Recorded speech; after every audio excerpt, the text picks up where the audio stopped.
Thank you. We may all be seated.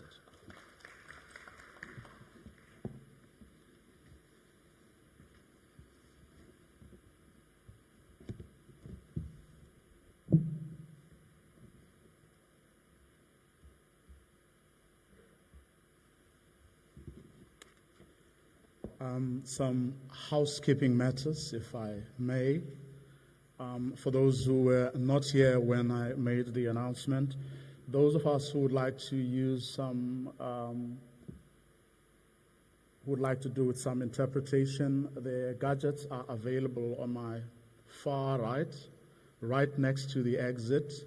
Channel 1 is English and Channel 2 is French.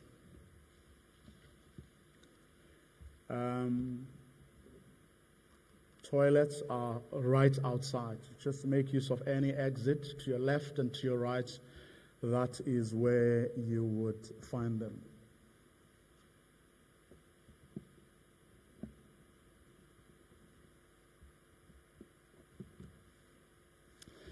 Excellencies, ladies and gentlemen, COVID-19 in particular exposed the weaknesses and vulnerabilities of our food systems. And among the questions this gathering is being asked to answer is how do we ensure food security and nutrition for the people of Africa, especially its children, who need to have access to nutritious and safe foods so that they can grow and develop to their full potential. This is also true for the sick, the old, and the infirm. A few days ago, announcing the appointment of several leaders to a world body leading the fight against nutrition, United Nations Secretary General Antonio Guterres reminded us of a situation we are in, where 1 in 10 people in the world are severely food and nutrition insecure. 3 billion people, in other words, almost half of all humanity, who cannot afford a healthy diet. And 2/3 of children lack the diverse diets that they need to be able to thrive. Now, one of the people Mr. Guterres has appointed to that UN body, whose task is to spearhead efforts to end malnutrition, is our keynote speaker today. Few people are best placed as Dr. Akinwumi Adesina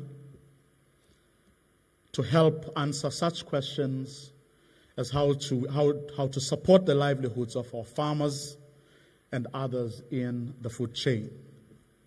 And how do we do so in an environmentally sustainable way? And where do science, innovation, and agribusiness link for us to achieve that goal of resilient food systems? Dr. Adesina is also the recipient, the first recipient, I should say, of the FARA Leadership Award, and he will be joined this morning by several other outstanding Africans who will also be receiving the same recognition.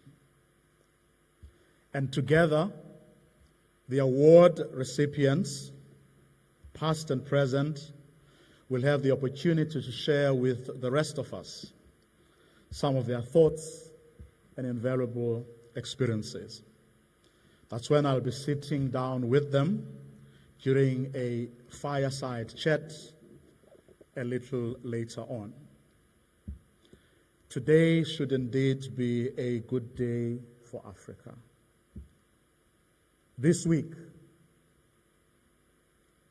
should indeed be a good week for our continent.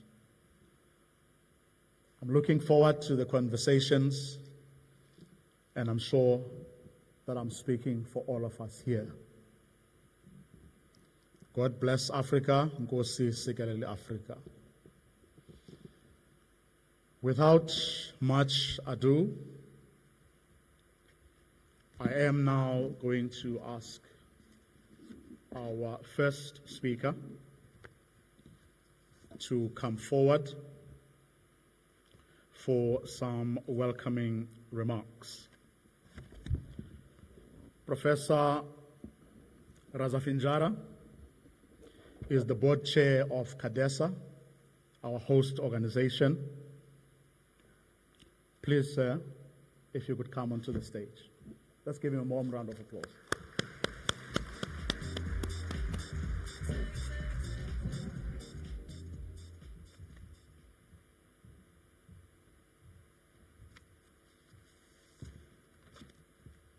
Thank you very much, Mr. Master of Ceremony, for giving me the floor. Honorable Minister of Agriculture, South Africa, Honorable Toko Didiza, our host, President of the African Development Bank, Dr. Adesina, Commissioner, African Union Commission, Department of Agriculture, Rural Development, Blue Economy, and Sustainable Environment, Her Excellence, SACO, Chair, CGIAR System Board, Dr. Lindiwe Sibanda, MEC for Agricultural and Rural Development, KwaZulu-Natal, Honorable B.M. Zuma, Representative of FAO in South Africa, Dr. Amadou Babagana, representatives of farmers, distinguished delegates in your respective capacities, all protocols observed, ladies and gentlemen, good morning. On behalf of CADESA, one of the co-hosts of this event, together with the government of South Africa and FARA, I wish to welcome you all to the Southern African region. We are elated that our region was chosen as a worthy host for this auspicious event, which is the main continental platform of stakeholders involved in agriculture and agribusiness research and innovation in Africa. This is a platform to share information, network, create business alliances, and map out priorities for joint action. This year's edition aims to strengthen linkages between agribusiness and research or innovation to improve the competitiveness of agribusiness on the global stage and to ensure that investments in innovation are relevant to the needs and opportunities in the agribusiness domain. Honorable Minister, distinguished guests, ladies and gentlemen, at the end of this event, I do believe that we would have, firstly, identified interventions on how the continent will leverage innovation, science, and business to improve the competitiveness and mobility of commodities produced within the continent. Secondly, exposed stakeholders to some of the latest technology and innovations relevant to different types and sizes of farming and agribusiness enterprises. Thirdly, demonstrated opportunities and challenges for agribusiness development and incubation in the region. And fourth and lastly, facilitated linking key buyers on the continent and beyond to farmers and agri-processors across the agri-spectrum in Africa. Once again, welcome to our region and wish you fruitful deliberations and engagement. Thank you very much.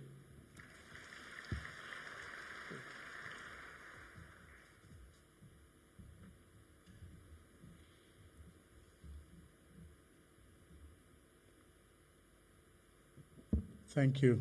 Thank you very much, Prof. Our second speaker for welcoming remarks comes from the co-host organization, and that is FARA.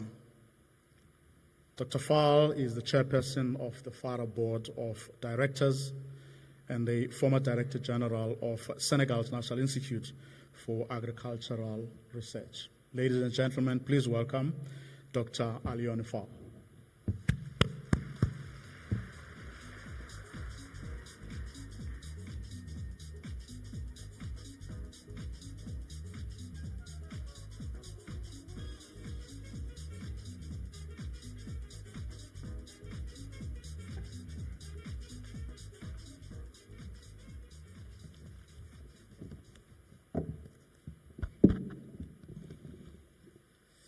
Oh boy, I'm so happy to be here this morning in Durban. You know, all we are here, we love South Africa. So God bless South Africa. This is really the country at the forefront of African development. So once again, God bless South Africa. The President of the African Development Bank, Dr. Akinwumi Adesina, Commissioner Her Excellency Joseph Sako, Commissioner for Agriculture, Rural Development, Blue Economy and Sustainable Environment of the African Union, Minister for Agriculture, Land Reform and Rural Development, Republic of South Africa, Honorable Toko Idiza, the representative of FAO, Dr. Abebe Haile Gabriel, I hope he's here, the chair of GIFA, Raven Kumar Katarpal, the chair of PAFO, Mr.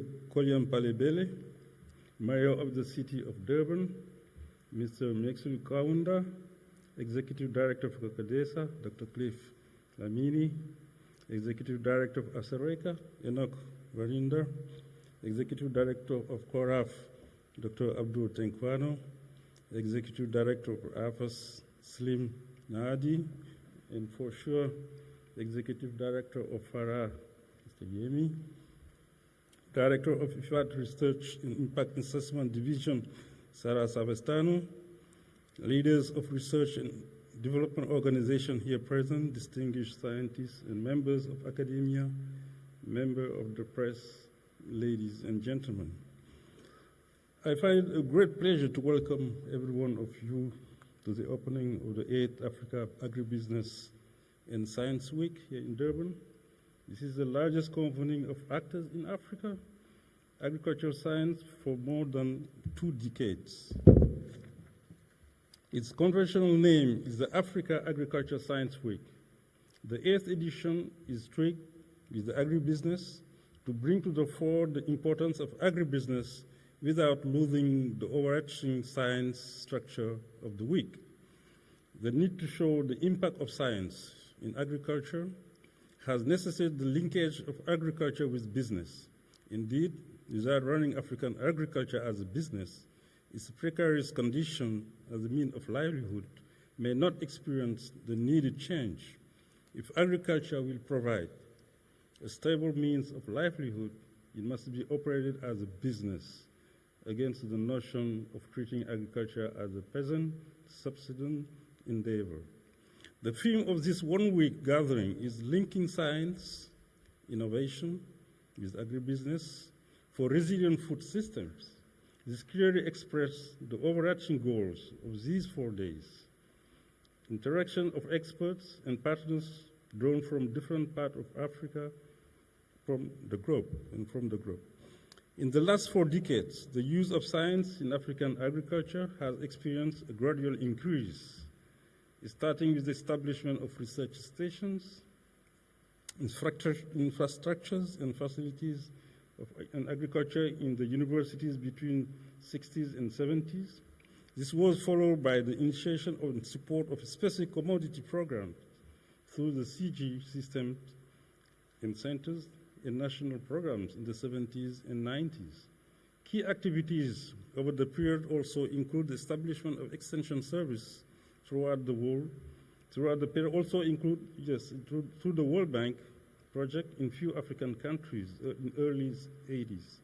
And later the call and the development of myriads of research programs addressing technology, economic, and social issues.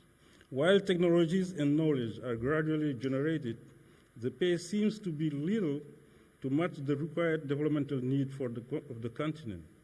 A recent study within the program accompanying the research and innovation PARI indicated the need of renewed investment into agricultural research if Africa will generate innovation with measurable social and economic benefits or impact.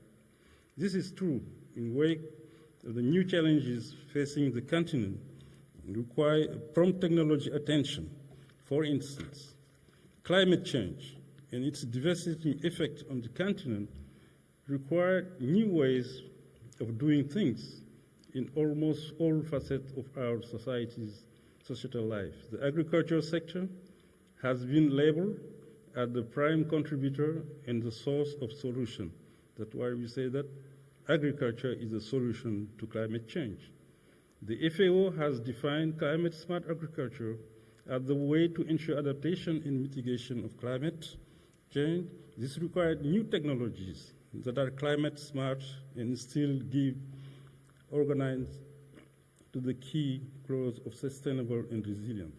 It is clear that the emerging farmers, I mean youth especially in Africa, will not revert to old practices that are nature-based unless it is well packaged and made more affordable and technology-savvy.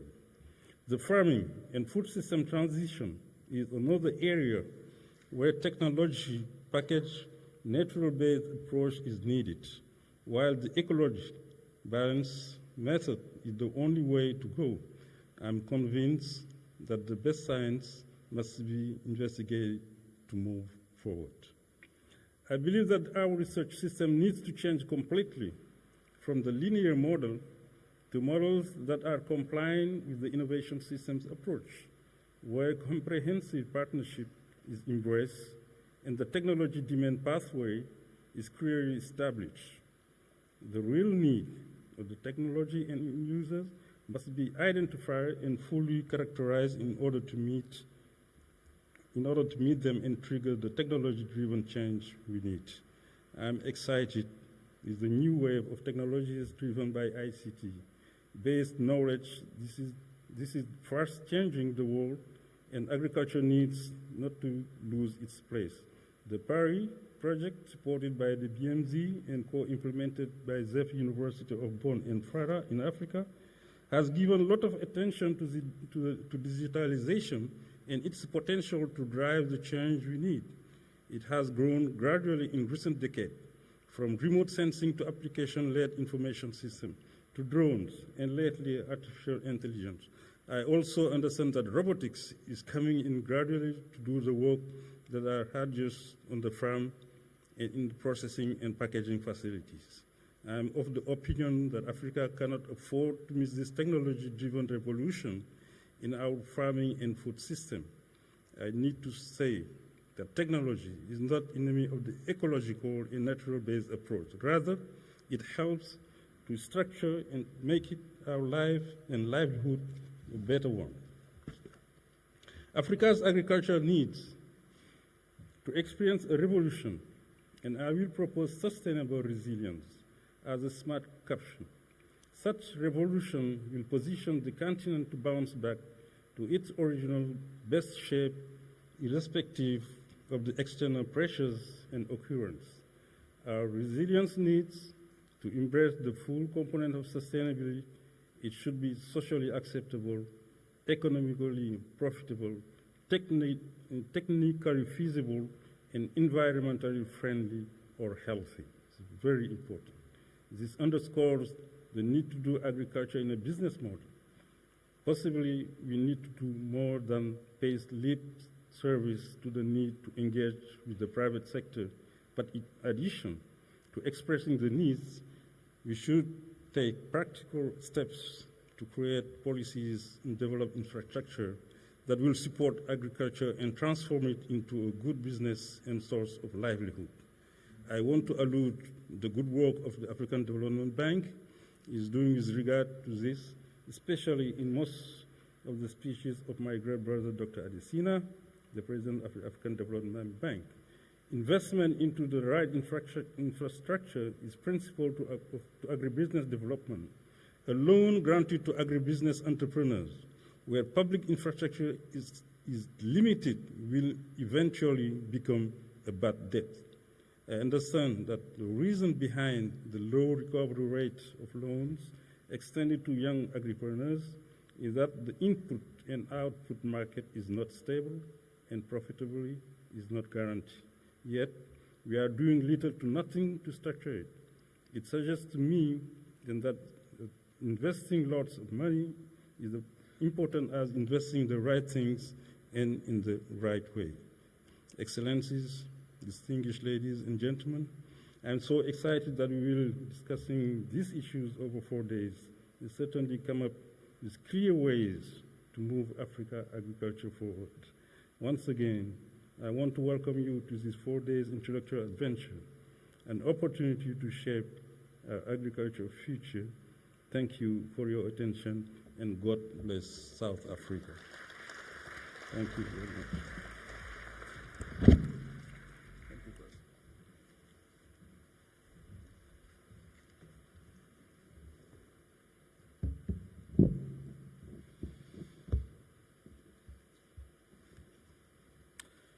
Thank you. Thank you so much to the chairperson of FARA for those words, welcoming us all here. Well, another person who was going to welcome us here has sent his sincere apologies. The mayor of the city of eThekwini, Councillor Mxolisi Kaunda, will not be able to deliver his welcoming address. Nevertheless, I'm sure I'm speaking for all of us here when I say there could not have been a better city in South Africa to host this important gathering than eThekwini, a city of almost 4 million very affable people, a city of very mild winters.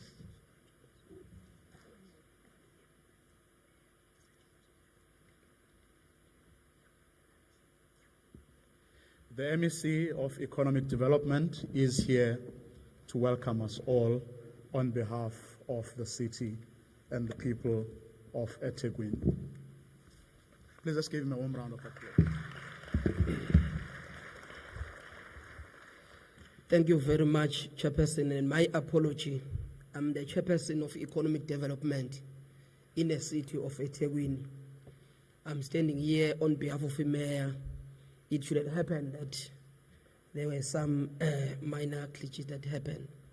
Greeting to you, Program Director, the Premier of KwaZulu-Natal, Mrs. Nomsa Dube, Minister of Agriculture and Land Reform, Rural Development, Mr. Odediza, MEC of Agriculture, KwaZulu-Natal, Ngamalala, the chairperson whom have spoken before me for FARA and the chairperson for SADAS.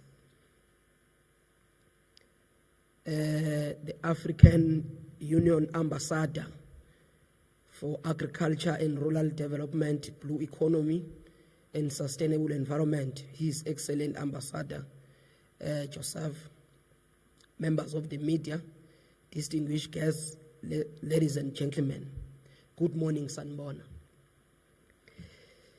It is a great pleasure and honor to welcome all of you this morning. On behalf of the people of eThekwini, We want to express our gratitude to the organizers for choosing our city as the venue of choice for this event. We support the 8th African Agribusiness and Science Week because we recognize the importance of the security and the self-sustainable agricultural sector in the continent. For some of us, having been born and bred in the rural dwelling, we grew up in families where we toiled the soil to feed our families. Despite being at a small scale and sustenance in the nature, we are able to guarantee the food security for the members of the household. Through innovation and utilizing available technology and advances, we certainly can increase this capacity and ensure that the African continent can feed all her children. Therefore, such gathering gives us hope that we will be able to tackle the challenges that are hinder on our growth and perpetuate the cycle of poverty and underdevelopment. Seeing distinguished guests and expect under one roof, indeed, it is encouraging.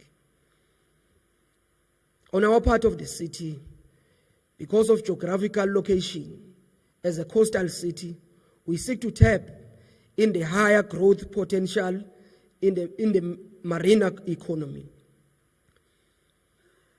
As the demand for seafood increases, we need to develop innovation that make it possible to expand this sector and create much needed employment for our community. Ladies and gentlemen, we wish you a successful, productive meeting. We look forward to the robust discussion and sustainable solution that will see Africa lead the way of agriculture. Let us bring a strong partnership that will guarantee for the food security for the generation to come. Lastly, we hope you will take time to explore our culture and community offerings. We trust you'll enjoy various tourism products of the city. We thank you very much. Thank you.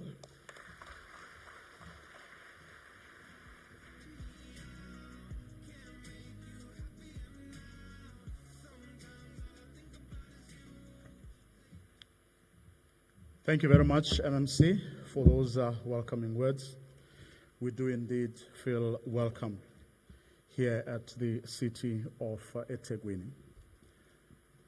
We're now going to go to a part of our program where we get goodwill messages from various partner organizations, speaking, of course, to the theme of linking science, innovation, and agribusiness for resilient food systems.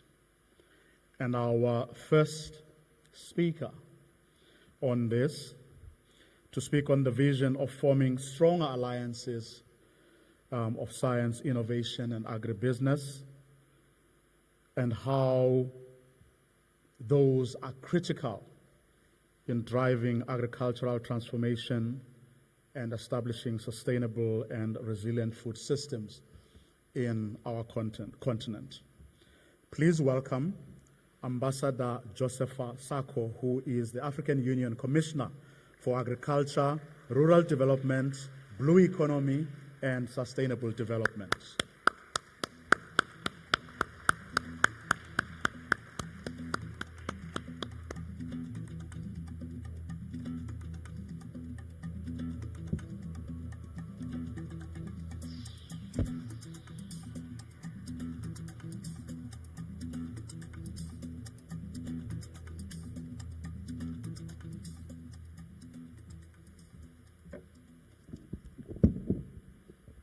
Thank you, the director of the ceremony.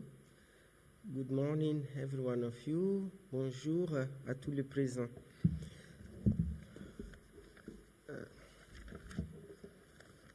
Honorable Minister of Agriculture, Land Reform, and Rural Development of the Republic of South Africa, my dear sister Toko Didiza, the president of the African Development Bank, Dr. Akiyumi Adesina, my dear brother, Dr. Alioune Fall, chairperson of FARA, Dr. Lala Razafinjara, chairperson of the board of directors of CARDESA, Dr. Yemi Akimbamijo, executive director of FARA, Excellencies, ladies and gentlemen, and all protocol duly observed. I bring you warm greetings from His Excellency Musa Faki Mohammed, the chairperson of the African Union Commission. And I thank the FARA for inviting me to speak on behalf of the African Union at the opening ceremony of the African Agribusiness and Science Week event holding in this beautiful city of Durban, South Africa. This event could not have come at a better time as the world is in the midst of a hunger pandemic caused by several cascading that we all know, factors often referred as the 3 C's. I will not even say 4 C's because we have conflict, COVID-19 pandemic, climate change, 3 C's rather, climate change. Africa needs to be better prepared as we cannot be reacting from one crisis to another. So we need to really leverage our science potential and invest on scientific institution, the African Scientific Institution. We know that the ministers of agriculture in our continent have their national research institutions, and these national research institutions are collapsing. We should not allow it because we have scientists and we have our own knowledge. So let us build upon science. Let us support science. Without science, we will not transform this agriculture. So this is like building a house without foundation. So science, it is a priority for Africa. And African youth should be engaged in this type of journey so that we can transform, because statistics was given here, and we are not proud to say that anytime the report comes out, Africa is always behind, when Africa has the best lands, the best, the youngest population. We have rivers, we have rivers, we have coastal countries, 38 countries in Africa, coastals. So let us unlock the potential we have and start going out of these reports that come from FAO, from this. Africa is always behind with the issue of malnutrition and food insecurity. Food insecurity should not be a problem in Africa. We should feed Africans, and we also should feed the world. So let us build capacity of the existing institution we have in Africa. In African Union, we have our own specialized technical offices that deal with different issues. I'm talking about my department. We have AU IBER, we have IPEX, we have SAFGRAD, we have PANVAC. PANVAC is one of the institutions of African Union that eradicated one of the pests. We are now working on trying to eradicate le petit ruminant in Africa. So I think let us really give capacity. Our leaders that are here, our ministers, they should really accord 1 or 2% in the research department, or the ministries of the research, which is very important. So science has always been the bedrock of progress, as I said, and agriculture is not an exception. So we should give agriculture the fund they need, the 10% of the Malabo, of the Maputo Declaration. We should accord it on the budget of agriculture.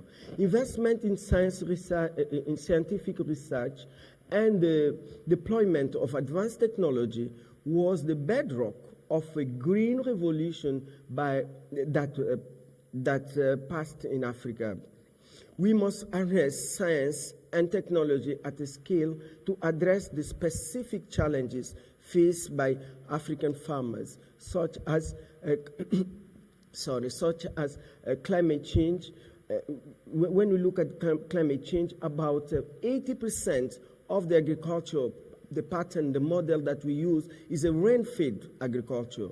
So we need to use science in order to get the drought-resistant crop, disease-resistant livestock breeds, and sustainable farming practices. We need to modernize our farmers by integrating climate-smart agricultural practices, leveraging digital technology. But for us to leverage digital technology, we need to address the issue of the rural development. We need to bring infrastructure at the rural settlement. So that's where we produce food, so that they can use this new digital technology.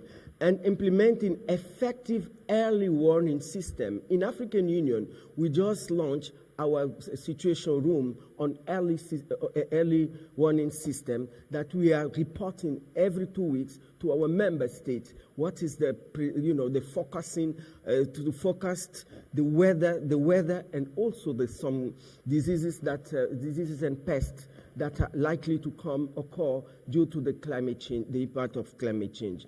So we need strong linkage between science, innovation, and agribusiness in Africa.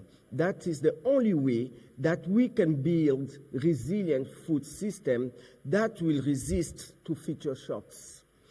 I wish to use this opportunity to appreciate the collaboration that has been established between the African Union Business Council and the FARA to strengthen partnership for linking science, innovation, and agribusiness for resilient food system, and boost the intra-African trade within the concept of the Common Africa Agro-Park.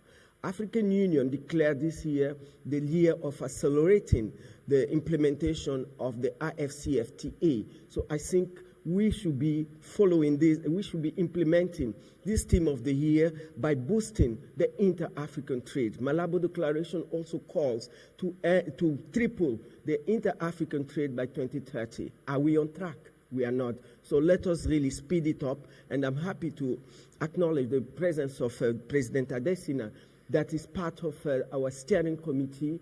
ADB is part of our steering committee in order to link the agro-park and the agro-pole together so that we can have our own food basket, we can have our own food corridors, because the two recent shocks, the COVID-19 pandemic and the war in Russia and Ukraine, calls for is a clarion for us to really start reacting and create our own food sovereignty on the continent. I also commend the Dakar 2 that we had early this year, the Dakar 2 summit that we had, and there's a lot of takeaway that we have from this Dakar, and we are fully committed in the department at the African Union to implement all the decisions and recommendations that came out from that important summit.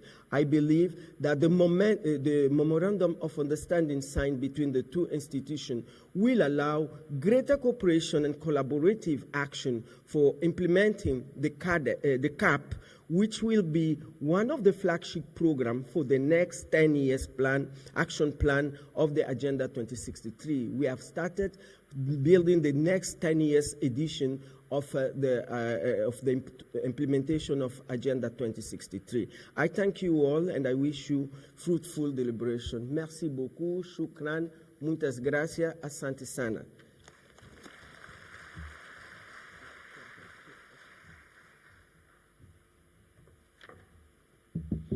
Thank you, Ambassador. Thank you very much for your time. Now, you may have noticed that I haven't really been reading the biographies of the speakers, and that's because we are behind already. And I'm going to ask people to please go to, if you really want to know more about the speakers, you can go to your Play Store on Android, or the App Store on your iPhone, or and search for AASW8. AASW8. That's where you'll find the biographies of all the speakers who will be speaking today. And on that note, I'm also going to appeal to all our speakers to please stick to the allocated time, otherwise we're going to run into very serious trouble. Ambassador Sako, I should have asked you to introduce the next speaker and their organization, since you've already gone there to talk about FAO and, of course, the work that they do across the world as a UN agency, and to talk about their work, offer some reflections on today's topic. Please welcome FAO's country representative for South Africa, and that's Dr. Ahmadu Babagana.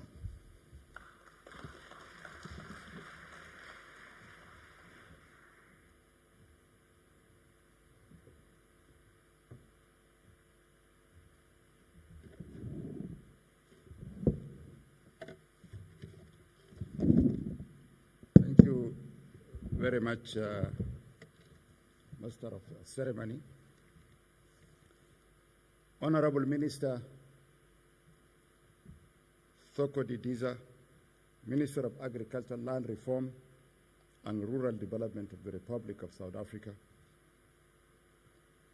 Your Excellency, and my dear brother also, President of the Africa Development Bank, Dr. Akinsina.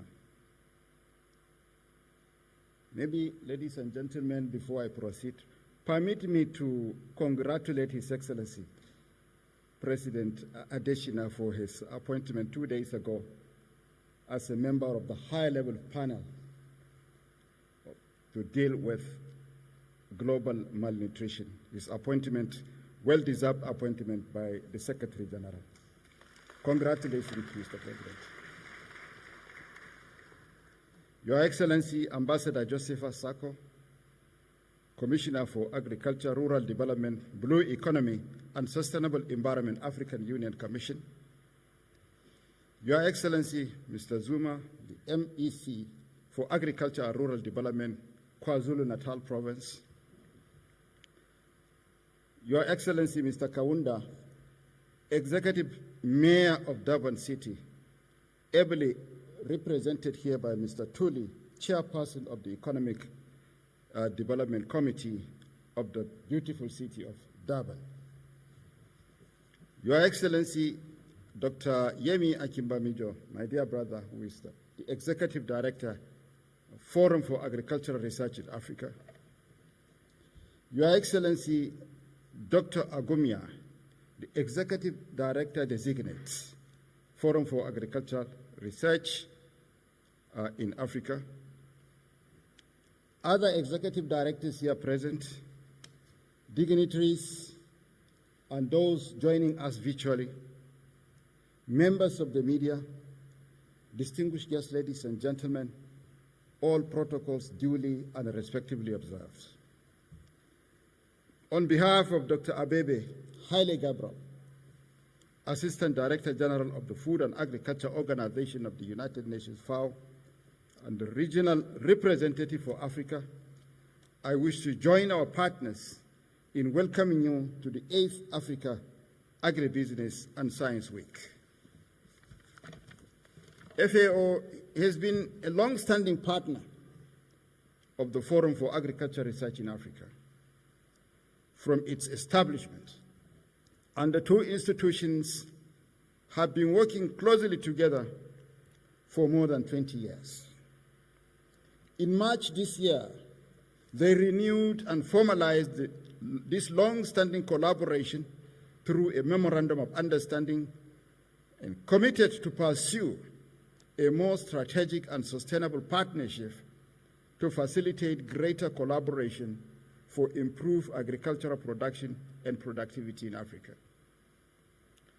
FARA organized a dialogue on science and technology in Africa as part of the development of the FAO Science and Technology Strategy. FAO and FARA have joined forces in promoting climate-smart agriculture practices in Africa, collaborating in various activities, including capacity development activities, knowledge exchange forums, and development of guidelines and toolkits for climate-smart agriculture. FAO is therefore honored to be present and to deliver a goodwill message at this opening session of the 8th Africa Business and Science Week here in Durban. Distinguished guests, ladies and gentlemen, agriculture remains one of the most important economic sectors for the continent. In all dimensions, contribution to GDP growth, employment and trade. Agriculture accounts approximately for 14% of the total GDP in sub-Saharan Africa and is a major source of employment on the continent. The reality is 1 in 5 people in Africa is going hungry. The State of Food Security and Nutrition in the World Report 2022 also indicates that more than 1 billion Africans cannot afford a healthy diet. This is extremely serious situation that needs to be dealt with urgency. With over 60% of the world arable land, Africa has the potential to produce its own food need. However, the continent is a net importer of food and agricultural products. The bulk of agricultural exports is made up of products, while the continent imports large amounts of higher value finished agricultural goods. The latest report on the state of food security and nutrition in the world, co-authored by FARA, shows that Africa is bearing the heaviest hunger burden compared to other regions. About 278 million people in Africa face hunger in the year 2021, an increase of 13 million compared to the 2020 level, and 46 million compared to 2019 pre-COVID-19 level. Excessive dependence by many countries on imports of basic commodities, such as food and strategic agricultural imports, has exacerbated vulnerabilities to the impacts of the war in Ukraine, leading to a rising cost of living. Trade makes a significant contribution to food security and nutrition in Africa by enhancing the availability, access, utilization, stability of agri-food supplies, and can improve nutrition by increasing dietary diversity. However, trade openness often increases the availability of unhealthy foods, which leads to obesity, diabetes, and other non-communicable diseases. Last year, the FAO Africa Regional Conference held in Malabo recognized the importance of mainstreaming food security and nutrition in the processes of the Africa Continental Free Trade Area at the policy, institutional, financing, and social levels. This is in recognition of the fact that the link between trade policy and nutrition has often found to be weak in African countries. Eliminating hunger and malnutrition is one of the key objectives of FAO in Africa. This is to be achieved through FAO's strategic framework, which seeks to support the 2030 agenda through the transformation of more efficient, inclusive, resilient, and sustainable agri-food systems for better production, better nutrition, a better environment, and a better life, leaving no one behind. Innovation in agribusiness and science, coupled with expanded intra-regional trade through initiatives such as the Africa Continental Free Trade Area, are the way forward based on the food systems approach. This includes promoting the use of digital solutions for trade facilitation, including modernizing custom procedures, documentation processes, inspection, and the rapid and efficient movement of goods across the borders.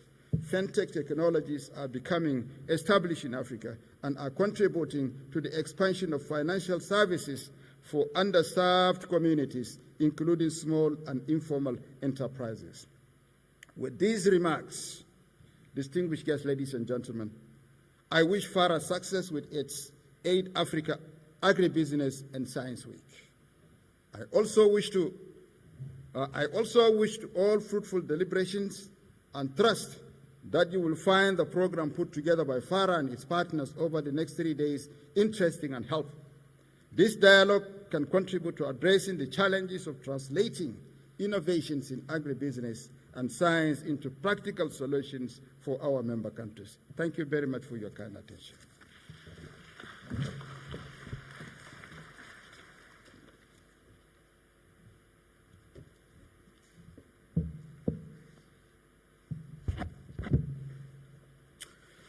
Thank you very much. Our next speaker, once again, I'm going to make the appeal.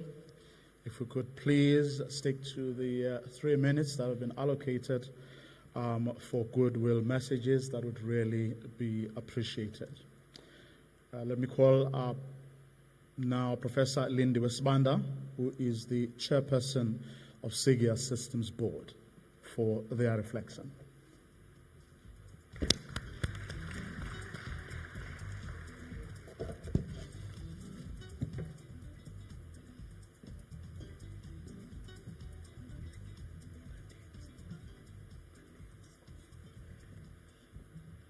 You can all imagine what the moderator or MC was telling me, that it's 2 minutes for me. Excellencies, it's an honor to be here. We've all recognized our dignitaries, but I just want to single out my minister, Sistobo Didiza. It was 25 years ago when we first met in Polokwane, Limpopo, for the IDEA Kellogg-funded initiative for development of equity in African agriculture. We are still in the trenches. We need to go to the top of the hill. And this is the time for Africa. My brother Akin, it's 25 years as well. That means a lot. So let's get over the hill and deliver for Africa. For us as CJR, we believe the time is now. We have done what has to be done to be fit for purpose. In being asked to deliver a goodwill message, I did search what is it that you say in a goodwill message. It says, be genuine, as if you are speaking to the person directly. So colleagues, I want to say today, we gather to acknowledge the indispensable role of research and innovation in the transformation of food systems across Africa and in meeting the needs of millions of individuals involved in the extensive agriculture value chain. This occasion provides us with a valuable opportunity to evaluate progress that we've made thus far and to chart the path forward. We find ourselves in a critical juncture with the resurgence of hunger and malnutrition, coupled with unprecedented and interconnected threats to our food system. To confront these increasingly complex challenges, we must foster collaboration at all levels. We need innovations at all levels, not just through technologies, but through institutional alignment. From the development of resilient and nutritious crops that can withstand floods and droughts, to the provision of digital advisories that warn farmers of disease outbreaks and offer climate advice, or the implementation of solar irrigation systems that aid farmers in adapting to uncertain rainfall. We, as CJR and our partners, continuously strive to enhance agricultural productivity, to improve livelihoods, and build resilience to climate change and other shocks. Our collaboration with African Agriculture Research and Innovation institutions under the guidance of FARA has contributed to the delivery of appropriate technologies and innovations, ensuring that they reach farmers on the ground. Equally important are the connections that establish an enabling environment at the continental level, for example, through the AUC and the African Development Bank partnerships. Let me single out our partnership with the African Development Bank. We, through TAT, which has become the cake that we hold daily, which meanwhile it means Technologies for African Agriculture Transformation, have implemented with our partners one of several large-scale programs to adapt and scale technologies and innovations to millions of farmers. FARA has also played a key role in leading the Capacity Development Compact of TAT from its inception and continues to be our strategic partner as the program moves forward. Building on the success of the first phase of TAT, we aspire to double productivity across African agriculture by 2025. This is now, ladies and gentlemen. Let me just highlight what we as CGIAR have done to make sure we are fit for purpose for Africa. We have come together as 12 centers, soon to be 13 as ICRISA joins us, to deliver under one vision and under one mission. Our mission being to deliver science and innovation that transforms food, that transforms land systems, that transforms water systems in the face of climate change. Our new model is anchored in a strategic country presence, regional presence, and continental partnerships, a framework that makes us stronger in our relationships and relevant to national priorities. Following this session, we will delve deeper into how CGIAR and FARA are intending to deliver further by bringing together diverse stakeholders, fostering dialogue, sharing knowledge, and co-creating solutions that address complex challenges.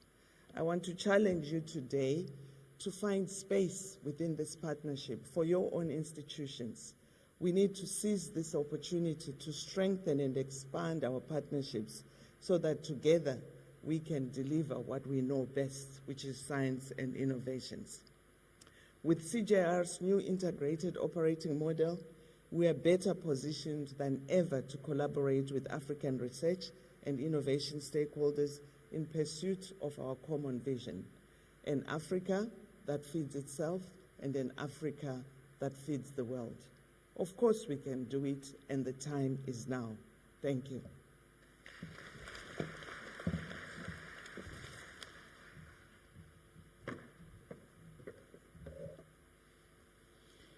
Our next speaker is the president of the Pan-African Farmers Organization, and that's Mr. Koleang Balabik.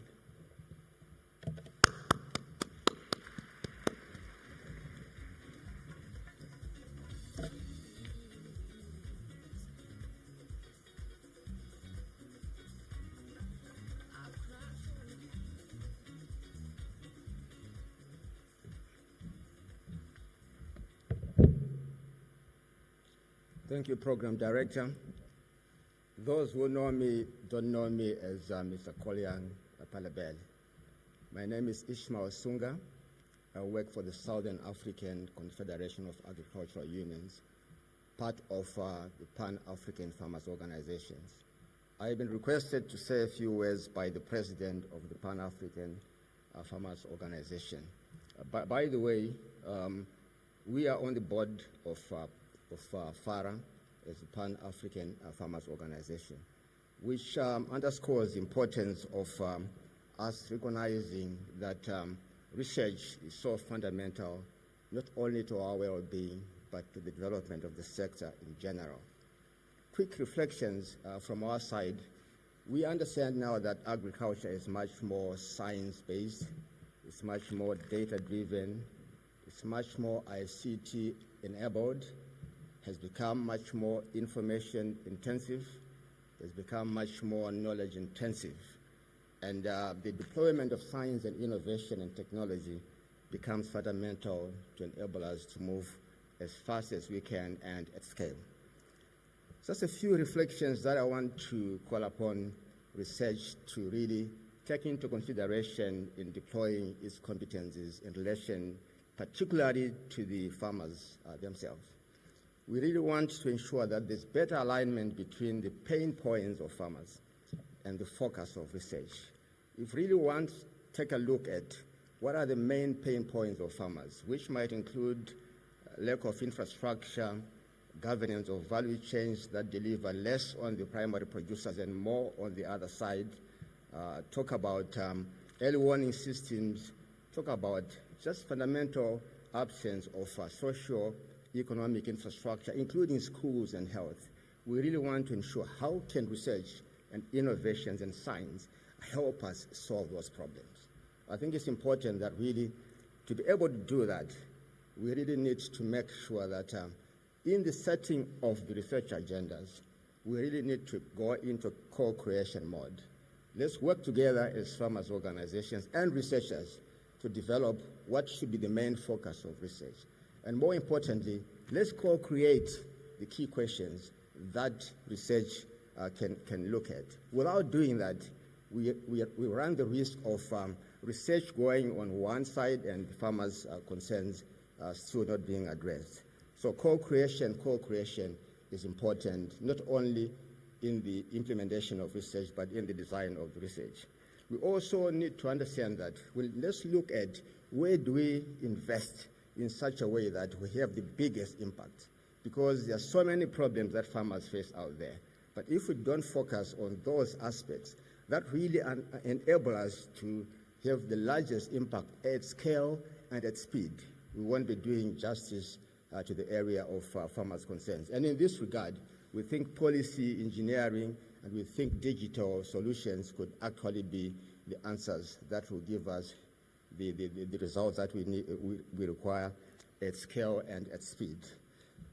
There should also be a healthy balance, in our view, between technological research as well as socio-economic research. We still believe that it is in the area of social engineering that perhaps we are going to be able to get much more than we have been doing on technological. Not to say that technological research is not important, but we also need to look at the socio-economic aspects of research that talks about the humans and how they behave and how they can actually engineer change in themselves.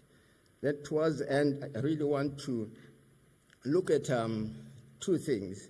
The research really has to be measured by the extent to which it transforms the lives of everyone along the chain, not some parts of the chain. And sometimes there's transformative research, but it does not quite touch on the primary producers. Our plea is to ensure that when we do research, innovation, whatever engineering we do, let's also measure the impact of that research in terms of how it is transformative in a very meaningful way on the lives of farmers, who are the primary producers. And it's important that we do that. Then my final point really is around the future. The future belongs to the young. And if we don't invest in the young, we are not going to go anywhere. We might go somewhere, but not as much as we should. The first point really is to be able to attract the young in agriculture. You don't sell agriculture. You need to sell opportunities in agriculture. Otherwise, you sell agriculture, you might be selling something that might not be very attractive to the young. That's the first point. Sell entrepreneurship at significant scale, not subsistence type of entrepreneurship. If you really want to go with the young, go big on entrepreneurship. So let's look at agriculture in the eyes of a new generation of agripreneurs. This will also be a new generation of employers. That's not only a new generation of employees, as the narrative often goes. So my plea is that let's deploy research towards that. How can we unlock agricultural opportunities much more along the chain? And how can agribusiness provide those facilities together, blending financing arrangements that might facilitate mentorships between prospective agri-entrepreneurs who also want to do that in such a way that they are going to be making money from adaptation and mitigation along the way. So really the focus of research and innovation from our side is much more technological. It is supposed to be crowding in the next generation of the leaders and the business people in the agricultural sector. Otherwise, we really want to congratulate FARA and the co-host for putting together such a science week. We believe in science. Some people don't think that we do, but we believe the science is the future, and innovation is going to be the driver for us to get where we want to go. Thank you very much. Highly honored to be here.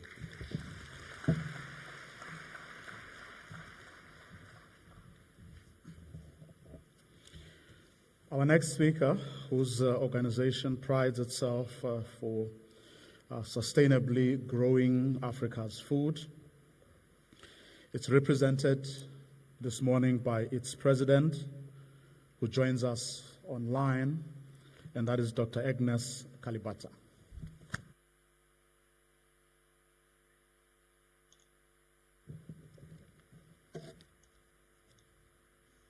Okay. Good morning. Can you hear me? Very good. Honorable Ministers, Excellency Commissioner of the of Agriculture and Rural Development at the African Union, Excellency President of the African Development Bank, ladies and gentlemen, good morning.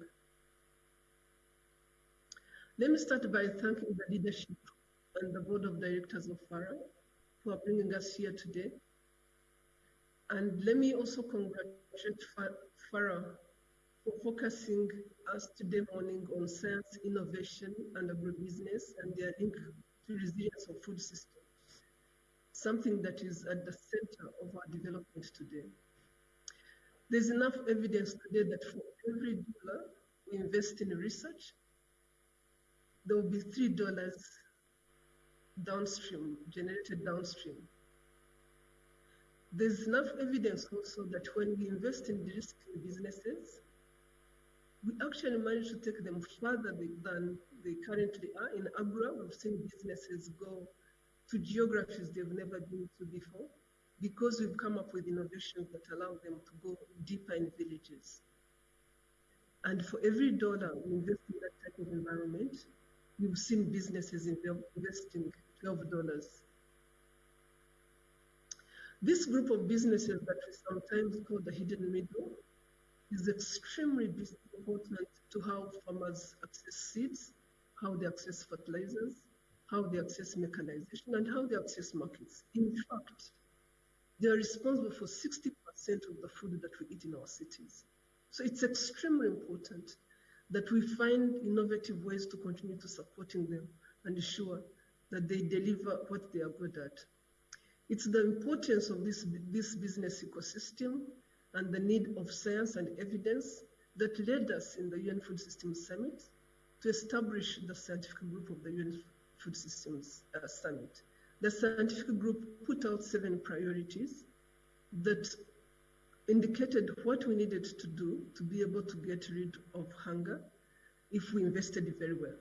One of those areas that I need to call out, of course, which you all know, is the need to access information for farmers. We know that if farmers are able to access the information they need, and if they're able to adopt technologies, this contributes to 30% increase in yields. This is the reason Agro prioritizes this area, and you also know that this is an area that the African Development Bank prioritizes through its investments in TAT. But there's also another area that has been called out that is becoming increasingly important, the area of climate change and how communities cope with climate change. This has not only impacted communities, it has also impacted businesses. If you live in Kenya, for example, in the drought-stricken areas of Kenya, and you're a business, you probably have already shut down because of the drought. So we need to work and continue working on innovations that can help these businesses at least maintain their capital base as they're struggling against climate change. The scientific reader also called out the impact of food systems on our environment, not because we didn't know, but because there was a need to reemphasize that part. It also called out the need for data. Probably that was one of the most important areas, and how data is increasingly becoming important for decision making, for science, and for how we do business and how businesses operate. So I call upon the scientists here present today to take advantage of this work and build on the work that was done to support countries that are trying to move food systems forward. Let's move forward. Let's look forward. Let's look at what this means to move agriculture forward. Let's understand that through moving food systems, we will be impacting our environment, we will be impacting inclusivity, we will be impacting hunger. And through doing these things together, and we'll be impacting nutrition, and through doing these things together, that we can actually comprehensively implement a food system that benefits our world, both from an environmental perspective and from a people perspective. I want, like Dr. Indiwe, to challenge the community in this room today. I want to challenge governments. I want to challenge development partners and remind you all that today governments have started looking at how to move food systems forward. And as they do so, they are designing strategies and policies. Can we ensure that as they do so, they actually get the opportunity to have these strategies they are putting forward funded so that they can be able to find ways of overcoming climate change, of working better on inclusivity, and ensuring that the very business ecosystems we are trying to support don't die. It has cost so much. Anybody who is investing in a business ecosystem in the African context understands it costs so much to get this ecosystem going. And this ecosystem is regressing because of climate change. We can't afford it. And that's the reason, again, I congratulate you all for putting forward these conversations that start linking science, innovations, agribusiness to the resilience of our food systems. I thank you again for having me, and I wish you good meetings. Thank you again.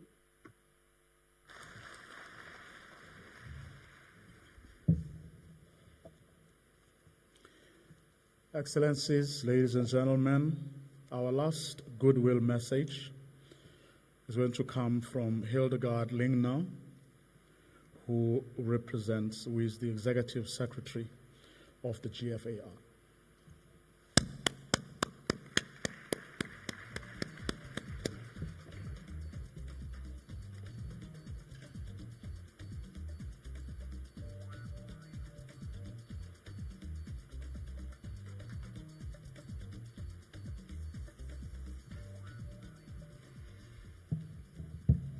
Good morning.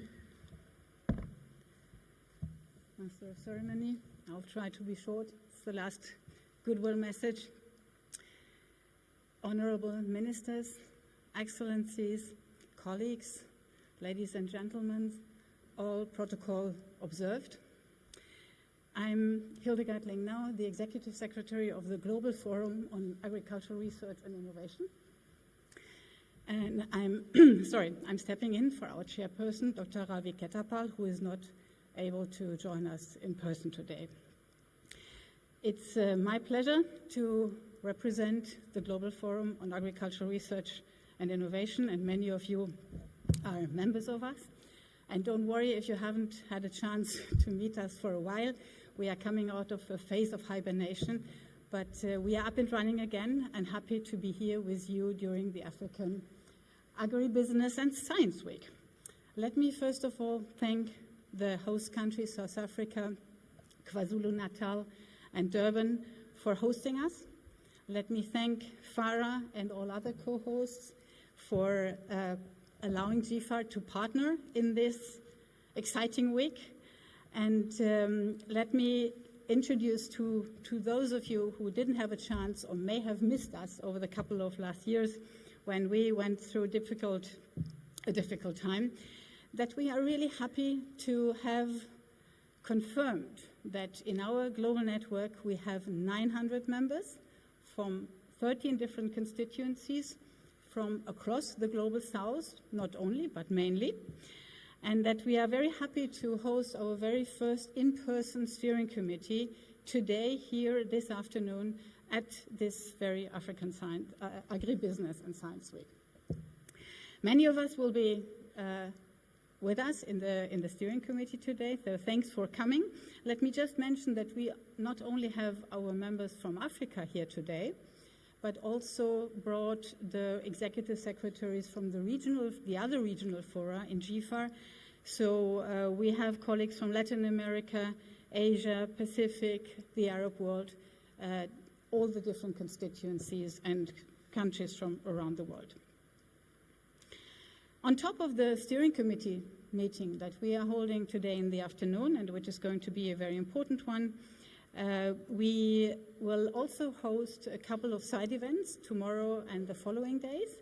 I don't go into any details to save time, but I would like to invite you to come and join our collective actions that we are going to present, to listen to the results of an innovation survey that we have been doing, and which really shows that innovation is something that's happening and needs to be taken up bottom up in cooperation and co-creation and co-innovation with farmers, as we have just heard.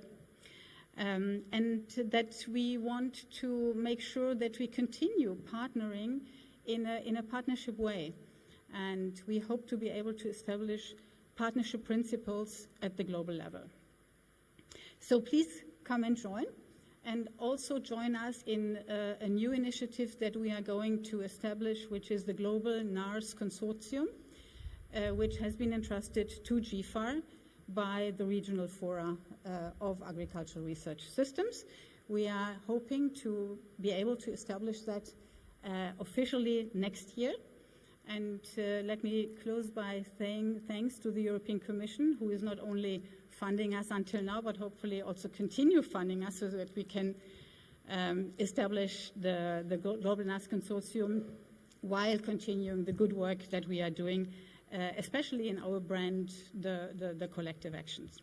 We look very much forward to seeing you at the side events as members of GFAR at our booth, which is just next door, so that hopefully in different ways we can join forces and work together on the very much needed transformation of the agri-food system. Thank you very much.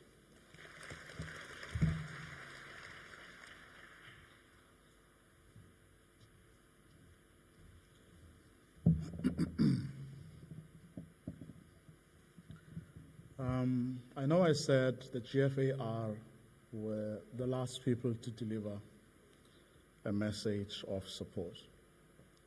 Can I now say that the very last organization to deliver a message of support would be the European Commission,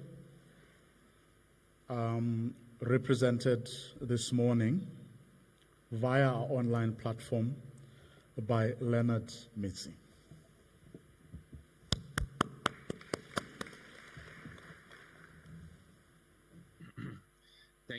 Thank you very much, distinguished speakers, participants, all protocols observed, and it's a pleasure for us to do this message on behalf of the European Union. And I can say that this event is more than timely because our food systems are not delivering enough. This is the message that previous speakers in this morning opening session just reiterated. At the same moment today, there is the opening of the Bonn Climate Change Conference, and clearly climate change is on the minds of everyone with what's happening across the globe, even close to the European quarters, what happened in Italy in the recent weeks in Emilia-Romagna. Clearly a clear message that we would like to convey today, and I hope that we will receive the proceedings on the 8th of June of what comes out of a very rich 4 days, which kicks off today, is that we clearly need more investment in research and innovation for food systems transformation. We have to invest to design innovative technologies to support productive and inclusive value chains. The issue of inclusiveness is very important. Ismail mentioned it from Sakau. What we experienced and are still experiencing in the past months and years is a clear break in the food system with a clear shock on the most vulnerable, especially small farm holders, women-led organizations, and youth. We need to do a different model than we are doing today. Time is for a business as unusual. We need to invest at scale to revitalize and manage the biological fertility of soils, to foster ecological processes to control pests and diseases, to develop circularity, to foster inclusive and fair markets. We see the high potential to support and scale agroecological approaches, ecosystem services, and nature-based solutions. This means that we must be open to innovation, including digital and artificial intelligence, to local knowledge mixed with science, to new fertilizers, including organic and biofertilizers, and to markets that are essential to create new business opportunities, especially to unleash intra-regional trade in Africa. Embracing this agenda means looking forward and not backwards. We clearly need to build strong partnerships among the research community and beyond, and to join forces and mobilize the collective knowledge. In particular, we need to continue building up the strong partnerships between the European Union and the African Union to collectively design a research and innovative agenda based on a 21st century proof Africa science, technology and innovation agenda. And we look forward later this month to the EU-AU Agricultural Ministerial that we will co-organize with Dr. Sako from the African Union to foster the institutional capacities of continental and regional organizations to generate more synergies. Many of you are there in Durban this week. This is the reason why the European Union has been working consistently with FARA, with CORAF, with Azareka, with CARDESA, to just name a few, and to clearly strengthen science policy interfaces to make science results useful and used by policymakers. Policy dialogue at national level is key. Relationships with the regional economic communities need to be strengthened and develop regional policies based on scientific evidence. 2 points which were mentioned by Dr. Sibanda and by Ismail clearly. Each intervention on the field needs to bring together farmers, private sector, NGOs, local communities, women-led organizations, youth. It has to be a multi-stakeholder approach, and the weakest parts of the value chain need to be part of the discussion, of the co-creation. Otherwise, it's not co-creation, it is decisions from the top. So what is the European Union doing to make this a vision of reality? We advocate to bring together the importance of quality in partnerships, not only quantity, of research capacities in partner countries, of policy needs and priorities, together with the CGIAR, but also with European ones like AgriNatura. We are mobilizing different funding modalities, such as Horizon Europe, to support research and innovation with a specific resources regarding agriculture and food systems, and to continue building up on the long-standing European Union, African Union high-level policy dialogue. We have PANAP, just to name one. And we have been investing and will continue to invest under our DESIRA initiative to Africa to support research and innovation related to development and climate change. The next phase of DESIRA in Africa will support regional multi-actor activities on research and innovation for agroecology approaches to strengthen national research capacities to support innovation at scale. When possible, the involvement of continental and regional research organizations will be reinforced, building up on the experiences that we have been having with West Africa. The European Commission stands ready to work with African countries and support them in food systems transformation, aiming to achieve the 3 dimensions, economic, social, and environmental, in a balanced way, clearly building on the Global Gateway strategy. And this is something that we will clearly give a strong signal at the UN Food Systems Summit Stocktake that will happen in Italy on the 24th to the 26th of July. We are happy that we can contribute to work as partners to make sure that through science collaborations, we can help protect our planet, its resources that we deeply need to offer better conditions to our populations. We wish you a very successful event and looking forward, as I said earlier on, to the proceedings on Thursday. Thank you very much.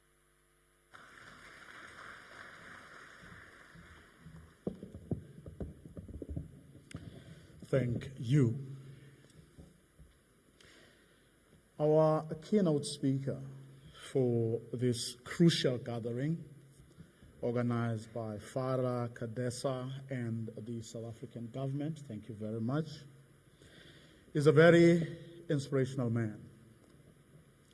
Ask the people of Nigeria how, as their Minister of Agriculture, between 2011 and 2015, he turned the agriculture sector of that country around within 4 years, ending 40 years of corruption in the fertilizer sector by developing and implementing an innovative electronic wallet system which directly provided farmers with subsidized farm inputs at scale using their mobile phones. Ask those who are currently running the African Development Bank Group, as well as their clients, how this man and his team achieved the highest capital increase since the bank was established back in 1964. In October 2019, you can clap. In October 2019, shareholders from 80 member countries raised the general capital from $93 billion to a historic $208 billion. And that's only a couple of his many achievements. Little wonder that he has been recognized with numerous awards, including the World Food Prize, otherwise also known as the Nobel Prize for Agriculture. Little wonder that in February 2020, he was named African of the Year 2019 by 1 million readers of the African Leadership magazine. Little wonder that later that same year, the Academy of Public Health, the flagship body of the West African Institute for Public Health, announced Dr. Adesina as one of the winners of its 2020 Distinguished Fellowship Award for his successful efforts in helping Africa to curb the impact of the coronavirus pandemic. So no one was surprised when a couple of days ago, United Nations Secretary General Antonio Guterres appointed him to the Scaling Up Nutrition Movement Lead Group, a body tasked with spearheading the fight against malnutrition in all its forms, everywhere in the world by 2030. Excellencies, ladies and gentlemen, please join me in welcoming our keynote speaker, the man often described as Africa's optimist-in-chief, African Development Bank Group President, Dr. Akinwumi Adesina.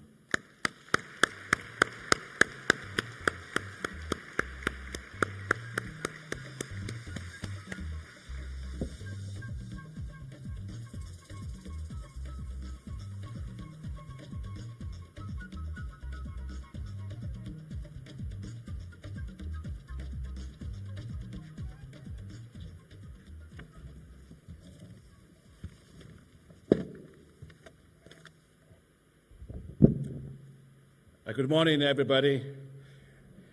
I can't hear you, though. Okay, good. All right. Well, let me thank you, Mvoko, for those heartwarming remarks. But I think he was biased because, see, he's wearing a bow tie, and I wear a bow tie. It's just a bow tie club. So he's adding the bow tie club thing to it. Well, thank you very much. It's nice to be here. Honorable Minister of Agriculture, Land Reform and Rural Development of South Africa, Republic of South Africa, my dear sister, Honorable Angela Toko Didiza. Now, I still remember what my sister Lindiwe was talking about 25 years ago. She makes it look like Jurassic Park or something. But it was such a long time ago, and I remember you then, and you were dynamic then, and you're still dynamic now. And I remember Bongiwe was working with you then. She's also still dynamic now. Put it up for them. Thank you very much. Councillor Thomas Kwanda, the Executive Mayor of Durban City, my dear sister and classmate, Josepha Sako. We were about 17, 18 years old in the university, and we're in the same class, and she is the Honorable Commissioner for Agriculture, Rural Development, some kind of long title, blue economy, and I think also sustainable development. It's good to see you. My dear brother and minister, Dr. Papasek, great Director General for Africa Rice Center and a great minister in Senegal. Dr. Aliou Fall, Chairman of the FARA Board. Dr. Yemi Akinbamijo, Executive Director of FARA. Dr. Amadou Babagama, the FAO Country Rep for South Africa. Thank you for your remarks. Professor Rafa Razan Finjara, the chair of CADESA, and she is from Madagascar, and I saw him yesterday night, and I told him I actually have an adopted son from Madagascar, who I adopted because he was a stunted kid, and today is actually taller than myself. So it's good to see you. Dr. Lindiwe Simbanda, chair of the CGIAR Systems Board. Dr. Claudia Sadov, the CEO of CGIAR. Dr. Ravi Katapal, the chairperson of GIFA. Dr. Agnes Kalibata, my sister, president of AGRA. Mr. Palabele, I think the farmers have a way of doing artificial intelligence. Because I was expecting to see Palabele, but I saw that you use AI to transport Sibanda here, but he did a good job, always does a good job. It's good to see you, Sibanda. Heads of the sub-regional research and development organizations, partners of African agriculture, friends of Africa, distinguished ladies and gentlemen. Good morning to you all. I'm delighted to join you at this year's Agribusiness and Science Week. Congratulations to the Forum for Agricultural Research, FARA, its chairman, Dr. Aliou Fall, and his executive director, Dr. Yemi Akinbamijo, on the organization of this event. And thank you for inviting me to speak. I have such a great admiration for the work of FARA and for the remarkable leadership and work of its executive director, their passion and commitment and dedication, the board of directors, and of course, the staff. I like people working hard, but we've got to have fun sometimes. We also have to have both admiration, but also have celebration. And you may not know that today actually is the 35th wedding anniversary of the executive director, Yemi Akinbamijo. And so his wife is here, Jumoke Akinbamijo. And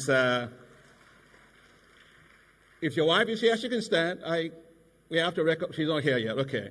But I like to always say that for all the men that do great things, 60% of their success is due to their wives, 40% is due to them.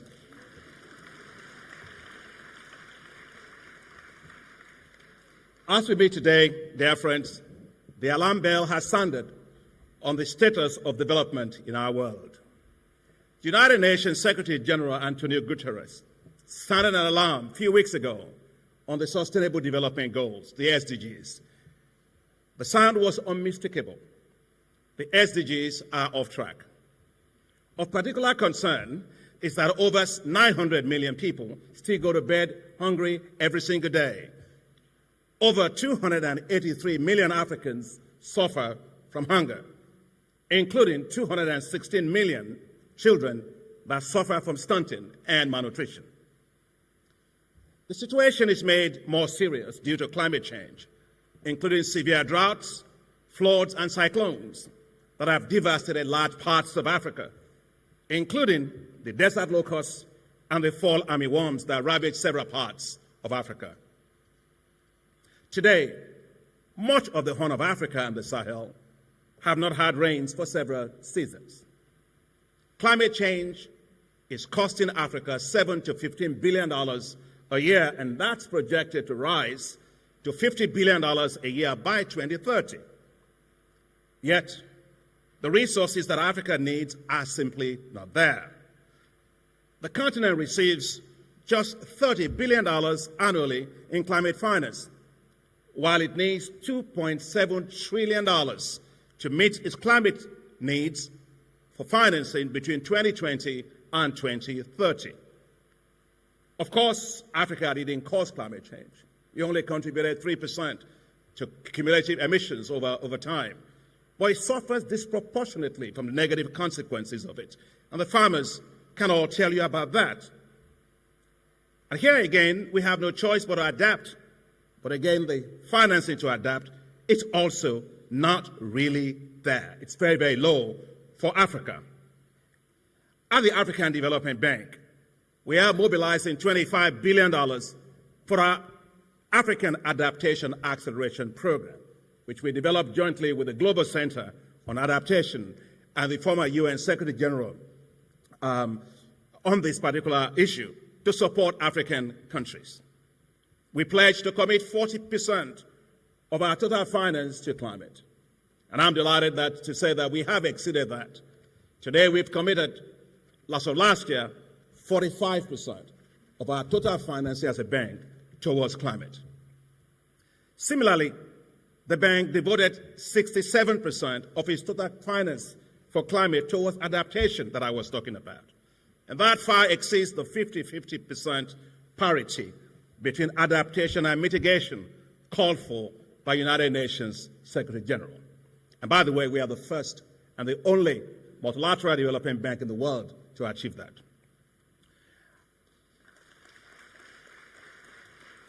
I am excited about what the bank is doing with its partners to support farmers to adapt to climate change through our flagship program, Technologies for African Agricultural Transformation, or otherwise known as TAAT or TAAT. TAAT is a platform being implemented through strategic partnerships with the CGIAR, national and regional agricultural research institutions, and the private sector and farmers.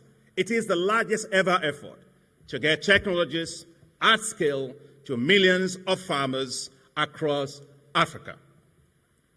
Over the past 3 years, TAAT delivered climate-resilient agricultural technologies to 25 million farmers, or 62% of the 40 million farmer target that we set when I launched it.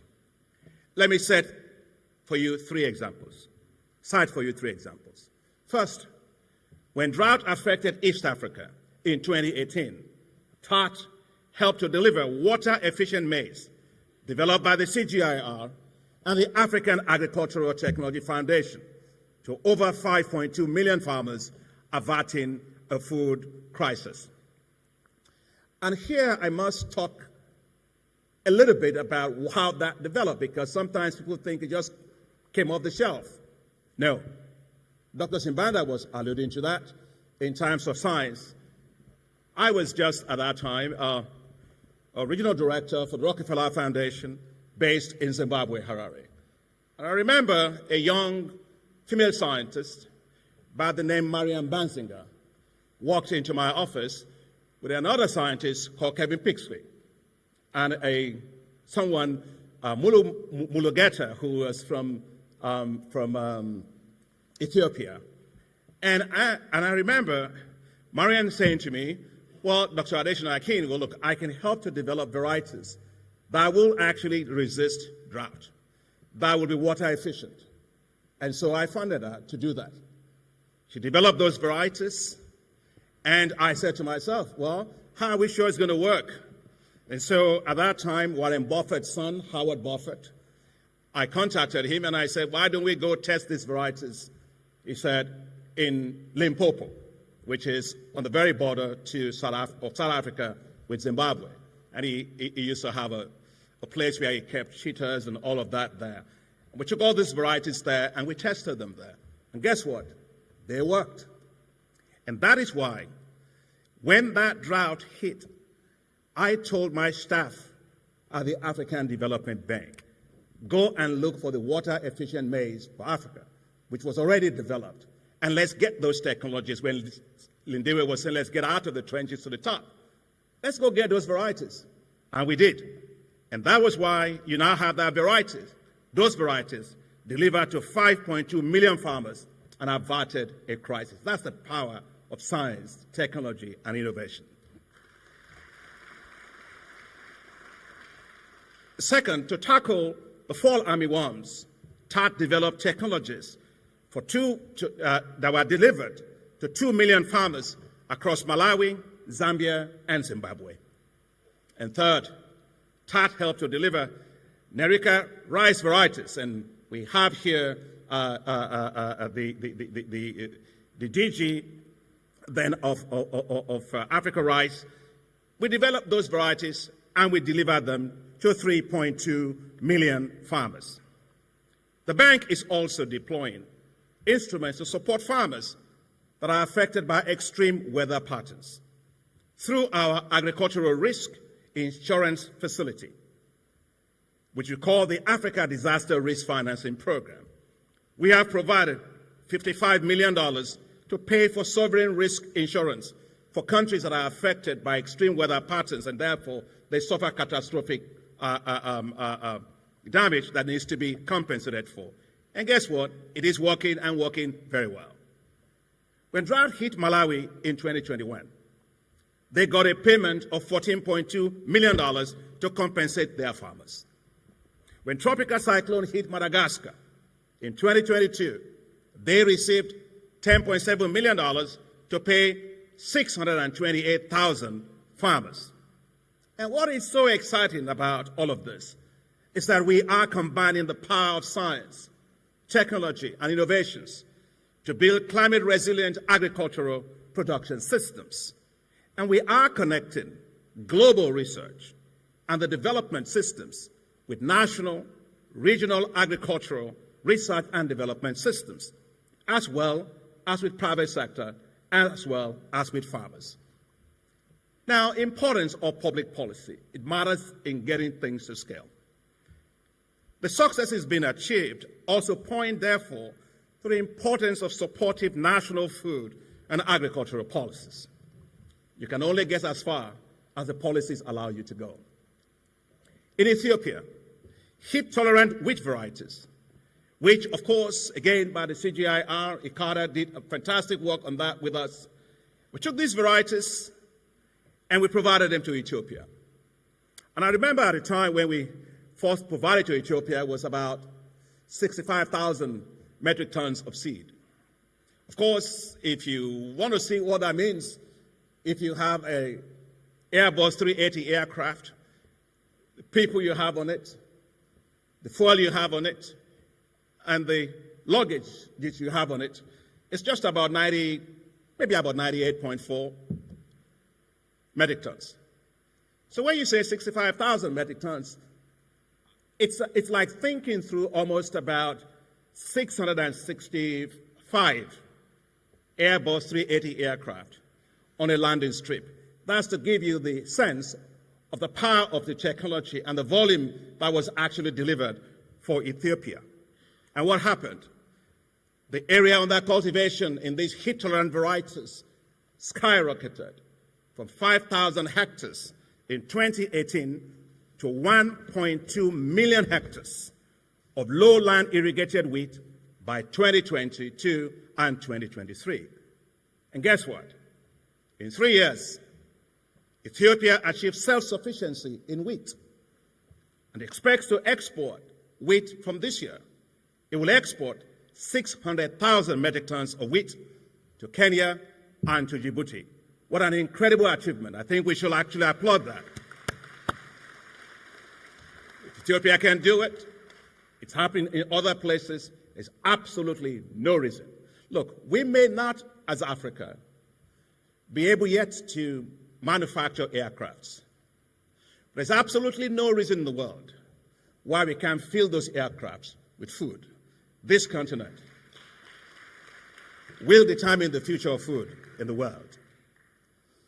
To enhance food processing, value addition, and competitiveness of agricultural supply chains, the African Development Bank is committing resources for the establishment of what we call special agro-industrial processing zones. These zones, enabled with critical infrastructure and logistics, will support food and agribusiness companies to locate close to the zones of production, to reduce food losses, enhance value addition, and support the emergence of food and agricultural value chains that are competitive nationally, regionally, and globally, while creating jobs and transforming our rural areas.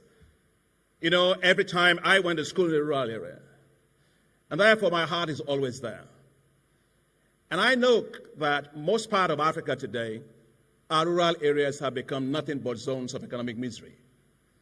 They are forgotten. There's no infrastructure, there's no power, there are no logistics, there are no good roads, there's no good education. You know, locking out literally almost 70% of Africa's population. No, we have to make sure that agriculture, which is their source of livelihood, becomes a wealth-creating sector. It's more than just feeding people. It's unlocking opportunities for them to have a decent livelihood like everybody else, to be able to send their kids to school, to be able to put clothing upon them, to be able to have a shelter over their head, to be able to have a social insurance system that guarantees a quality of life for them. And so what I'm saying to you, my dear friends, today is we must totally change our rural economies from zones of economic misery. We have to turn them into zones of economic prosperity. The bank, along with its partners, the Islamic Development Bank, the International Fund for Agricultural Development, we are investing $1.5 billion for the establishment of these zones right now in about 11 countries. However, dear friends, despite its achievements, there's still much to do to help Africa to achieve zero hunger. To achieve scale all across Africa,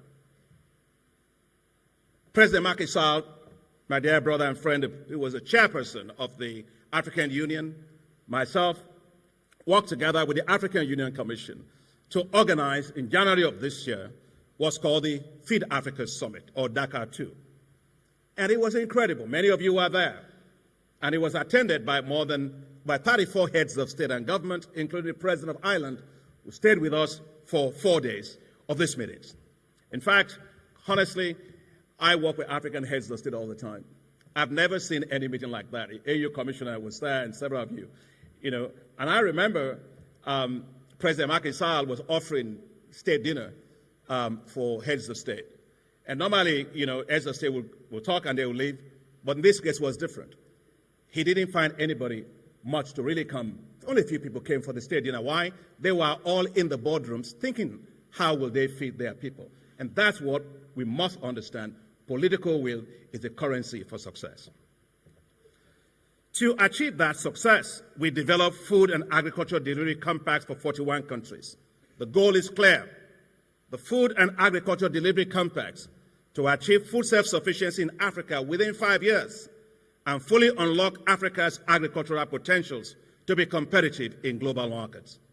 It was an incredible coordination of global effort and partnerships. I'm glad to let you know that as of today, we have mobilized $72 billion towards the food and agricultural delivery compacts to help accelerate the transformation of Africa's agriculture. I have appointed special envoys to work with all partners and countries for the effective implementation of these compacts. Today, I am pleased to announce that one of the special envoys is Dr. Timothy Williams, a former director in the CGIAR with decades of experience that has spanned International Livestock Research Institute and the International Water Management Institute. I expect that the second special envoy will also be from the CGIAR. This should tell you how much I think of the CGIAR and why we must advance on making the CGIAR work better for Africa. We must collectively achieve zero hunger in Africa in the next 5 years. We have the technologies. We have the technology delivery platforms. We have the science, the technology, and the innovation platforms, such as FARA, the CGIAR, and others. We have the political will. What we need now is greater action, and action at scale. Your gathering today for this Agribusiness Science Week is very important. We must pull together the powers to drive a more productive, efficient, and more competitive agricultural system. Today, new digital technologies are offering innovative solutions to challenges faced by farmers. They now provide improved access to agricultural information and technology. Farmers can now access weather forecasts, market prices, better farming practices, and pest management technologies through their mobile phone applications, online platforms, and SMS services. Mobile banking now makes it possible to have financial inclusion of our farmers. Fintech companies now allow farmers to send and to receive payments, access credit, and conduct financial transactions more efficiently. The use of remote sensing, drones, and satellite imagery has led to the emergence of precision agriculture in many parts of Africa, providing critical data on soil health, crop growth, water availability for effective farm management of critical farm inputs such as water and fertilizers while reducing environmental negative externalities. Today, online marketplaces or e-commerce platforms and commodity exchanges have emerged, connecting farmers directly to buyers, reducing farm losses, and allowing farmers to get better prices. For supply management, supply chain management, blockchain technology today is now being used to enhance transparency and efficiency in agricultural supply chains. This is helping to track and verify the origins, the quality, and the movement of agricultural products, reducing fraud, improving traceability, and enhancing fair market negotiations. So from the farm to the table, technologies, science, and innovation, and institutional innovations are imagined to transform the entire agricultural systems and food systems of Africa. Agricultural systems that are sustainable and climate resilient, and food systems that will unleash $1 trillion of value by 2030. And for that to be achieved, we must strengthen and support the CGIAR with a lot more resources, ensure that it works and delivers for Africa based on our priorities, and support regional research and development organizations such as FARA and all the sub-regional and agricultural research organizations. And CGIAR, I know you're here. You can count me as your champion as you raise more money for the CGIAR. And FARA, you're here. You can count me as a champion for you as you raise more resources for yourself and also for all the sub-regional organizations. That's why in the past year, the African Development Bank hosted 2 high-level consultations co-organized with the African Union Commission, the Forum with FARA, and the CGIAR. The objective of these consultations was simple: gain a better understanding of how the one CGIAR reforms will work concerning Africa and its shareholders. The outputs of these consultations, when fully addressed, I believe, will strengthen the partnership with CGIAR for supporting Africa's agricultural research and innovation and institutions, particularly national agricultural research institutions, for scaling up the impact of technologies to assure our continent of food security. Dear friends, these kind of partnerships are essential for scaling up innovation to support millions of smallholder farmers all across Africa. And that's why I'm delighted with the Abidjan 2 agreement and the subsequent action plans arising from these consultations that we helped to forge. I helped to forge with the CGIAR on these reforms and the CGIAR centers in Africa and FARA. And let me thank you, Claudia, because you are at the heart of those discussions. Thank you for being very responsive. Thank you for taking up the challenge, and you did well. This action plan commits the African Development Bank, along with the CGIAR, FARA, the African Union Commission, to a coherent, a well-coordinated effort for boosting agricultural research and innovation over the coming years. So today, our respective organizations, along with CIMMET, with IITA, will be unveiling this action plan at the One CGIAR moderated session and press conference right here in Durban today. There is an enormous untapped opportunity, dear friends, to put Africa's food security on a sounder footing. Unleashing the continent's agricultural potential through proven innovations and a commitment to research holds the key to food security in Africa and throughout the world. Ladies and gentlemen, as stewards of Africa's agribusiness and science sectors, we bear a huge responsibility to transform Africa into a food-secure, economically prosperous, sustainable and resilient beacon for the world. Our toil is monumental, but our resolve is undeterred. We are turning the tide on food insecurity, unlocking the vast agricultural potential of our continent, and planting the seeds of prosperity in the very soil that feeds us.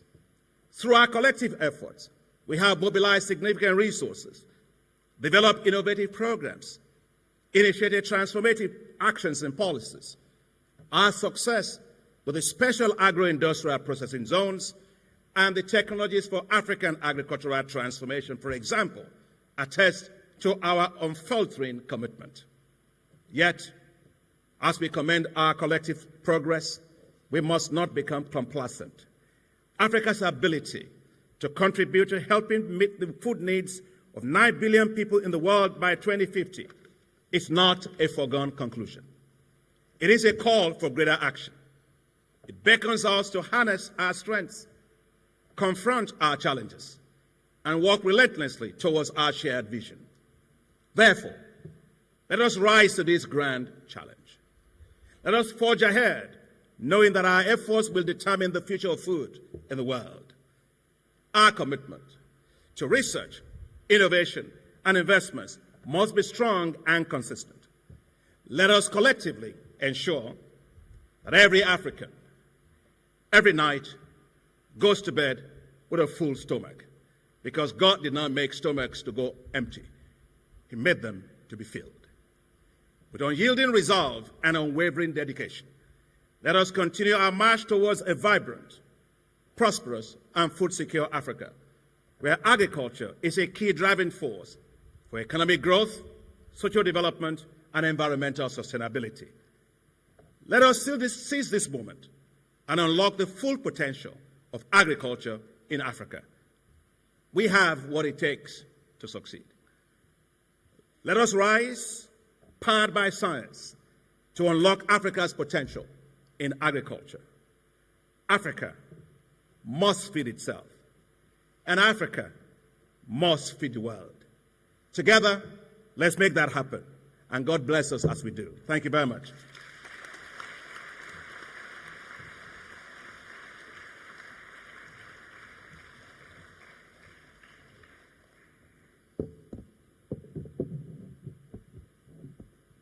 Another warm round of applause, ladies and gentlemen.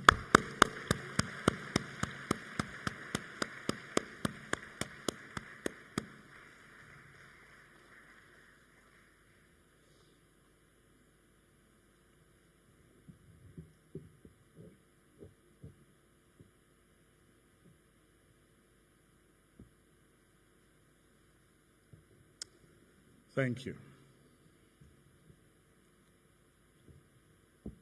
The next speaker comes from the executive authority in the province of KwaZulu-Natal.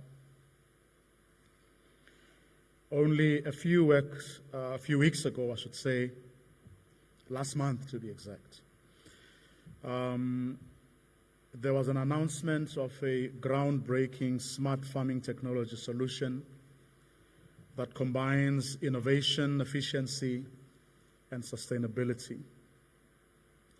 It was launched in this province by the Premier, all to ensure that this province has resilient farming and that many more people, especially youngsters, are employed in the value chain. You would have heard from the representative of the farming organization when he spoke about the importance of involving young people in the value chain. Ladies and gentlemen, a representative of the host province, but also the MEC for Agriculture in KwaZulu-Natal, Mr. Zuma.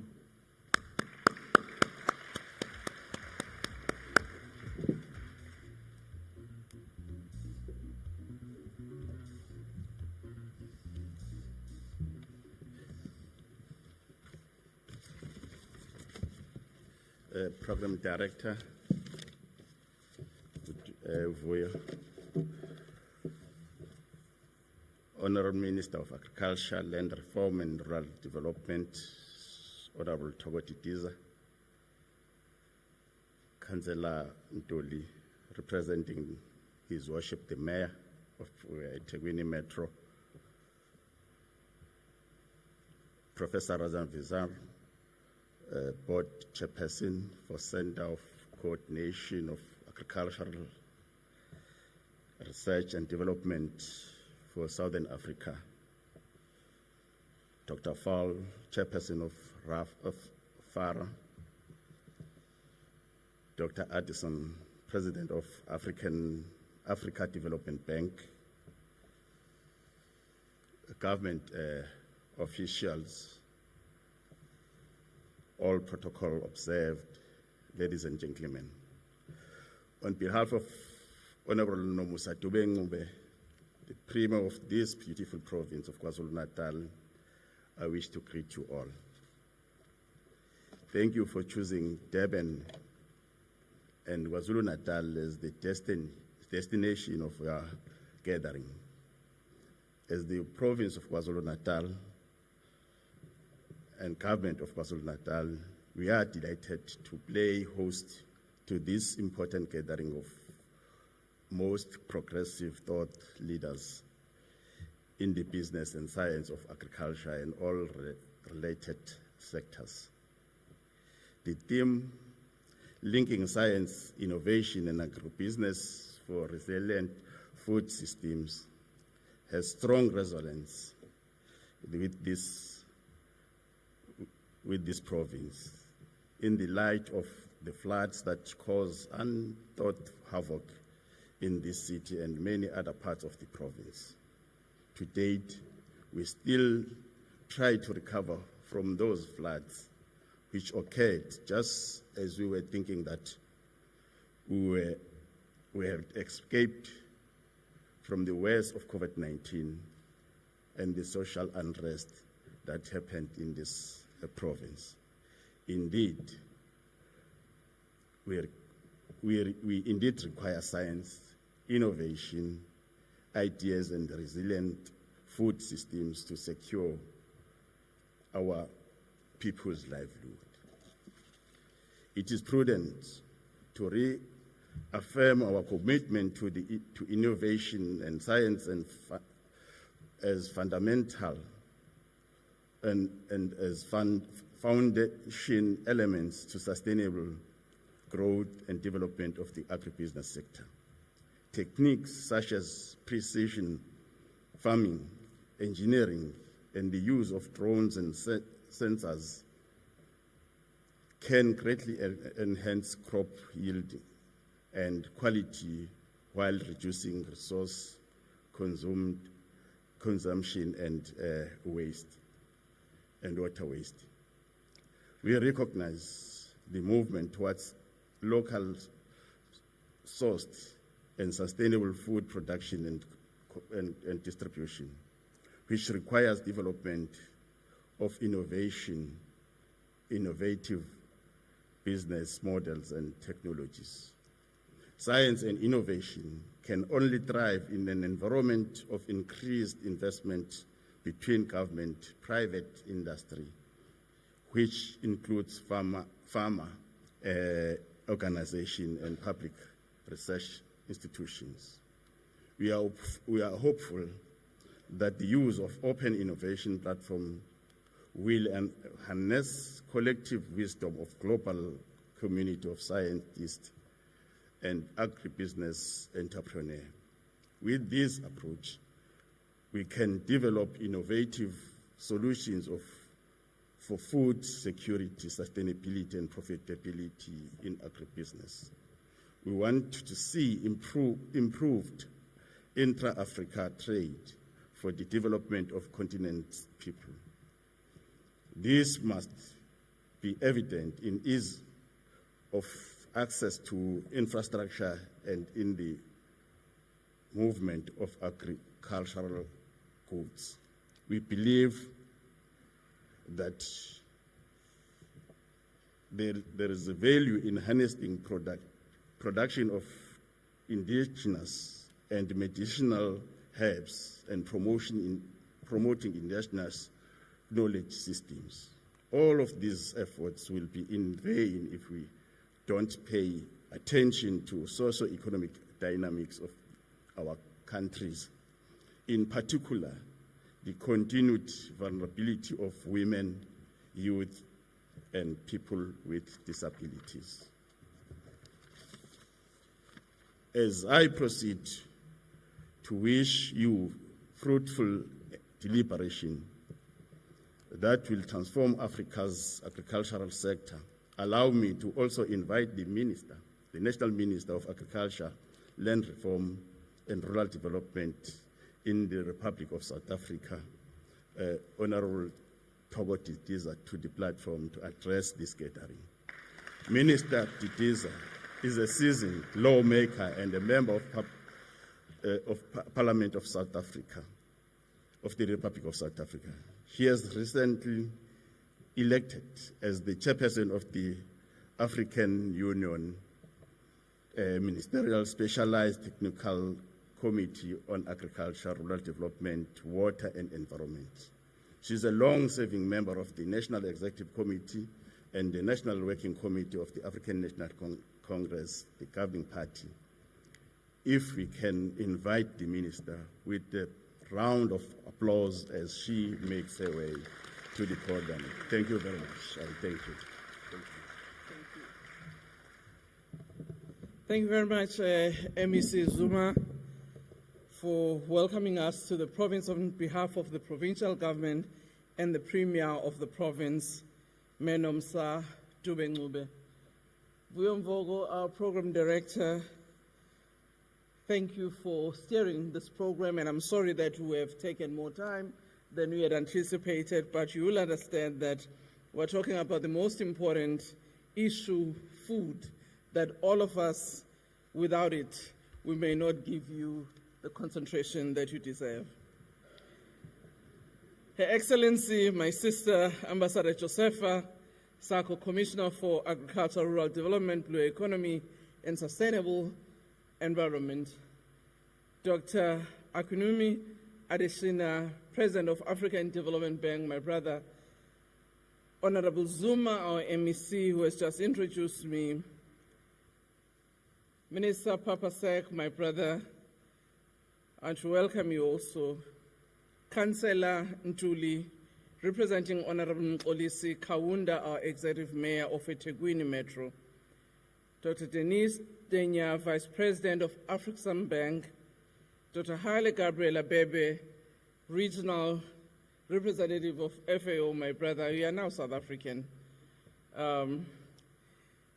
Ravi Ketapal, Chair of Global Forum for Agricultural Research, FARA, and the representative who spoke here, and Dr. Aluan Fal, Chairperson of FARA, Dr. Lala Razafinjara, Chairman of the Board of Directors of CADESA, Dr. Yemi, the Executive Director of FARA, my sister Lindiwe Sibanda, and my sister Agnes Kalibata, representing AGRA, and Lindiwe, representing CGIR.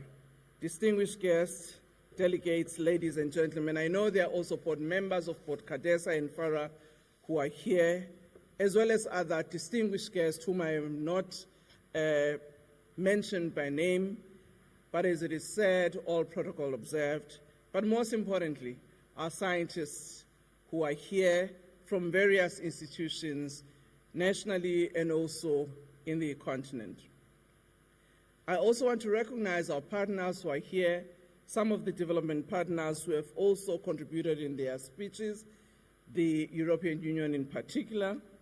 And I must say that it is exciting to be amongst you today. Well, for FARA, this is not the first time. This is a repeat.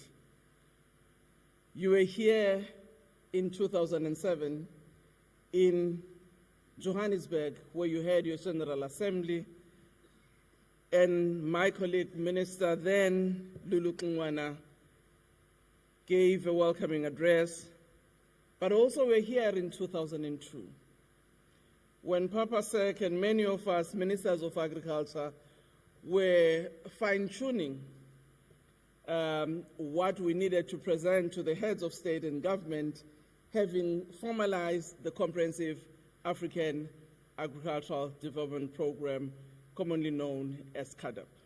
So here you are home, and I hope this is not the last invitation that FARA will decide to come back to South Africa, and in particular Durban. This is the second time.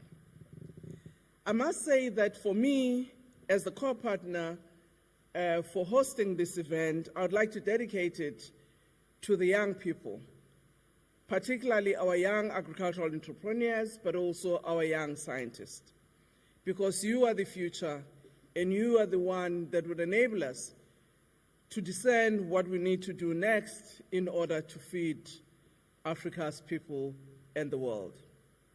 On behalf of the government of South Africa, led by His Excellency President Cyril Ramaphosa, I welcome you to South Africa. It is equally an honor for me to give opening remarks at the 8th Africa Agribusiness and Science Week, the 9th Forum for Agricultural Research in Africa's General Assembly, and the 3rd General Assembly for CADESA.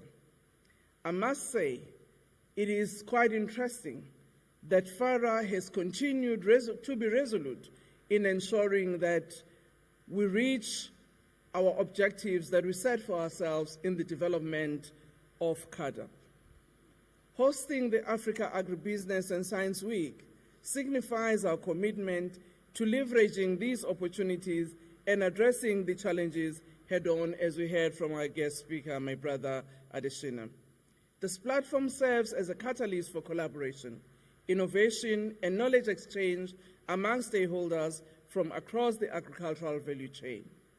It brings together policymakers, researchers, farmers, investors, and entrepreneurs to explore sustainable agricultural practices, cutting-edge technologies, and investment opportunities in the sector. The great minds gathered here at the Durban International Convention Center are our hope in resolving the perpetual global challenge of 828 million people currently facing inadequate access to food, taking into consideration the conditions of a perfect storm created by climate change, population growth, energy supply, and water scarcity on global food systems. The theme for the 8th Africa Agribusiness Week is, I quote, linking science, innovation, and agribusiness for resilient food systems, close quote. This theme is expected to galvanize us to advance Africa food systems and bring about the reality of our African leaders of transforming Africa into the global powerhouse and addressing food access challenges of the continent by 2063, leading towards the Africa we want, as we said, in the development of the African Agenda 2063. I must say that for me, as the Minister of Agriculture in the continent, I'd like to thank our partners, particularly ADB and others, who made it possible that we develop responses on how we could address the issues of food security during the height of the pandemic. This has indicated to us that our institutions remain committed in supporting public policymakers to make sure that interventions we make are supported by clear science and are evidence-based.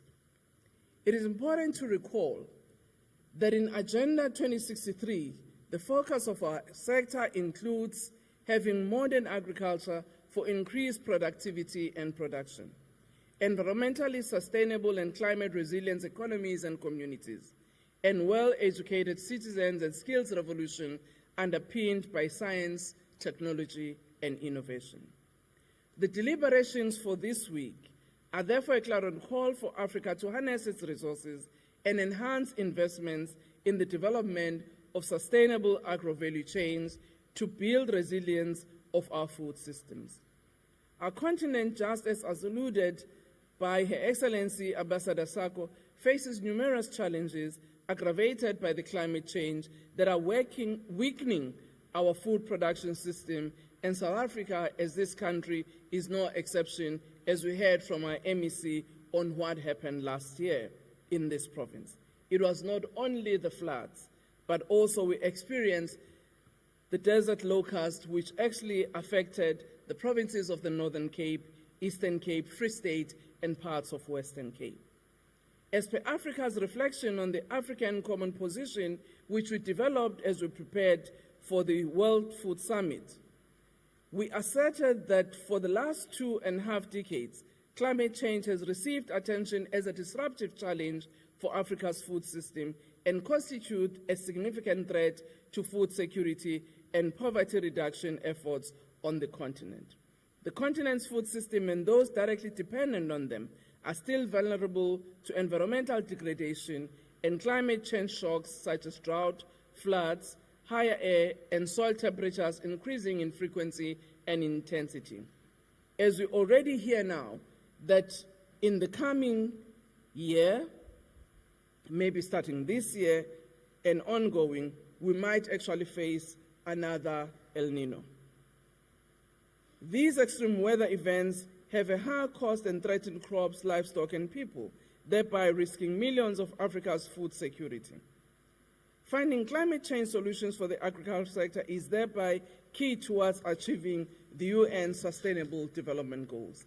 I'm happy, my brother Adesina, on what you have just said, working with CJR, of what you will do in enabling a number of countries, particularly in our continent, to respond to issues of climate change by developing mechanisms as well as scientific and innovative solutions towards ensuring that they protect their food systems as well as their societies.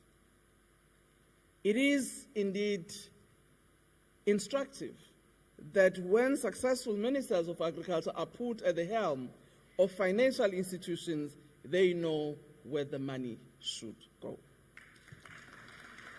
I do not think if we had a non-minister of agriculture heading the African Development Bank, we would have had such focus in agriculture as we've seen during your tenure, and we'd like to congratulate you for that.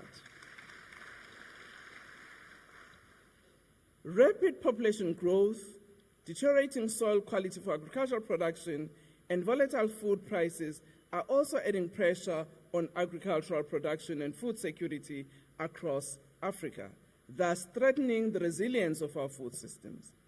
Ladies and gentlemen, this is causing a dent on the stride we are making of attaining the Sustainable Development Goals of ending hunger, achieving food security, and promoting sustainable agriculture by 2030. Therefore, effective leadership and investment in science and innovation is critical to ensure that outputs generated through science and innovation are sustainable in addressing the challenges faced by our food system. The resilience and sustainability of the food system will be highly dependent on technological advancement to enable yield increases, efficient utilization of scarce resources, and reduction in post-harvest losses. Agricultural research and development investments are positively associated with higher returns. But these returns take time and often decades to develop, adapt, and adopt at scale up to add value into the food system. I do hope that my colleagues, ministers of agriculture, as well as MECs and our local government systems, would actually look at how they create an enabling environment by ensuring that investment in agricultural research is key in their budgets.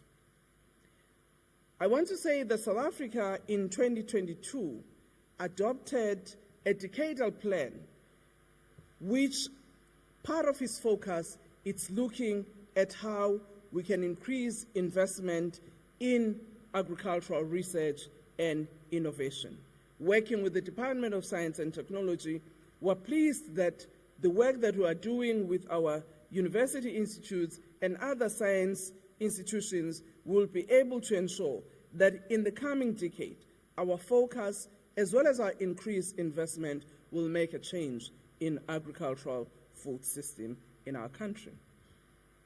It is, however, critical that African government must infuse strategies that will be developed and has been developed by yourselves as scientists and our institutions in our sub-regional and national level policy priorities for implementation. Part of the difficulty that sometimes gets experienced by institutions and individuals such as yourselves as professionals is that at continental, sub-regional level, and even internationally, we agree on some of these grand plans, but very little domestication of those at a national level, which then weakens our capability to improve our situation. This is similar to the outcomes of the deliberation this week. Governments and its partners need to demonstrate the critical role played by agricultural research and technology to support the growth and resilience of our food systems. A resilient food system can withstand or quick bounce back from shocks due to technological innovation and leadership support. This amplifies, therefore, the theme of this gathering, linking science, innovation, and agribusiness for resilient food systems. Ladies and gentlemen, agriculture and its associated business sectors cannot operate in isolation. This, therefore, means enhanced collaboration of agricultural science, innovation, and technology development with partners at the regional and global level for improved productivity. Productivity, sustainability, and resilience are the desired outcomes of a functional food and agricultural system. Therefore, technology development should be taken up in scale through innovative partnership to implement the available solutions. This is where it is necessary that as government and agricultural science institutions, we work with our private sector partners and financial institutions to make sure that we succeed. I must say that in South Africa, last year, May, we launched the Agriculture Agribusiness Master Plan, which looks at various elements of what we need to do in order to increase our capability in the agricultural sector, but also strengthening our food systems. It is also important for me to share with you that as a country, the South African Biosecurity Hub, which we launched with the University of Pretoria in partnership with government and industry, is another example of private-public partnership in providing research solutions to our food system and adherence to the global sanitary and phytosanitary measures. It is these types of partnerships that we envisage to witness right through the continent. I also want to share that at the height of COVID, one of the challenges that we had to face was how do we trade among ourselves. And we had to therefore develop innovative systems to be able to ensure that we trade with our partners without necessarily having to go in loco to establish whether the goods that we're trading with are of good quality or even the value as indicated. Working with our scientists, we developed, together in partnership with the Netherlands government, the e-certification system. And later, in September 22, SADC also developed an e-certification system, which actually has improved trading among ourselves as a region, but also with our international partners. It is these solutions that we require, and many more, to ensure that we strengthen our food systems. It is therefore essential that as we invest, develop, and diffuse innovative technologies to provide solutions to strengthen resilience of our food systems, we can succeed. If we fail, the food system will not be able to deliver food for all as expected. We would also have failed in our endeavors to achieve food security, nutrition, and poverty alleviation in line with our commitments as the countries who are members of the United Nations system in terms of our SDG.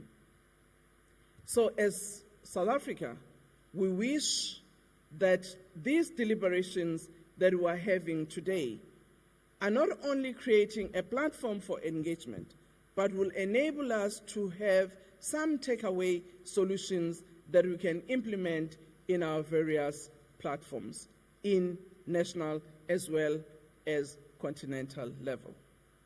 To our partners, we want to thank you for having made this possible, and we trust that the journey today is only just another milestone in a journey that we still have to walk with you. I wish to open this Science Week today and trust that the successful collaboration will make sure that all of us found it valuable to being in Durban. Siyabonga. Enkosi. Rialebucha. Thank you. Merci. Asante sana. Shukran. Obrigado.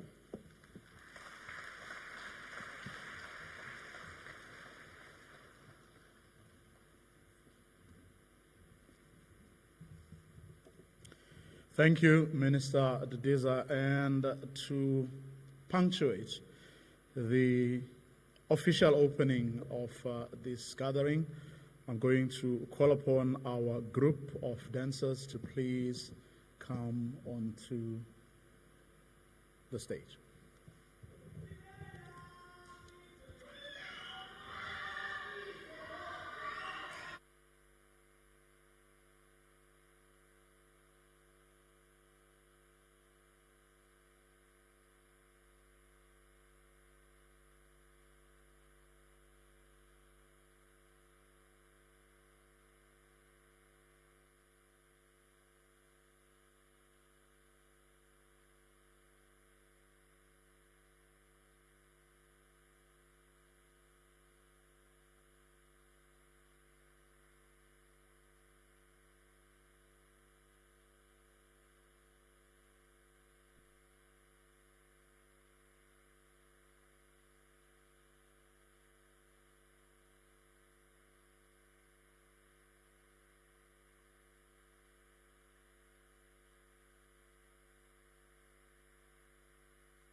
Thank you to our dancers. What a spectacle. We're now going to the next part of the program, and that's the presentation of the FARA Leadership Prize and the induction of this year's awardees. And for a brief introduction to the award itself, we're first going to play a very short video, whereafter I'm going to ask Madame Bongiwe Njobe, who is the chair of the Norms and Governance Committee, FARA, to the stage. But the video first. The medal is the symbol of honor of the Forum for Agricultural Research in Africa, bestowed on deserving Africans to promote leadership in Africa's agricultural science, technology, and innovation space. This embossed gold medal is a 4-inch diameter circular medal with a raised rim on both the obverse and reverse. On the obverse at center, the relief outline of the logo of the Forum for Agricultural Research in Africa with the inscription FARA Leadership Prize for Advancing Agriculture, Science and Technology and Innovation in Africa on the perimeter.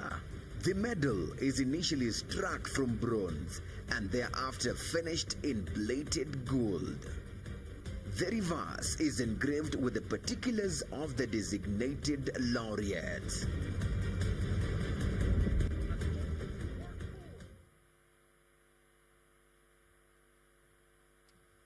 To give a bit of background to the award itself, please welcome Madame Bongiwe Njobe. One round of applause.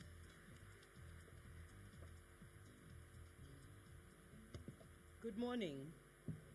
In the interest of time, all protocols have been ably observed prior to my coming here. So I speak as the chair of the FARA Nominations and Governance Committee, which is responsible for the issuance of this prize. So FARA has learned, as we heard today, about milestones that need to be marked. But the other thing that we really want to do is to celebrate people who have helped us achieve those milestones. So at its 8th sitting, held in May 2016, FARA's Board Executive Committee endorsed the principle and the practice of a FARA Prize for Leadership of Agricultural Research and Innovation in Africa. The purpose of the prize is to recognize and celebrate outstanding achievements by individuals in leadership roles in the agricultural research and innovation space and related spaces that amplify the impact of agricultural research and innovation. It's also meant to inspire leaders and young people to pursue excellence and lasting impact in AR4D. And finally, and very importantly, draw the wider public's attention to agricultural research and innovation issues, and in this regard, the prize thus contributes to sensitization and opportunities for advocacy of agricultural research and innovation.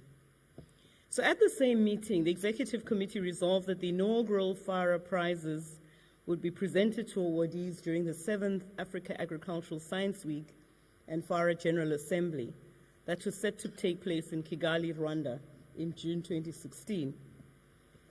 The Executive Committee then endorsed His Excellency Paul Kagame, President of Rwanda, and Dr. Akinwumi Adesina, President of the African Development Bank, as the first awardees of the FARA Prize. And I think that was the last time I saw you face to face.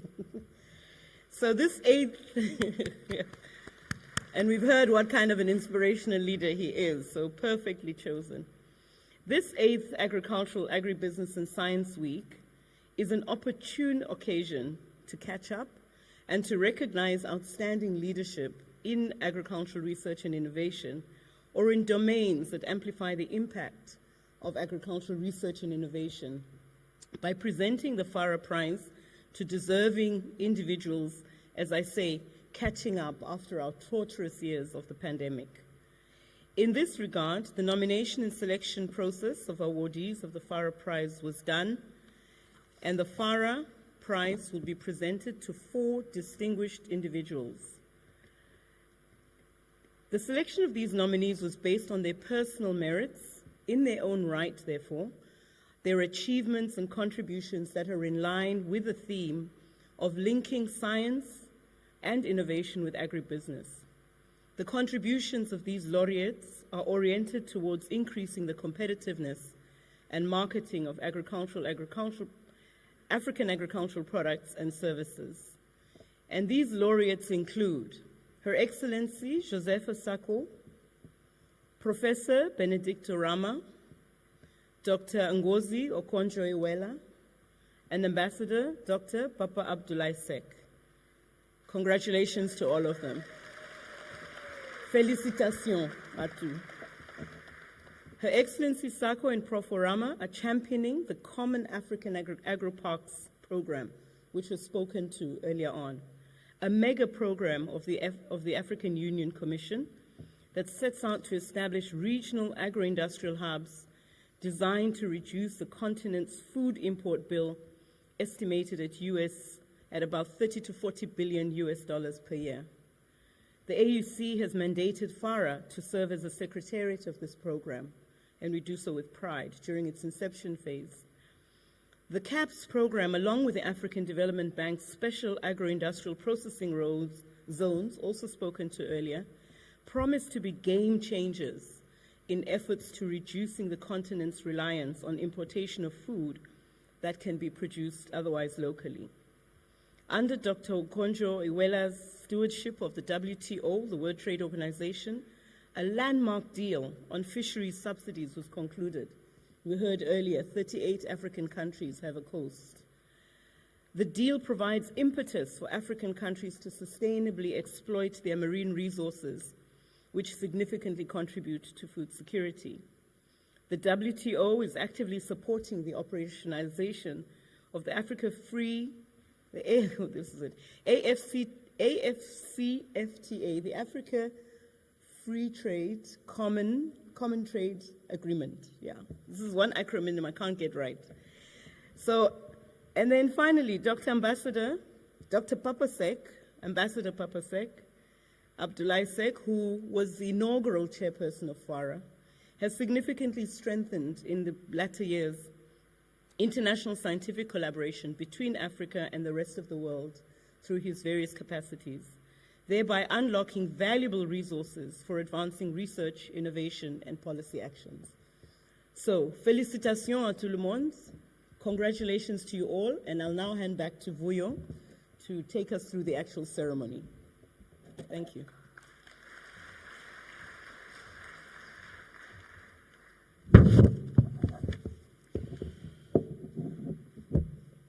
Thank you, Ms. Jobe. I am now going to call upon one of the first recipients of this award, Dr. Adesina, to please come on stage. And I'm also going to ask the recipients of the awards who are here to also be ready to come on stage.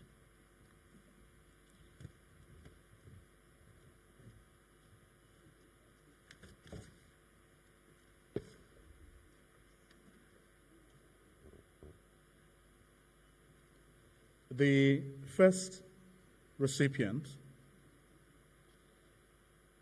the Honorable Professor Benedict Orama,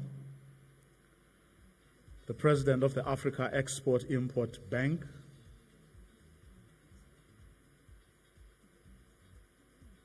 and that is the person who recognizes first.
The second awardee is Ambassador Josepha Sako, who is the African Union Commissioner for Agriculture, Rural Development, Blue Economy, and Sustainable Development.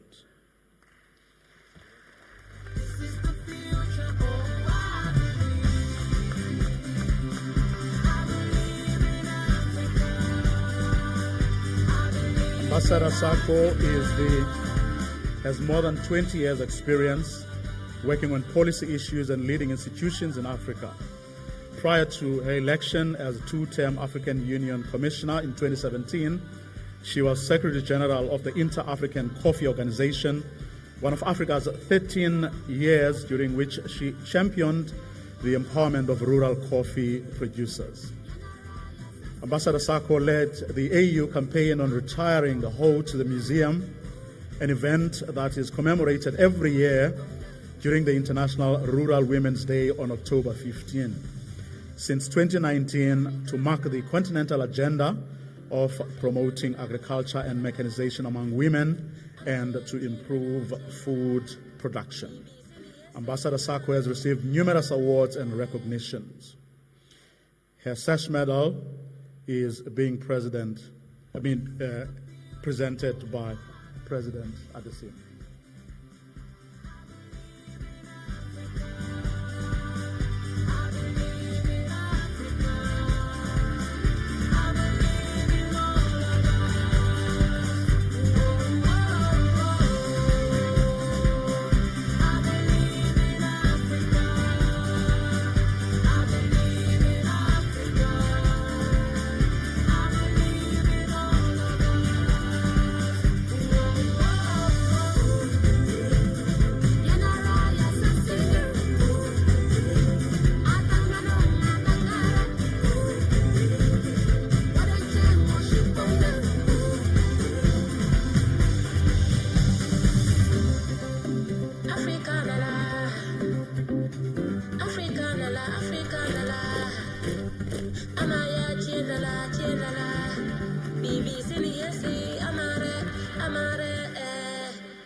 The next recipient is Dr. Ngozi Okonjo-Iweala.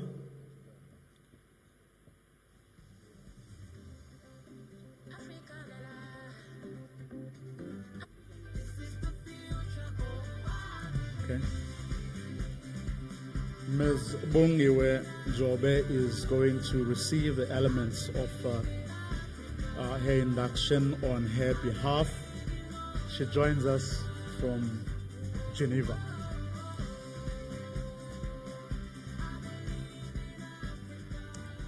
She's the Director General of the World Trade Organization, the WTO, the first woman and first African to hold the position in the 75-year history of the General Agreement of Tariffs and Trade and the WTO. Dr. Okonjo-Iweala is an economist and international development expert with more than 40 years of experience, whose service include chair of the board of Gavi, the Vaccine Alliance, the African Union's African Risk Capacity Group, and co-chair of the Global Commission on the Economy and Climate. She currently serves in several advisory boards and groups, including the Board of Trustees of the World Economic Forum and the Global Mission on the Economics of Water. Ladies and gentlemen, Dr. Okonjo-Iweala.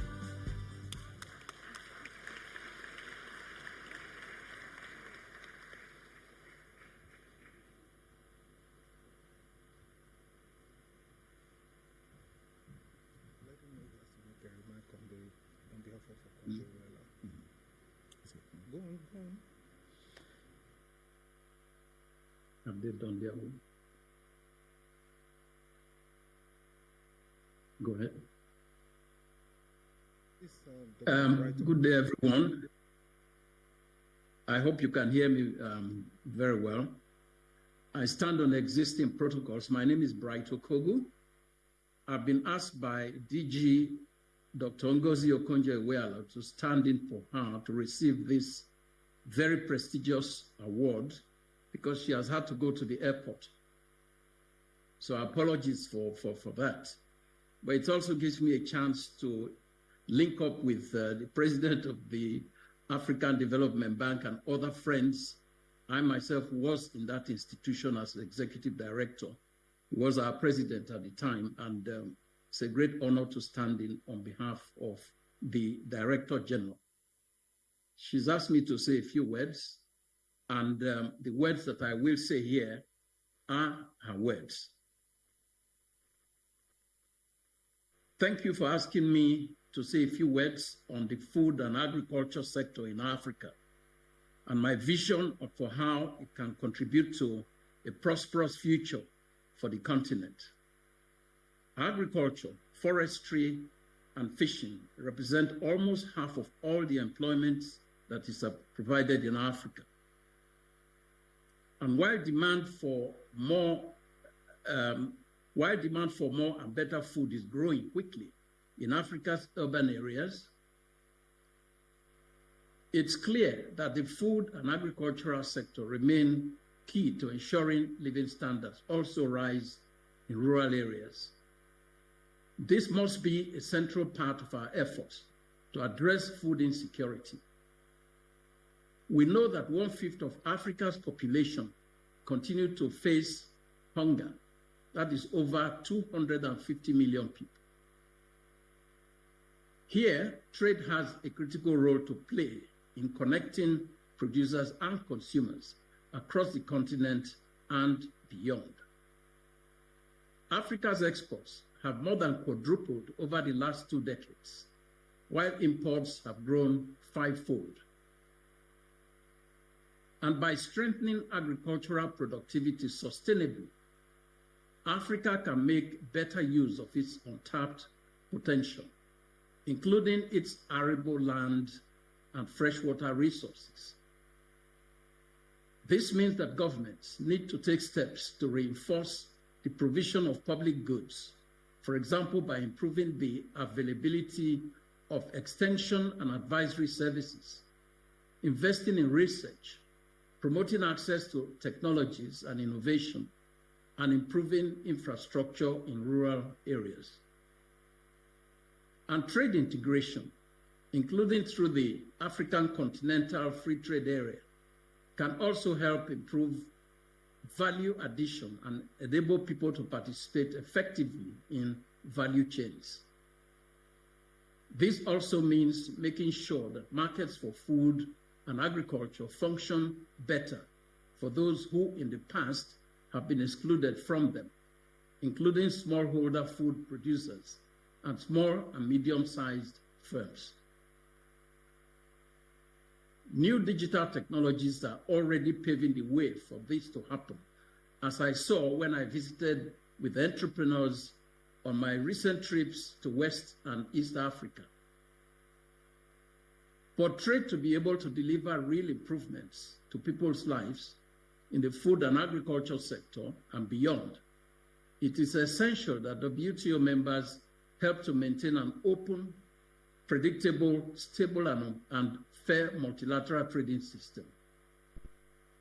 As we approach the 1-year anniversary of our 12th ministerial conference last year, I want to acknowledge the steps you've already taken to do so and highlight what this means for Africa. After a decade of negotiations, WTO members agreed an important decision which exempted from export restrictions food that is bought by the WFP, which is the World Food Program, making it easier for the agency to provide life-saving assistance to people facing humanitarian emergencies. And the conference also agreed, for the first time ever, a declaration on food security, which again underscored the importance of minimizing trade distortions as far as possible, and highlighted in particular export restrictions on food. As many African countries import more food than they export, this is critical in ensuring that poor consumers can continue to access food at affordable prices when sudden shocks occur. But the key question for us as a continent with the world's largest remaining reservoir of arable land is, why do we import so much food? Africa can and should produce enough food for itself and also for export. Dr. Akinwumi Adesina demonstrated during his time as agriculture minister in Nigeria that you can turn the sector around by making access to improved food, seeds, fertilizer, and other inputs easier, as well as, of course, in respect of extension services, so our farmers' productivity and output can be increased. I'm not surprised, of course, that this particular element is one of the high fives of the African Development Bank, which Dr. Adesina leads. Let me focus on increasing the productivity of African agriculture. We know that trade will be a key instrument in getting this aspect done. The COVID pandemic, the war in Ukraine, and more frequent and intense climate shocks have shown the importance of strengthening resilience to unexpected events and how trade can help in the future. Ethiopia's experience shows how this can happen.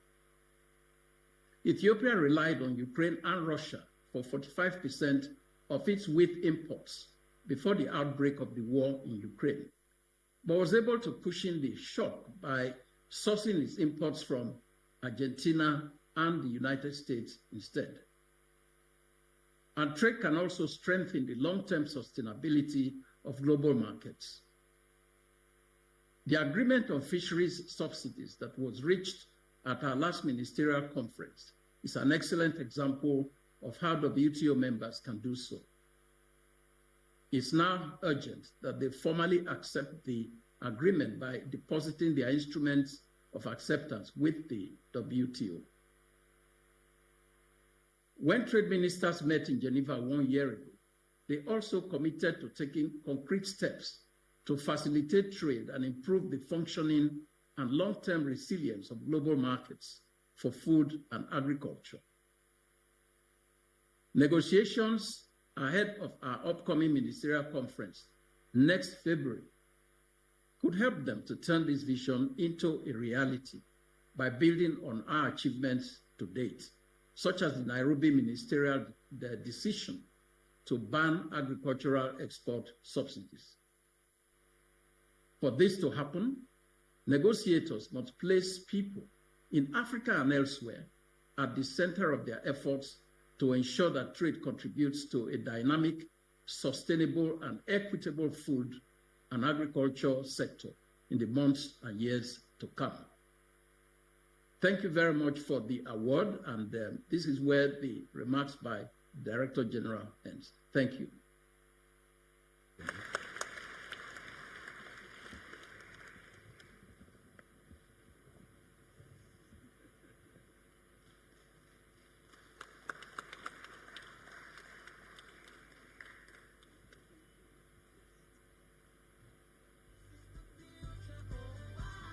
Ms. Bongi-Wenjowe gets to receive the award on behalf of the woman who has been named by so many publications around the world as one of the top 25 or top 100 influential people in the world, depending, of course, on whose list you are talking about, whether it's Time Magazine or whether it's Forbes.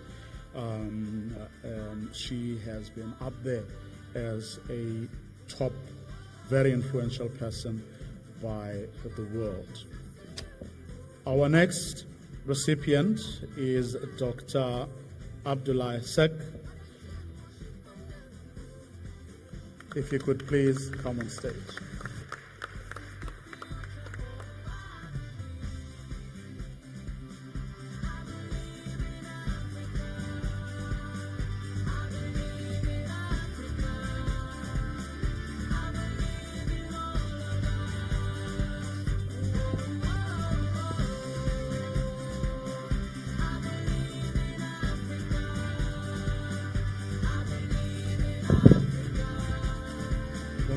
Bonjour à tous et à toutes, distingués invités et tout protocole observé. J'ai le plaisir de vous présenter la biographie du docteur Papa Abdoulaye Seck.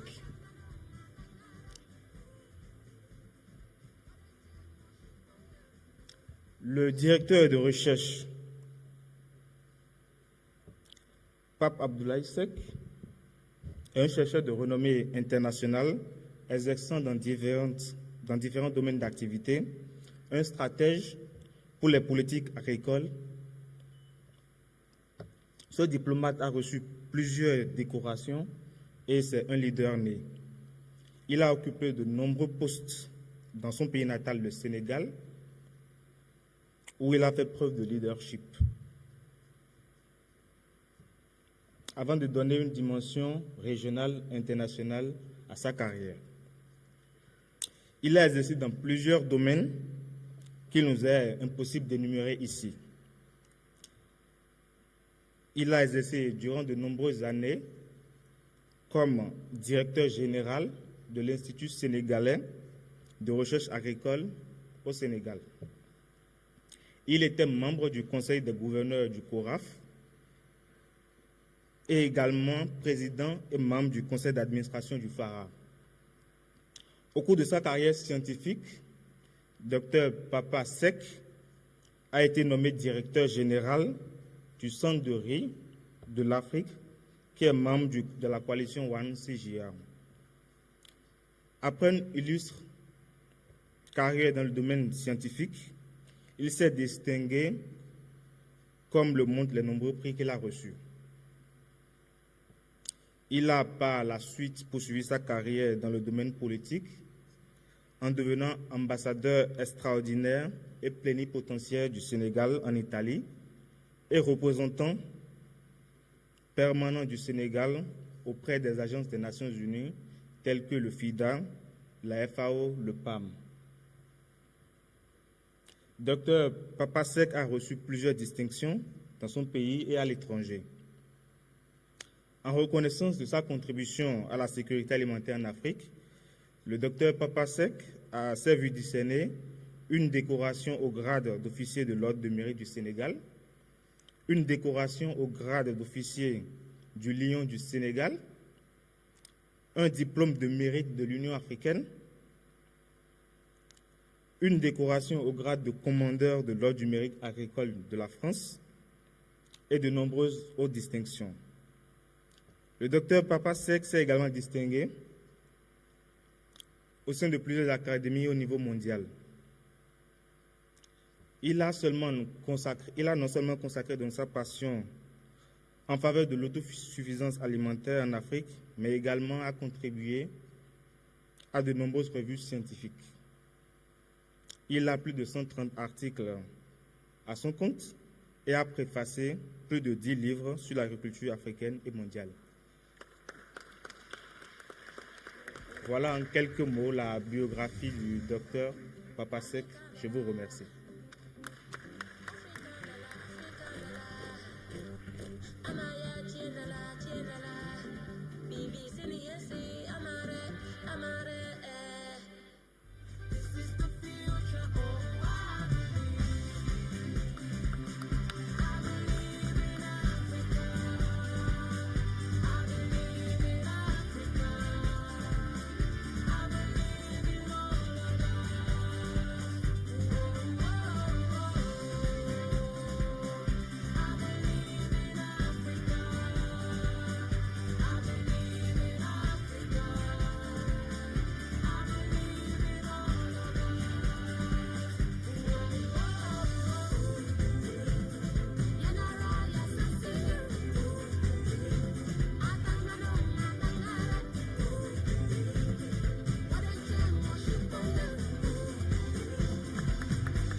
Mesdames, Messieurs,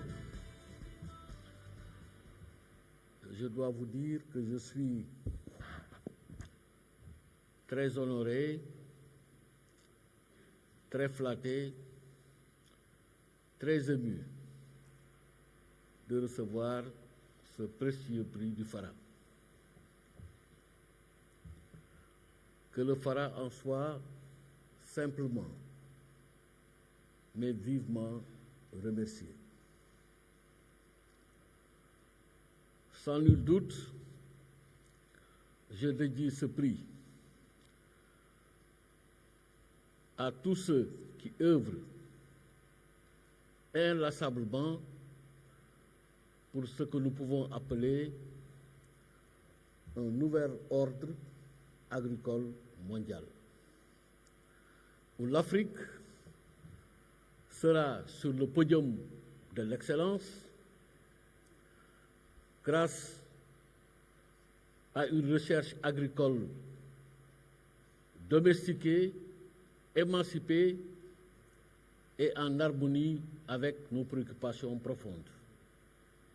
Et aussi grâce à des systèmes d'innovation ou écologie de l'innovation, c'est-à-dire une parcellisation des responsabilités, une agrégation des contributions de tous les acteurs intervenants au niveau des chaînes de valeur. Si nous voulons faire subir à l'agriculture africaine une véritable métamorphose, nous devons dépasser ce que nous appelons communément un simple partenariat. Il nous faut transformer le partenariat en actionnariat, ce qui veut dire, instead of talking about stakeholders, we have to talk about shareholders, in order to be sure that all the actors are involved in the transformation of agriculture. Merci beaucoup.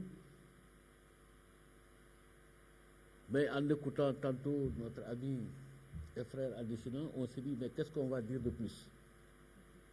Compte tenu de son éloquence et de sa profondeur, connue de tous. Mais je dirais simplement que nous avons une contrainte fondamentale qui est là. C'est comment assurer une souveraineté alimentaire en Afrique. À l'instar de ce qu'a voulu faire Dakar 2. Mais la souveraineté alimentaire n'est pas une option que nous faisons. C'est une contrainte fondamentale. Car comme disait l'autre, la mondialisation, c'est une interdépendance sans solidarité. Et la crise de 2008, avec les émeutes de la faim enregistrées dans plusieurs grandes capitales africaines, la crise sanitaire, le conflit russo-ukrainien ont démontré une évidence. Les pays produisent d'abord pour se nourrir avant de penser au reste du monde. Donc il appartient aux Africains de nourrir les Africains, ce que la BAD traduit par cette belle formule, l'Afrique nourrit l'Afrique.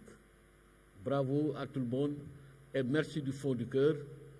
Je suis un homme comblé aujourd'hui, après 42 ans au service du secteur agricole, où je commence à avoir des cheveux blancs. Je suis vraiment très content et très honoré. Je suis vieux malgré l'apparence. C'est peut-être parce que je suis un gentleman, comme Adesina, mais je suis quand même un vieux. Merci beaucoup.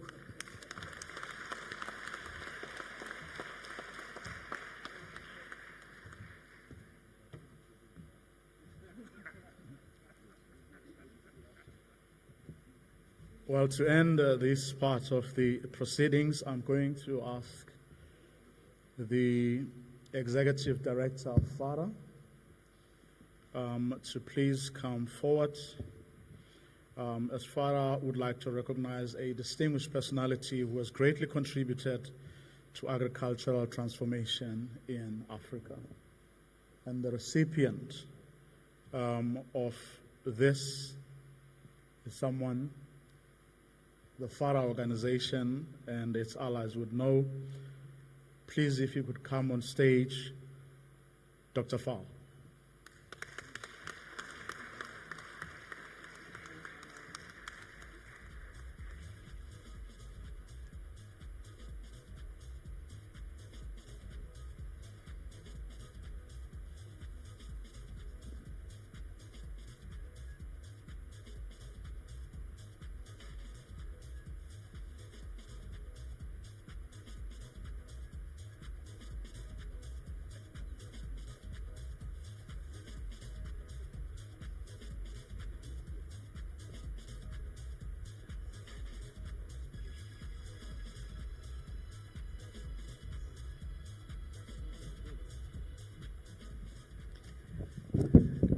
Excellencies, ladies and gentlemen, just crave your indulgence to say a few words while we're doing this to my board chair before he bows out.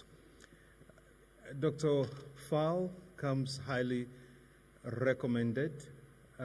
He's been the board chair of CORAF, at the same time vice chair of FARA for 3 years, and then chairman of the FARA Board of Directors for 4 years. So he's been directly involved in the leadership for the last 7 years. Before then, he's been so many things, as mentioned in his bell this morning. He's been the DG of Israel and so on.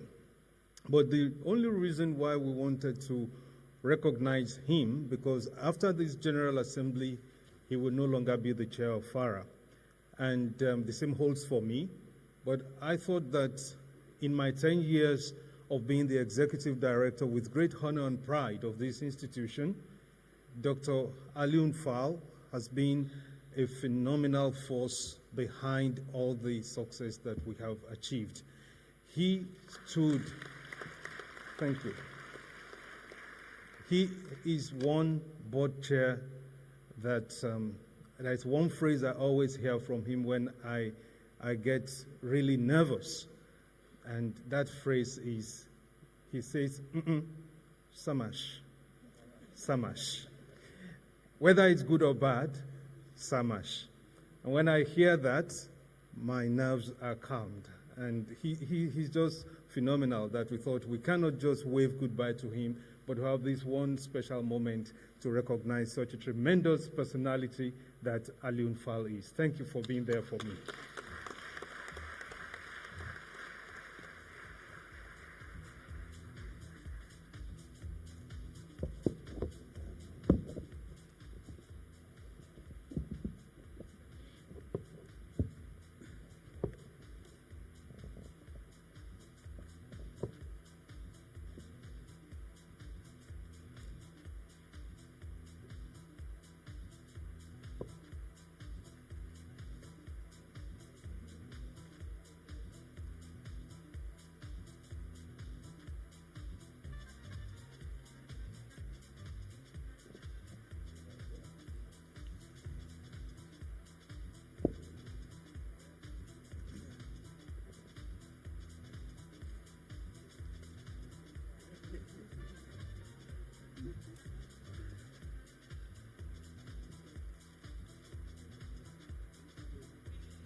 Let me thank you all. And that brings us...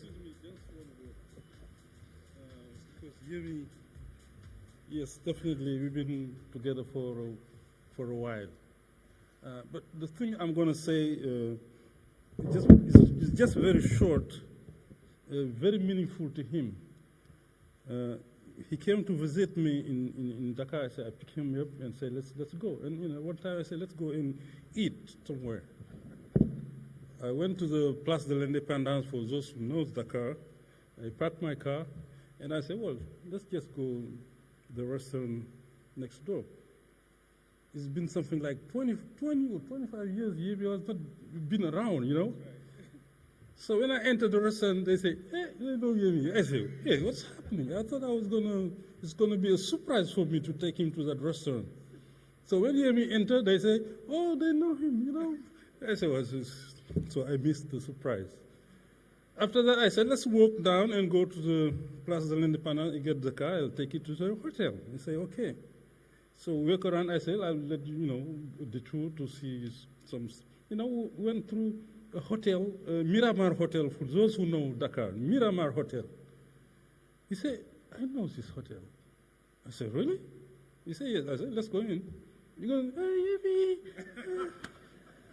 I said, that's it. This guy is made to serve people. So keep on doing it. You are blessed by God. Thank you very much. Thank you so much.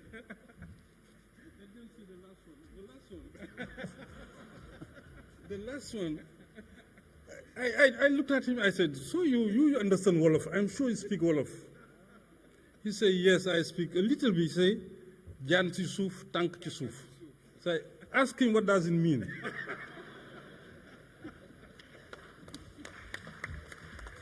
Okay, I'll say it. Just not to hold the suspense. Jan ci suuf, tank ci suuf is a Wolof proverb, and I love proverbs. It's a proverb that says, the snake is on the ground, and so are your feet. Be careful.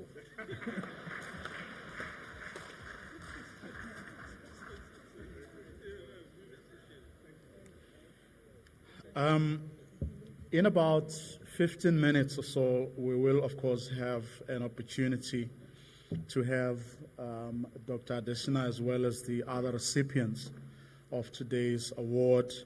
They'll have an opportunity to share with us some of their thoughts and invaluable experiences. That's when I'll be sitting down with them here and during a fireside chat that we're going to have in about 15 minutes. In the meantime, you can go outside and grab some coffee, stretch a little. You can use the exits on both sides and then turn right, and that's where tea is being served. And if we could please come back in about 15 minutes for that fireside chat, which we promise won't be long. In the meantime, the board of FARA and other partners, FASEC and FARA, if you could please come onto the stage together with the private sector partners for a photo opportunity.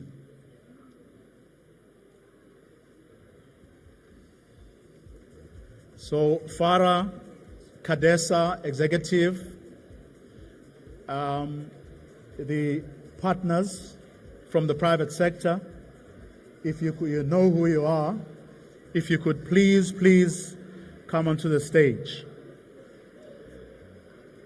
FARA executive, FARA board, CADESA executive, CADESA board, representatives of private sector partners, if you could please come onto the stage for a photo opportunity. And if we could all be back here in 15 minutes.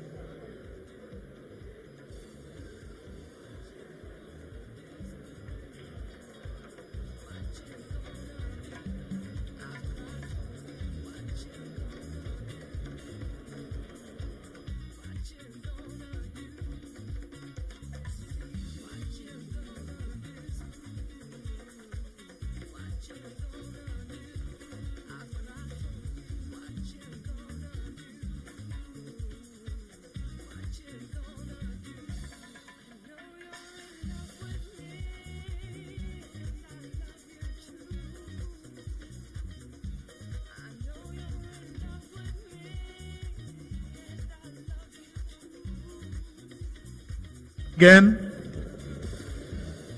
calling on all FARA executives and board members, CADESA executive and board members, the Minister and MEC of Agriculture, the private sector partners, please, if you could come on stage, won't take a lot of your time.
sir.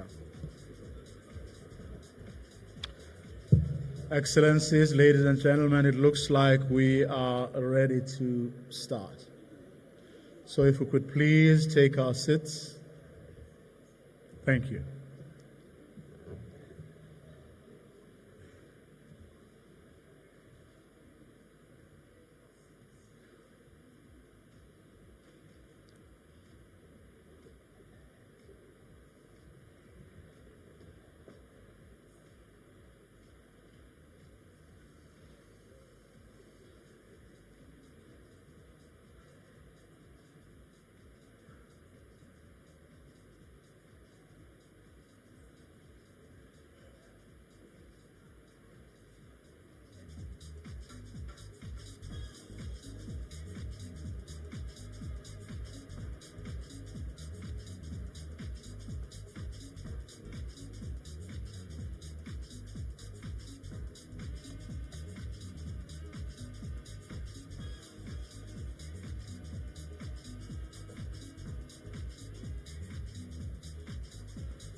Can the person who has the action plan please contact Dr. Yemi?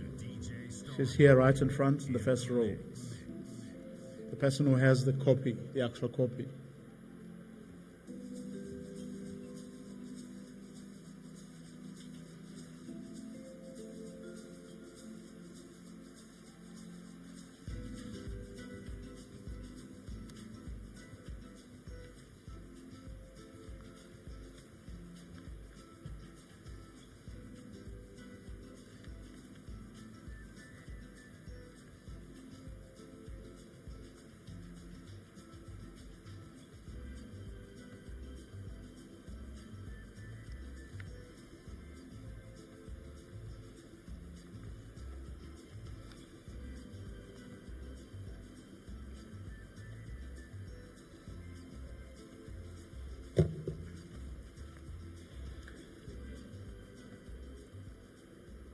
And we're going to have a bit of a change to the program to accommodate a couple of developments. We are now going to start with the launch of the action plan. And so I was asking the person with a copy to please come forward so that we could start with that part of the program. We'll then work our way backwards.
Excellencies, ladies and gentlemen, we are now resuming with the program, but with a couple of changes that I will announce as we go along.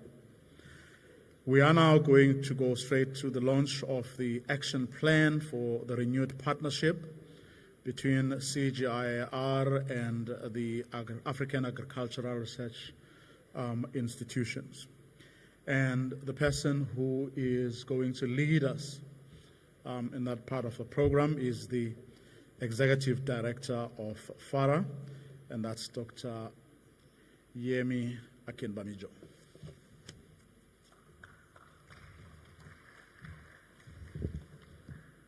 Thank you very much, Vuyo, and good afternoon, ladies and gentlemen, excellencies, all protocols duly observed. My task this afternoon is quite simple, but before I go into it, may I ask who in the room is holding on to this type of document? I beg you, we need you up here. Okay, so what is about the action plan? You must have heard it a couple of times this morning about the CG reform and what the other organizations across the continent have done in collaboration with the CG system to be able to help the process of the reform in a way that it becomes very, very domesticated and to help in the transformation that the continent has been looking for. Of course, the CG system has spent a lot and has contributed immensely to the development of the continent. I am a living testimony because I was trained within the CG myself. And there are so many other people like me across the continent whose capacity has been enhanced. But time has come that the CG chose to reinvent and evolve itself to enhance its efficiency, to enhance its effectiveness across the globe. It's the one organization that has the global oversight on agricultural research. And when it comes to the African continent, there are some specificities that the continent demands. And it was in that context that the Forum for Agricultural Research in Africa, the African Union Commission, the African Development Bank, and the CG system decided to have some form of discussions and conversations around how agricultural science can help the work, the food systems on the continent. So the conversation started about 18 months ago and culminated in what is very well known as the Abidjan 1 and Abidjan 2 processes that ended in a communique, and we are very, very grateful to the leadership of the CGIR, first under Marco and now under my dear sister, Professor Lidiwe Sibanda, and also extremely grateful to the guidance provided by Dr. Akin Adesina himself and the African Development Bank and also the African Union Commission to guide this process. The process ended in Abidjan 19th of May last year, and the leadership asked the two institutions responsible for the action plan that will operationalize the communique. And these two institutions are FARA and the CG.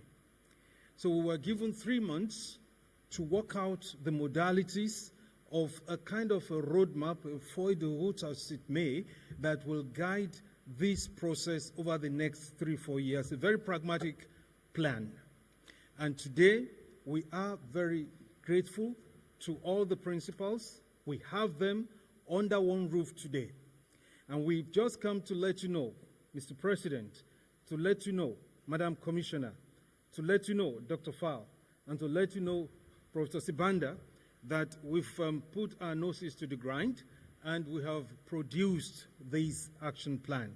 And it is for this reason that we would like to invite these principals to come to the stage and have a session to launch this action plan. But I must also add that ideally we would have loved to have a deep dive, and that's going to happen tomorrow. So hold your breath. At the CG plenary tomorrow, there's going to be a very, very detailed and explicit conversation around this document, but we're going to have it launched today while we have the principals with us. So I crave your indulgence, and I would like to now invite the principals, Excellencies, Dr. Akin Adesina, Madam Sako, Dr. Fao, Professor Sibanda, to please come to the stage for a brief ceremony. Please give them a round of applause. Meanwhile, we are looking for who's holding the books.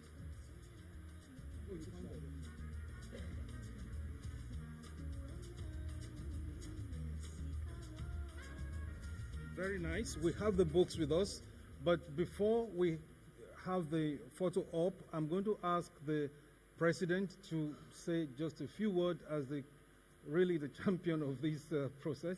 If you just want to say a few words, Mr. President. Well, thank you very much, Yemi. I'm not going to say much.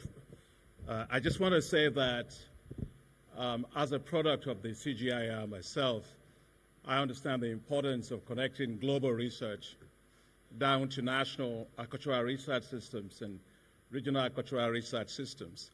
And when the CGIAR was actually created, they were created to create public goods, and those public goods have to land somewhere. They have to land in regions, they have to land in countries. And as a young scientist myself, I realized how critical the CG was in terms of a number of three areas. One is in terms of training young scientists are very, very important. And research collaboration with national and regional agricultural research systems, very, very critical. And most importantly is making sure that you can actually connect all of that to deliver impact. And I remember I was telling Lindy Way, where is she? Oh yeah, right.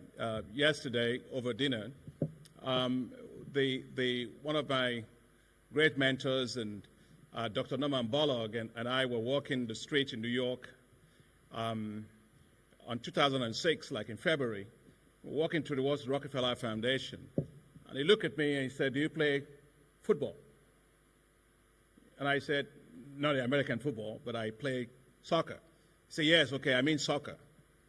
He said, "You know, in soccer, if you don't score your first goal, you will never know that you can win a game." And he looked at me, he said, "Why don't you start working, score a goal for African agriculture, and then you guys can believe you can really feed yourself." And in trying to do that, we need the whole system working.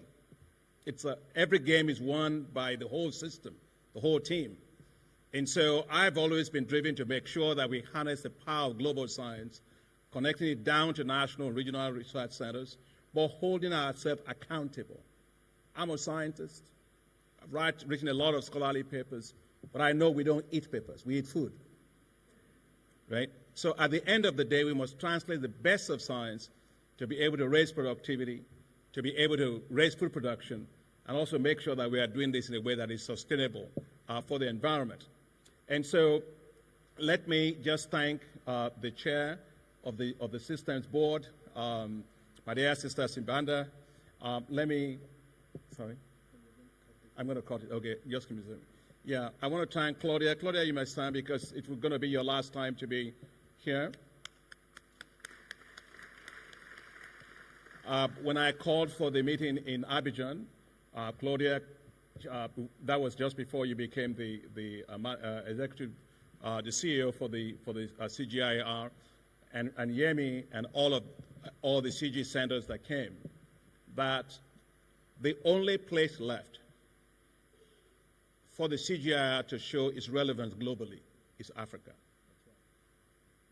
And there's no doubt in my mind that if we work effectively together to deliver what is here as a way of working, we hold ourselves accountable to being not only able to feed Africa, would allow Africa to unlock fully its agricultural potential. So it's a very, very monumental time that we are talking about here. And I think the future of the world and the future of food in the world depends on how CG works with everybody else to take technologies to scale. What matters, I was talking to Liniwe yesterday and others, is let's not do Mickey Mouse stuff. No, we're working with 100 farmers there, another 200 farmers there. No. We've got 283 million people to get out of hunger. That's the scale that matters. And that's the scale at which we must hold ourselves collectively accountable. So that's the kind of revolution that we must have. And when we do that, I think that the meetings that we've had and the efforts that we've had to make sure the reforms respond to Africa's needs and be held accountable to Africa's needs will have paid off. So thank you very much for staying with the reforms. And I'm delighted with what I've seen. I look forward to the results. Thank you very much.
No, we have something to do.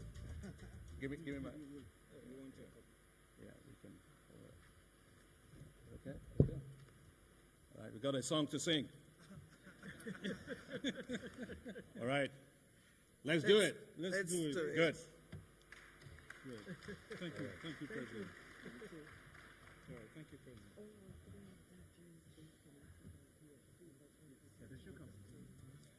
I understand we have some of the DGs from Africa. All of them. Okay, please join us on stage, the Director Generals of CGIAR centers. Okay, you can call them. Please may I request our Director Generals from the 3 CGIAR centers that are headquartered in Africa to come on stage with Dr. Claudia Sodef, who is our Executive Managing Director. It's just to show you the people who have to deliver. It's one thing to stand here and say we'll do it, but for Dr. Yemi, he's here, but for the CGIAR, all 3 are here today. Where is Dr. Simeon Ewi?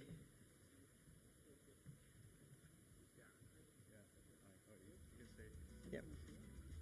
He was here, he just arrived on his flight. So I'd like to introduce the Director Generals who are based in Nigeria, Kenya, and Abidjan.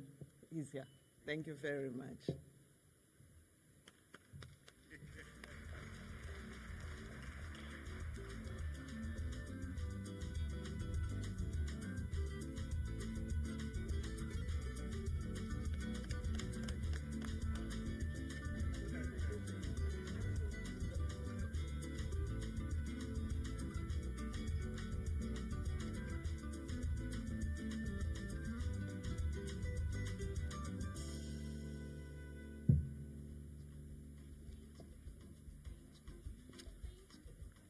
I think let's give credit where it is deserved and really thank these people for putting together this action plan.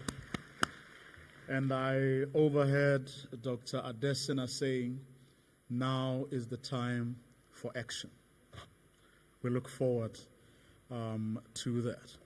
And to complete this part of the program, I'm going to call upon the Executive Director again, who's going to take us through a project that I think forms a critical part or gets to illustrate even further the commitment and determination of the men and women you saw here who have put together this action plan. Dr. Yemi? Thank you very much, Vuyo. Once again, ladies and gentlemen, it's my great pleasure and honor to stand on this podium on existing protocols and to have one key task to present a document for launch. Ideally, a book review is not done by the author. So I'm not going to attempt that because that's not fair. It might be tainted with biases. But allow me to say that why is it that we have to do this? My board placed a necessity on me to fix institutional memory for FARA in a way that posterity can lay hold on it without a shadow of a doubt. For 10 solid years, I have been the executive director, but I don't count in years, actually. I count in board meetings. So I've been through 21 board meetings, with the 21st one just 2 days ago. And all of these need not disappear when the executive director exits or confined to an institutional memory of an individual, and then you struggle 2-3 years to find what really happened. But for me, I think 10 years in the life of an institution is so important that we need to have it like this or in a digital form. So I'm not going to attempt to go through these 160 pages or so, but I'm going to flip through the pages so you have a flavor of what it is like. And I would like to ask Benjamin to bring the box containing the books around here. Okay, so this is what the front cover looks like, and the back is like that. And then there are 4 endorsements of people who I believe you can take their word for it. The first of the endorsements came from my dear big brother, Minister Papa Abdoulaye Seck, who was decorated not too long ago on this stage. Then also we have another endorsement from the immediate past Director General of IITA, Dr. Ntaranya Sanginga, who wrote another endorsement. Then another endorsement came from one of the DGs you've seen here on the stage, Professor Apollinia Jinkeng, who also went through the document and gave his endorsement. And the last person is my dear brother and mentor, Professor Chris Igodon, who is a professor at the Ohio State University, Columbus. And of course, the 5th endorsement is from Dr. Akinwumi Adeshina, and I will ask to quickly read what he said. Don't take my word for it. So Dr. Yemi Akinbamejo has accomplished much as Executive Director of FARA. His memoirs speak for him clearly to his ability to translate vision into action. It will be an inspiring read for agricultural researchers, policymakers, and administrators working in agricultural research and development in Africa. Thank you very much, Mr. President, for the endorsement. Then, thank you. Then, of course, as a matter of faith, I am obliged to put in a part of a hymn that I love so much that says, after 10 solid years, that I can stand on this stage again. You wouldn't know what it means, but I'm here. But I can also say, now thank we all our God, with hearts and hands and voices. Oh, I cannot read what is there anymore. Right, then I have an antithesis, which is a poem by Emily Dickinson. You will have to find it somewhere, but I will not go through it. Then the foreword is like that, written by Dr. Aliun Fall, my board chair. And then the preface And of course, I wrote the preface 1st of June 2023. And I cannot fail to read this one. And if you can read it for yourself, please do. I must read this one. Now, President let the cat out of the bag. We're 35 years in marriage.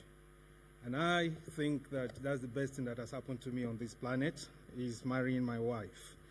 So she's here.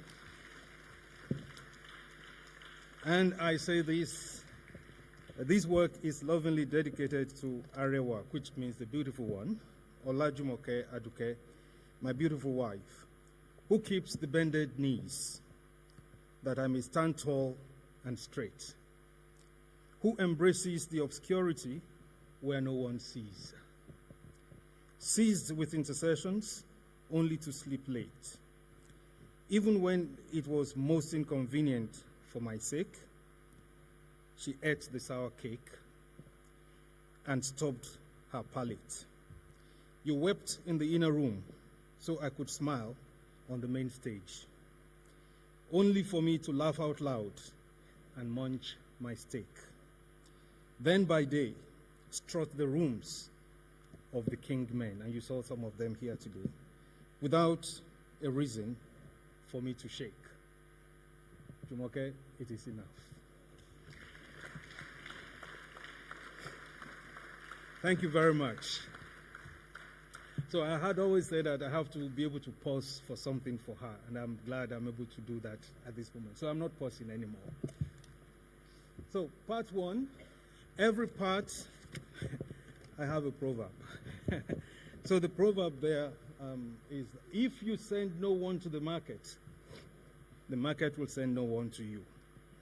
Well, decode that. So it speaks to the context. Then the conceptual analysis is from the statement of St. Jerome. It says, to perceive is to categorize. To conceptualize is to categorize. To learn is to form categories. To make decisions is to categorize. Part 3 is about the impact. If you do not rise when you don't want to, you will not arrive when you want to. So you have to do the inconvenient to be able to get the convenient. And the pictures there, that was day 1, July 22, 2013. Is Dr. Kruger in the room? That's Dr. Kruger. We were both inaugurated as my board chair, and that was our first day in the office in Accra. And those are some pictures in the book. One of the key things that really shook my nerve was the audacity to rebrand the house. And Dr. Akideshina was with us when this was done in Johannesburg, and I'm glad that it paid off at the end of the day. So the house got rebranded, and the science agenda was launched. That's the book on the science agenda for agriculture in Africa. And the fourth part was about the challenges when we faced what I call the headwinds. She who has not reached her destination does not get tired, so you've got to continue. And then part 5 closes with conclusions. And I dare say a short man can only hang his bag according to his height.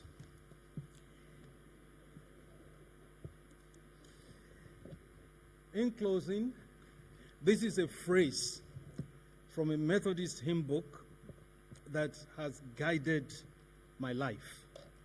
And it speaks to agriculture. Everything you eat on the plate was planted yesterday. Make the future in the present.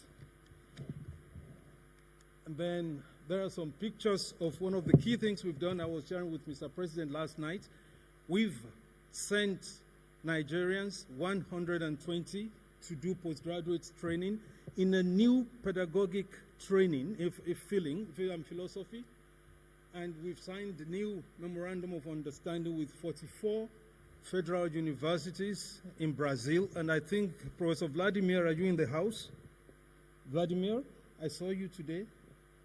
Okay, he's probably dancing salsa somewhere. And the picture you see there is the proof of the pudding. The returnees are coming back from Brazil empowered with new contemporary thinking on agricultural research and innovation. So these are that was the picture from Kigali. And this was the induction of the fellows who came back from Brazil by the executive secretary of TED Fund, who provided the money. So all of these are in the book, and that's it. The book is now here. Thank you very much.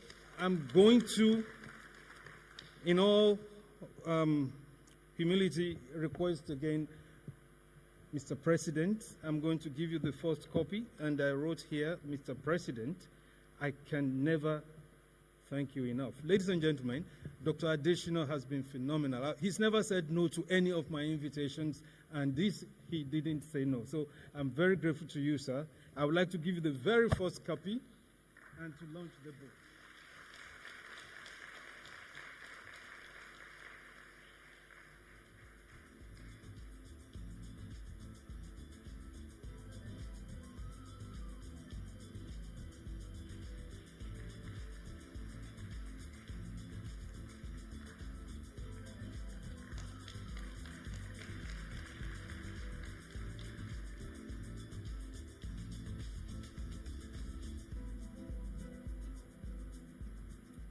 Well, I just want to say a few words about him before I leave. Yemi was my junior by a couple of years in the university, and he was studying, he studied animal science at the time. I was in agricultural economics department, and Josepha, I don't know where you were in which department. Plant science, yeah. And I noticed from that particular time that Yemi he had a very sharp mind, he had a very sharp intellect, and he had a very great desire and passion to change things. And he carried that passion to when he became, of course, throughout his career as a scientist. I watched him grow as a scientist, worked in the International Trypanosomiasis Center, so in Gambia, Banjul, and of course then International Livestock Research Institute, ILCA, and all of that. I watched him grow. And then when he became the executive director of FARA, he and I will always exchange notes and find out how he's doing.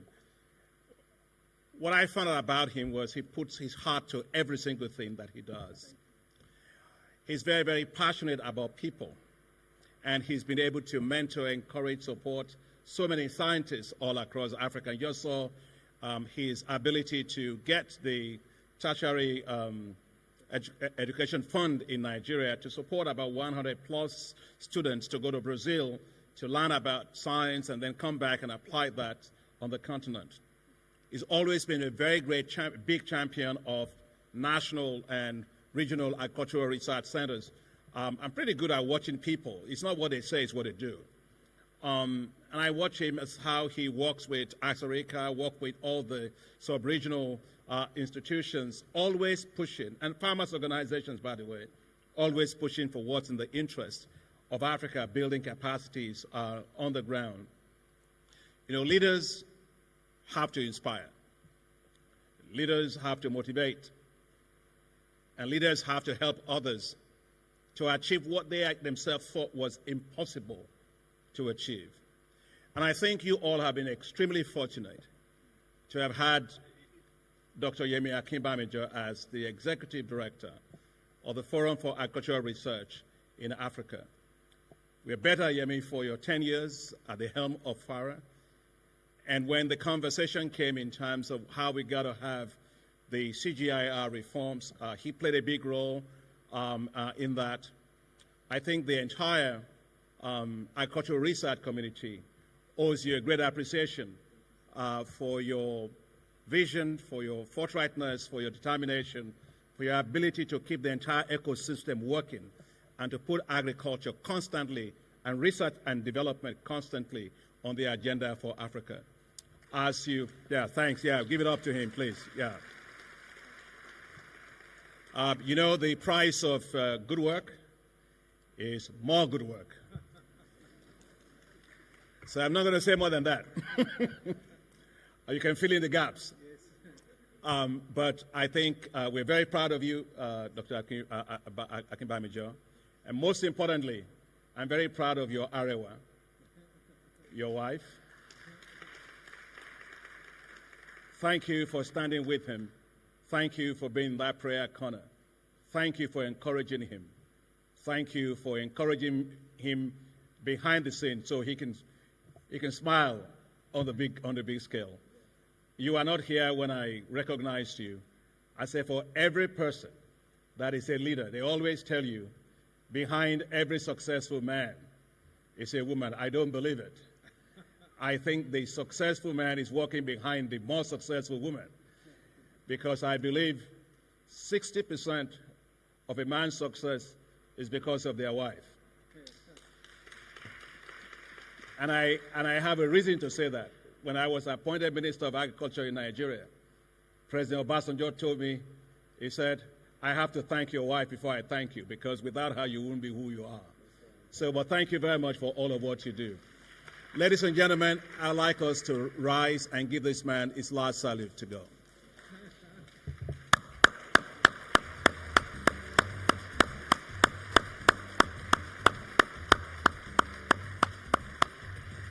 Bonne continuation. Okay.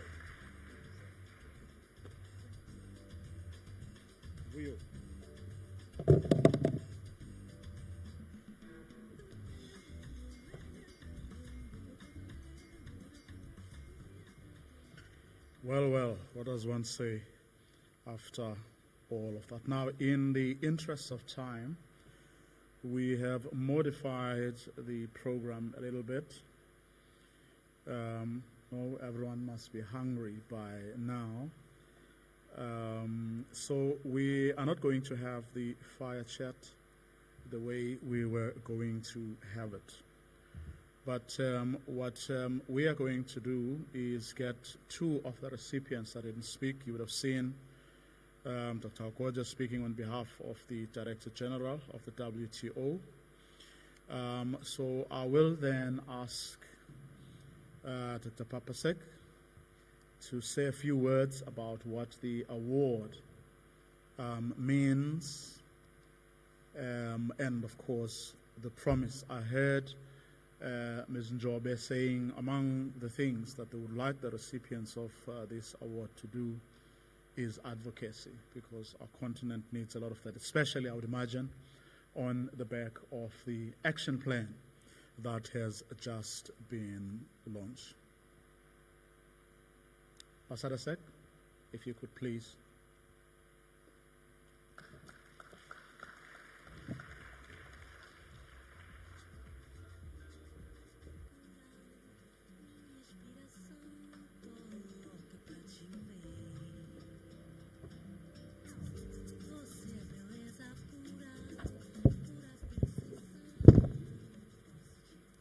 Je reviens encore avec plaisir pour m'adresser à l'assistance.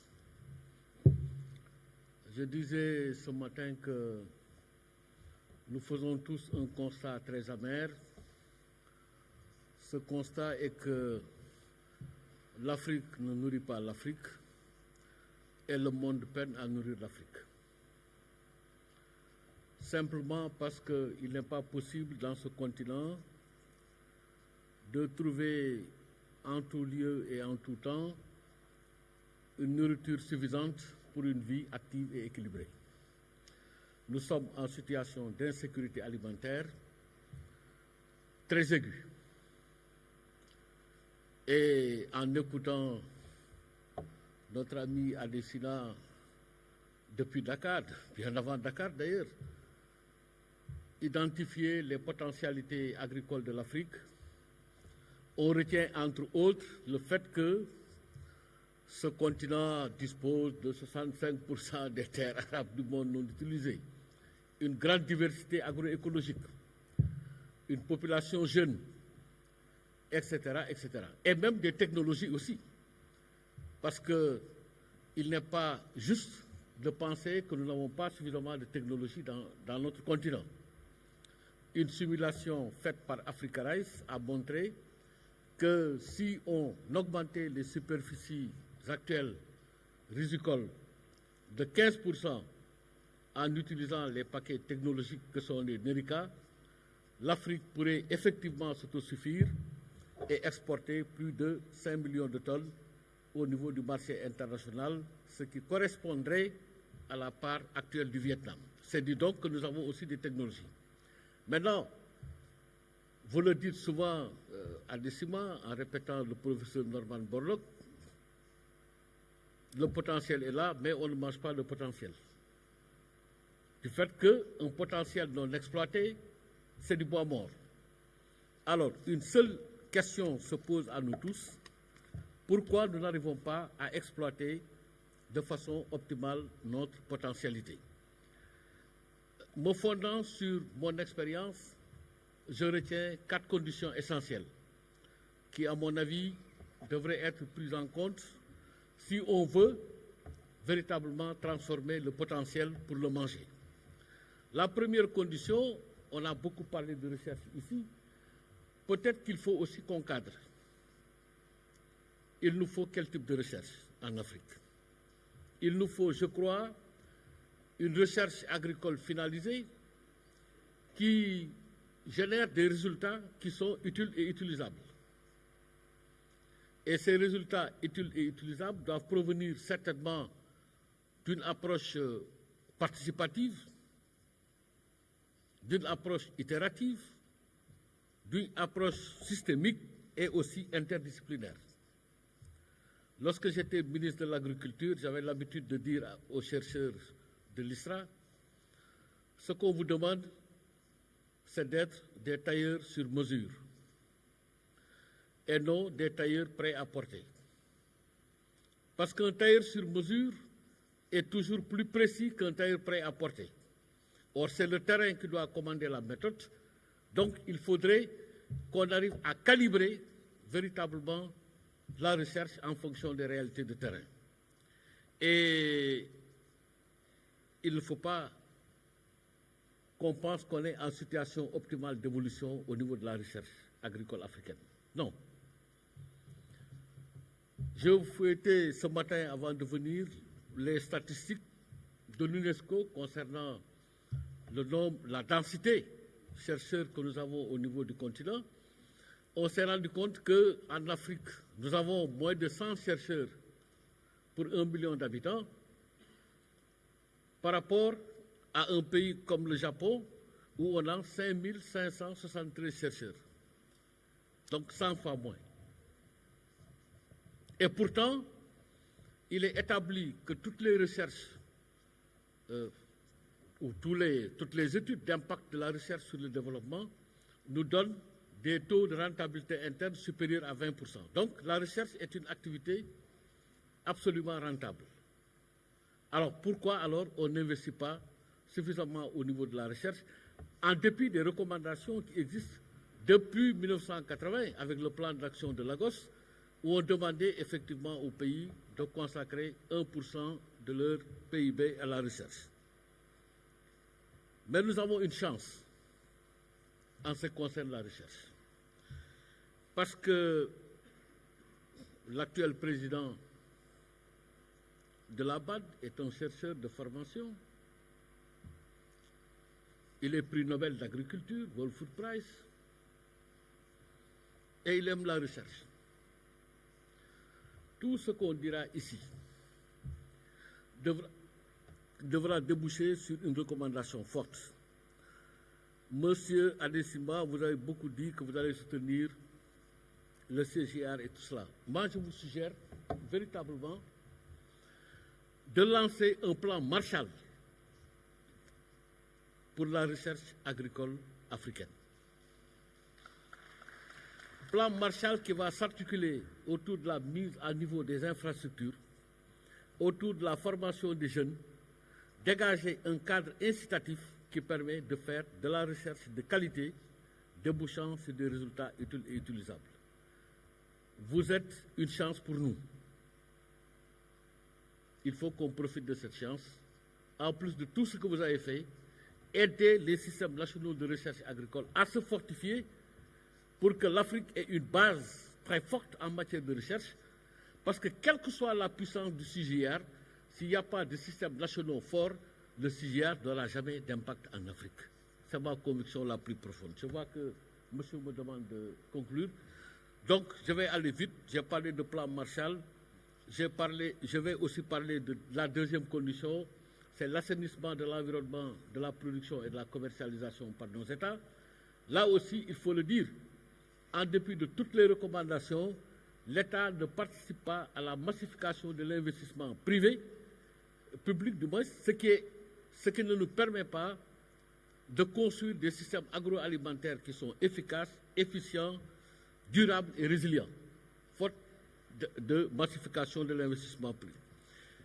Troisième truc, c'est les infrastructures. Je pourrais faire tout un développement sur les pertes post-récolte et sur comment fortifier le tissu industriel, mais je vais passer, parce que je n'ai pas le temps. La quatrième condition, c'est un secteur privé dynamique qui travaille avec des exploitations familiales qui sont bien formées et bien informées et en quête d'excellence. Là, moi, je donne un exemple concret. J'avais fait un plan de développement de la riziculture au Sénégal en tant que ministre. J'avais prévu une part pour le secteur privé. Et si nous n'avons pas atteint l'autosuffisance, c'est parce que le secteur privé n'avait pas répondu. Donc la participation du secteur privé, c'est quelque chose de fondamental. Mais, retenons une chose, dans la plupart de nos pays, il n'y a même pas de législation foncière. Donc la question de la sécurisation de l'investissement privé se pose avec acuité. Peut-être qu'il s'agit là d'un préalable incontournable si nous voulons une massification de l'investissement public suivie d'une massification de l'investissement privé. Je vous rends la parole. Je suis un homme passionné, donc je dois savoir m'arrêter. On m'a dit quelques minutes, un mot, et j'ai presque fait une phrase. Donc je m'en tiens à ça. Merci beaucoup.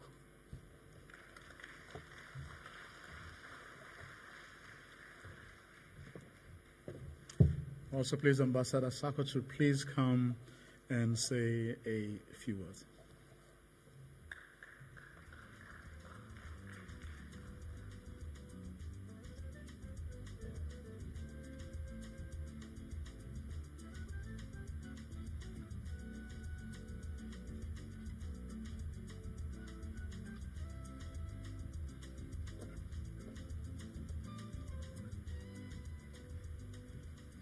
Thank you, moderator, for giving me the floor.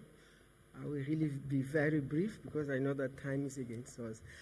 It would be unfair for me to be here and not say thank to people that just awarded me. I didn't have that occasion because the protocol didn't tell me that I have to come here and deliver my own appreciation for the recognition that I was given by FARA. So that's why I would like to take this opportunity to thank the board of FARA for really choosing me, selected me as one of the recipients for this important award, which is the FARA Leadership Award or Prize. To me, it's very important for my career as well, because I don't know to do any other thing. My colleague Adesina Akin is here. I am an agronomist. All my life, I became ambassador as an agronomist. Now we are doing multilateralism. Yeah, so all I do in my life is this area of agriculture. Well, I'm happy too that I'm getting a lot of experience on the environment, because environment you can adapt yourself, because once you are a scientist, once you know biology, all these issues of science, you can easily adapt yourself with the environment. So I would like to thank you. And I know that what is demanded for me is really to do more advocacy. And all these platforms that I belong, the boards that I am, today I saw some people from CIRAD. I'm a member of the board of CIRAD. I was also appointed as Dr. Adesina as one of the 22 eminent personality by Guterres, by the Secretary General Guterres, to really fight against malnutrition on our continent. We know the problems, we know the solution. now is the way forward.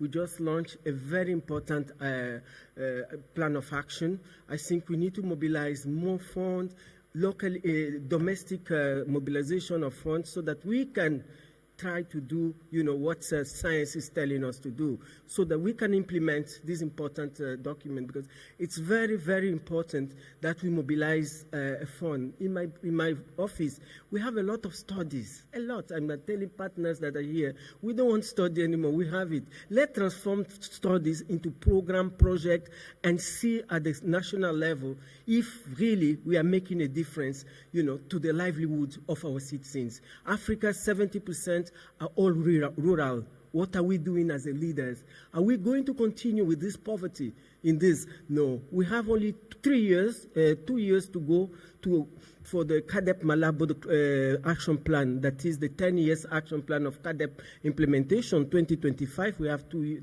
years to go. And when we evaluate our member states, we are not on track. So in these 2 years, we should be more proactive in order that we can deliver and we can take our population out of hunger, out of poverty, out of malnutrition. We can do it if we want. In 2 years, I think we still have time. We are trying to elaborate the new 10 years action plan to implement Agenda 2063. And this action plan should be really focused. We should be focused. We should look at nutrition as one of the core areas that we need to put. We should look at the environment. Things have changed. We need to contextualize the Malabo Declaration. So this 10 years action plan, we have started working with our NEPAD and with our REX. Let us really have another vision to accelerate productivity. Let us put science in this 10 years action plan so that we will have at least funds to carry on our objective. Let us set a much ambitious target for our population. So with this, I would really like to also congratulate my colleagues that were awarded with me. I would like to congratulate Her Excellency, my sister Ngozi. I would like to congratulate my colleague Benedict and my colleague Papa for this award, and we believe that we are really going to contribute for the betterment of our citizens and also implement our Agenda 2063, the Africa we all want. I thank you.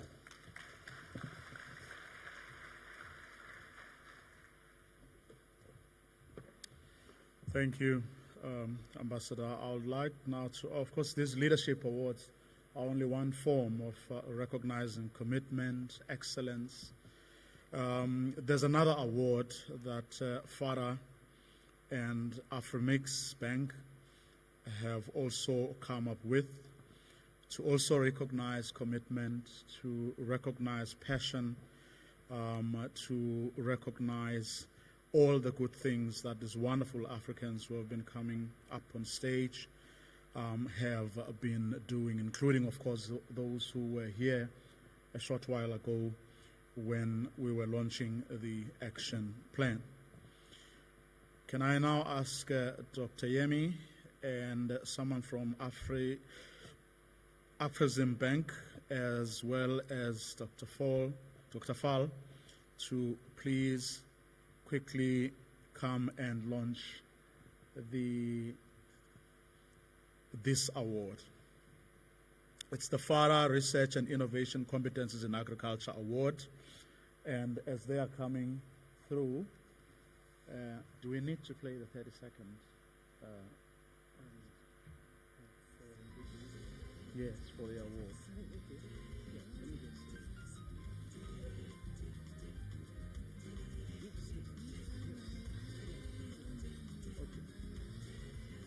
Okay, ladies and gentlemen, this segment is to make an announcement on the Africa Award. The Africa Award, the Africa there you see is the acronym Afrexim Bank FARA Research Innovation Competence in Agriculture. But before we do go into that presentation, I'm going to ask the representative of the bank, and he received the award on behalf of the president, my brother, Dr. Hippolyte Fofak, who is the chief economist. I hope I haven't done any mistake there. A chief economist of the Afrexim Bank. The floor is yours, please. Thank you very much. Thank you very much for this. And thank you very much, His Excellency President Adesina, for really gracing this event with your presence. We know how busy you are. And on behalf of President Rama, who could not be here today, really, it is with great pleasure that I've accepted this award on his behalf, the Leadership Prize in Advancing Science, Technology, Innovation, Agriculture in Africa, within the context of the 8th Africa Agriculture and Science Week, holding in Durban today. I think it is a very important award. It is also in line with what the bank is doing, in part because the deficit of science and technology, as Listener said earlier, and innovation has been a key constraint to productivity growth in all sectors across the continent, and agriculture, where the yield have stagnated 1.5% per hectare against an average of 4.5% is no exceptions. The cost in Africa, however, have been quite significant in terms of trade, macro management, as we see in the pattern of import, where essentially food import has become the biggest hole, and growing actually, in Africa balance of payment, putting a lot of pressure on foreign reserve, as we saw last year with rising US dollars and depleting foreign exchange reserve as we increase our debt services. And lately, I think the incidence of food import on balance of payment actually been exacerbated by geopolitical tensions and skyrocketing food prices. We've entered a new world where geopolitical crises are going to be persistent over time, so we have to prepare for it. And there's no better way to actually raise productivity in agriculture to make sure that we have food security. In this regard, I think we believe, President Rama believes that the combinations of science and agriculture during this 8th African Business Science Week, which resonate with Afrexim Bank strategy, is also very timely and germane. In part, we believe, while science and technology will drive productivity growth in the sector, it is agribusiness that will sustain it over time by reducing the risk of post-harvest losses and incentivize farmers as a result. And that's where we see Afrexim Bank playing a big role. That's where we see the rationale of bank strategy of intervening in the sector in the entire value chains. For instance, Afrexim Bank is deploying resources and leveraging partnership to promote commercial development of smallholder agriculture and facilitate intra-regional trade in agriculture, advance climate change mitigation adaptations, and smallholder and related value chains. As part of financing components, Afrexim is deploying financing in the form of credit, supply chains financing, guarantee among others, to support smallholder productive activities, including development of post-harvest storage facility, agro-processing, trade, commodities, and value-added products. And for instance, and in partnership with really the African Union, is supporting development of industrial park and including export-oriented agricultural hub, special economic zone to support value additions in smallholder agriculture and value chains. The prize will galvanize our institutions to deploy even more resources toward the sector that is becoming even more critical, not only for the expansions of agricultural trade and mitigations of balance of payment pressure, but also for national security. Food security is national security. I think hence, on behalf of President Rama, I would like to thank the leadership of FARA and really its partner and the committee for their confidence and recognitions of the increasing role that the bank is playing in one of the most critical areas of development within the continent. Of course, I cannot end my remark without really thanking His Excellency President Adesina for his leadership, in fact, I should say, sustained leadership over the years. I heard 25 years earlier. I think he has been in this for a long time. And quite frankly, what is indeed a very critical sector for both sustainable development and national security, his leadership has been awareness raising, and we are very grateful. This prize is indeed a call for even more actions.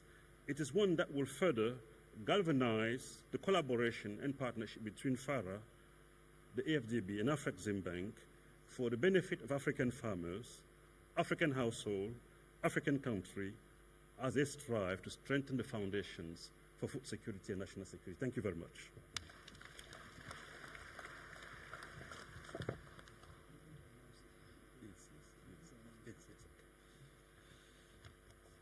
And we talked about partnership, and the partnership for science research is actually something that Plenary is also very committed to.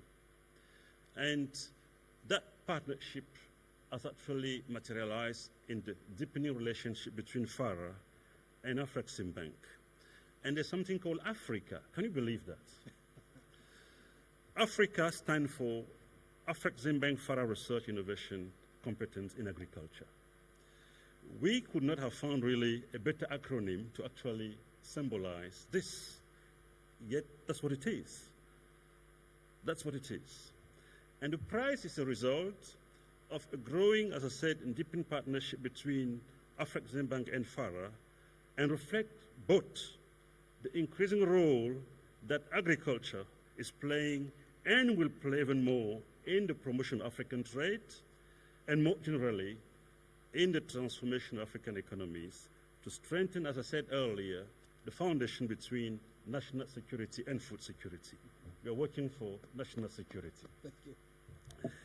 The increasing role of research and innovations in the growth of agriculture, productivity, and reductions of rising inequality in yield between Africa and the rest of the world.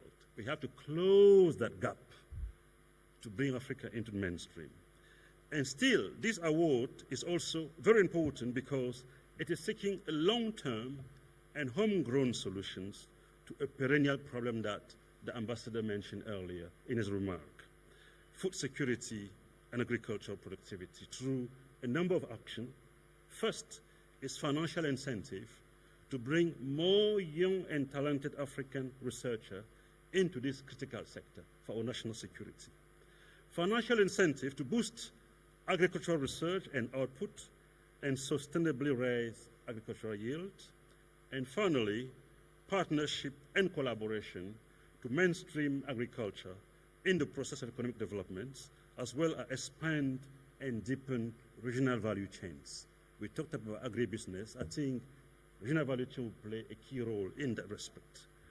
We do hope that as a result of these prizes, which will be detailed more later in a few minutes, agriculture, which is set to be a growth industry, will become the first choice and priority sector for the best and brightest in this continent.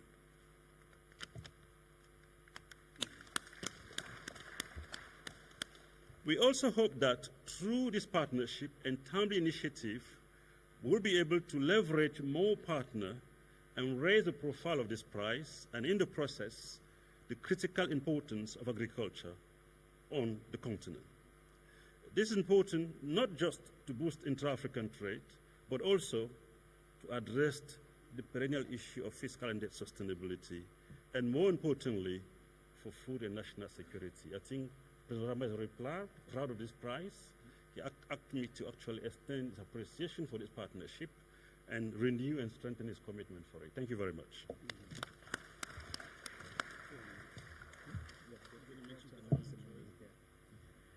Okay, thank you very much, Dr. Hippolyte Fofak. When somebody is going to announce money, you don't rush him. He may walk away before he announces it.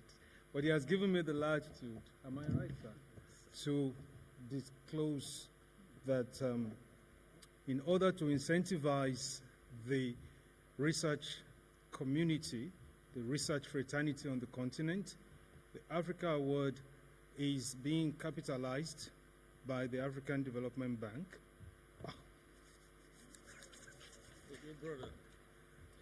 It just proves that every man is, you can make mistakes at any moment. That the Afrexim Bank, maybe that's a challenge for President Adesina, he's coming back. That the Afrexim Bank has provided us with $97,000. We have it already. And we are very, very grateful. And this money consists of the prize money. We'll give prize money in 3 categories. The first category is for research scientists. The second category goes to those who are making new moves in innovation and business, agribusinesses. And then the last category is for youth agripreneurs. So those 3 categories, and this prize, if I quote you correctly, Mr. Chief Economist, is going to run in alternate years. Yes. So this is a prize that the Afrexim Bank will continue to support in alternate years. The first category will be $25,000 to the research scientists. The second category will be $10,000, and the last would be 5,000. 15 and 10, actually. Sorry. It has gone higher. So it's 25, 15, and 10. So in those 3 categories, respectively, and for which we are very grateful to the Afrexim Bank. Ladies and gentlemen, thank you very much, and thank you to Professor Rama. You don't introduce me? So my board chair is going to say the last word, and we're happy that we can announce this prize before we bow out. Yes. Thank you, Yemi. I don't know about you, but I guess I'm going to apply for it. Well, it's open. Can I? Yeah. Yes. I'm a researcher. That's right. Yes, I'll apply for it. Thank you very much. But also thank you for Yemi and FARA for the acronym. Africa. I thought at one point of time that Commissioner Joseph Saka was going to be very jealous to see a prize named Africa Awards. When African Union is here, you know, the Africa Awards. You see? I mean, you have to be very smart, really, to come to that acronym, Afrexim Bank, FARA, Research Innovation Competence in Agriculture, Africa. Congratulations, brother.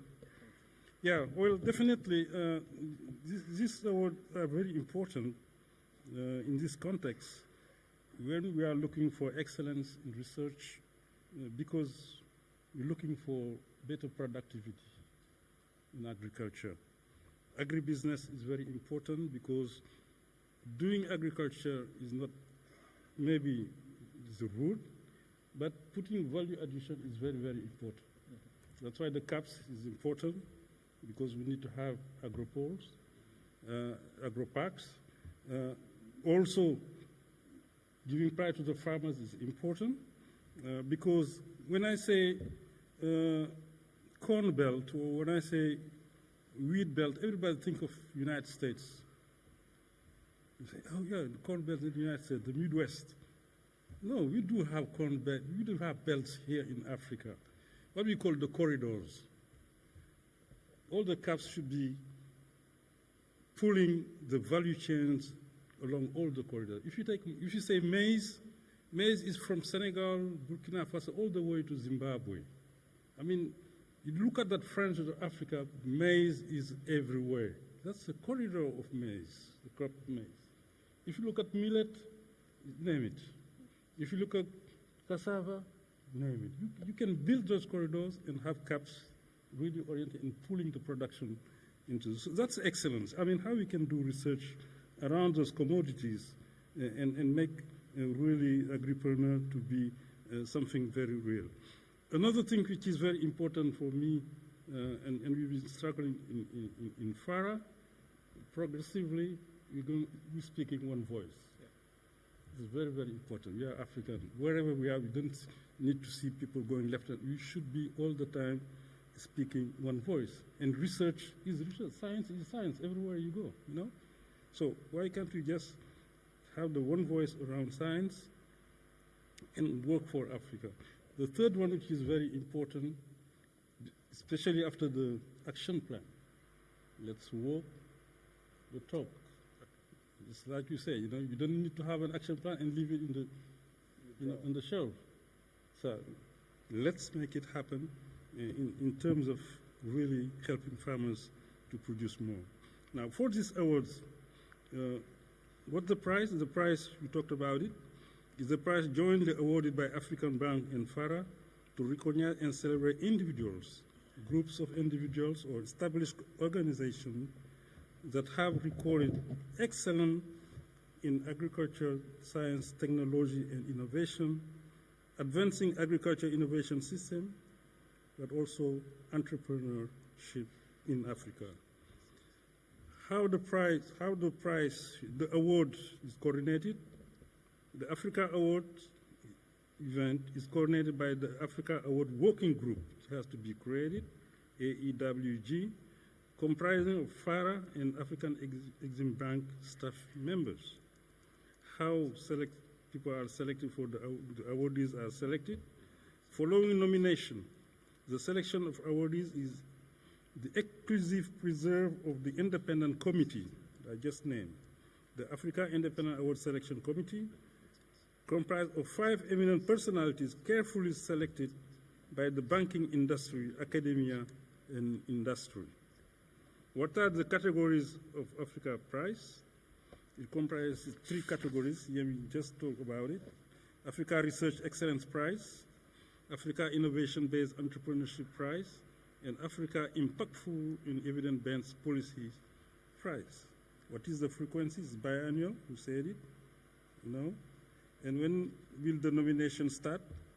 Nomination open on August 1st, this coming August 2023, and close September 30th, 2023, for 2 months for preparation. When shall the winners be announced? Announcement of winners for the current call nomination will be in March 2024. When will the award ceremony take place? The award ceremony for the current call will be during Afri-Exim Bank. Is it the General Assembly, AGM? AGM, yes. Yeah, okay, in 2024. What is the logo? You've seen it. You already have the logo. Yeah. It has disappeared.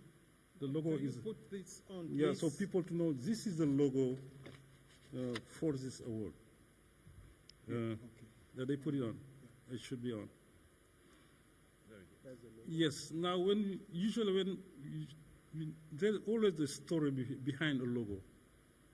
You should build the story behind the logo. I don't know the story, but you know, the logo is well designed. Yeah. So put a story behind it. Yes. You know. So you know that. Now, if you have any points, raising any points on what I've just said about the condition, I'm going to ask for more information because I'm going to be. I'll apply for it. You guys, you should be talking to these 2 guys so they can tell you how you can be, you know, have a good application to win this award. Thank you very much for the attention. Thank you, sir. So just to close in one sentence, the website from where you can apply and deposit your dossier will be available within the next couple of weeks. Within a month, it will actually happen this month because there is an AGM where President Orama will also announce it in Ghana this month. So the idea is that if you look out on FARA website, Afrexim Bank website, you should be able to see this logo that will guide you on how to apply, and I wish you all good luck. Good luck to my board chair. Thank you very much.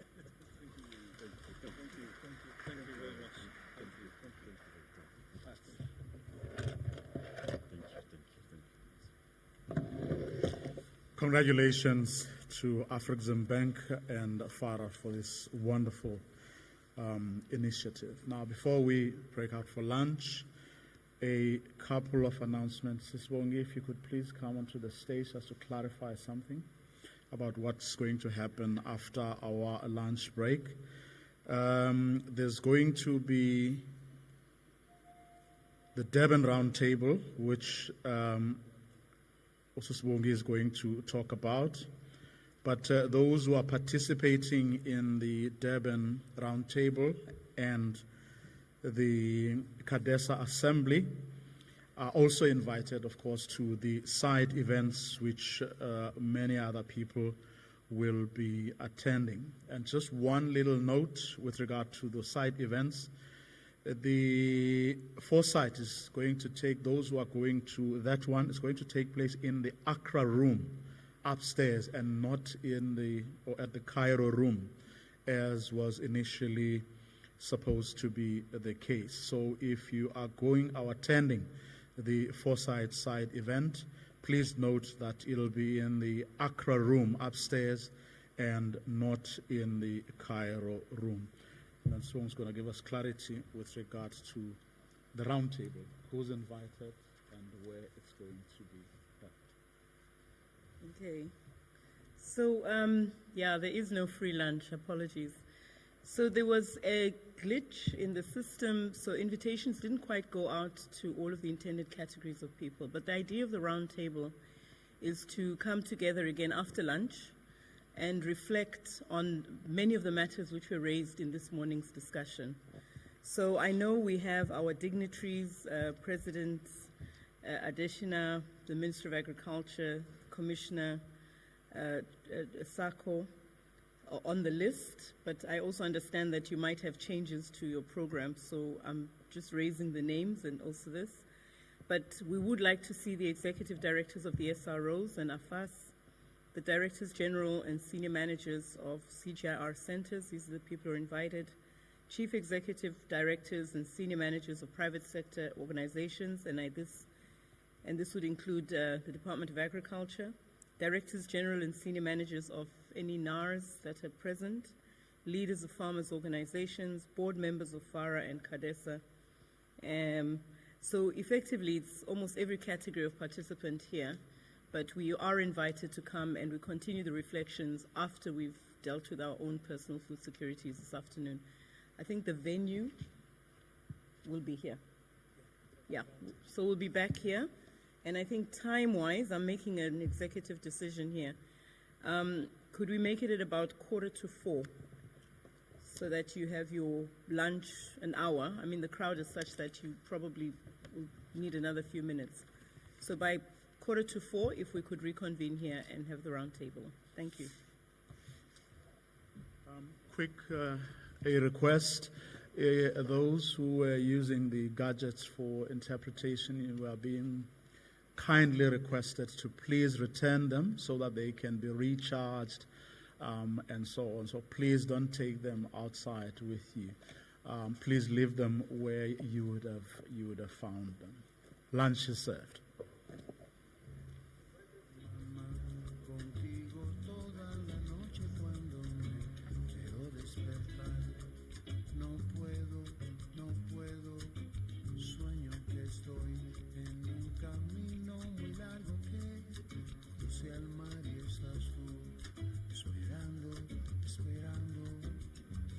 Santo remedio de la sal, como velo sobre tu mirada, te hace ver un poco más allá, oye bien, una luz de libertad, una hoguera de sonrisas y de pan, yo lo sé, sueño mamá, contigo toda la noche, sueño mamá, contigo toda la noche, sueño mamá, contigo toda la noche, sueño mamá, contigo toda la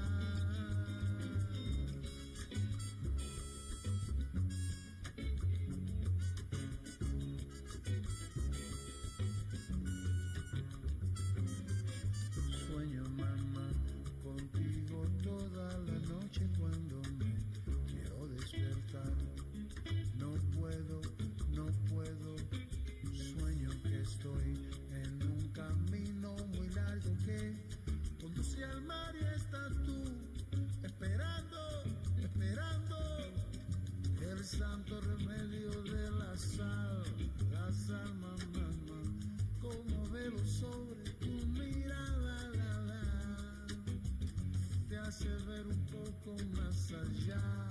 Oye bien, una luz de libertad, una hoguera de sonrisas y de pan. Ya tuve sueño, mamá, contigo toda la noche. Sueño, mamá, contigo toda la noche. Sueño, mamá, contigo toda la noche. Sueño, mamá, contigo toda la. Oh, lo, le. Oh, lo, vaya. Mamá, wea, mamá, wea, mamá. Mamá. Oh, lo, le. Oh, lo, la, ya. Mamá, wea, mamá, wea, mamá.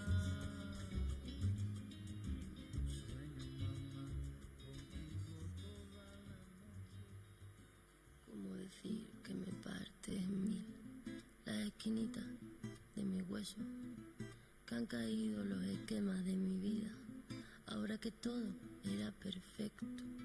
Y algo más que eso, me sorbite el seso y me desciende el peso de este cuerpecito mío que se ha convertido en río, de este cuerpecito mío que se ha convertido en río.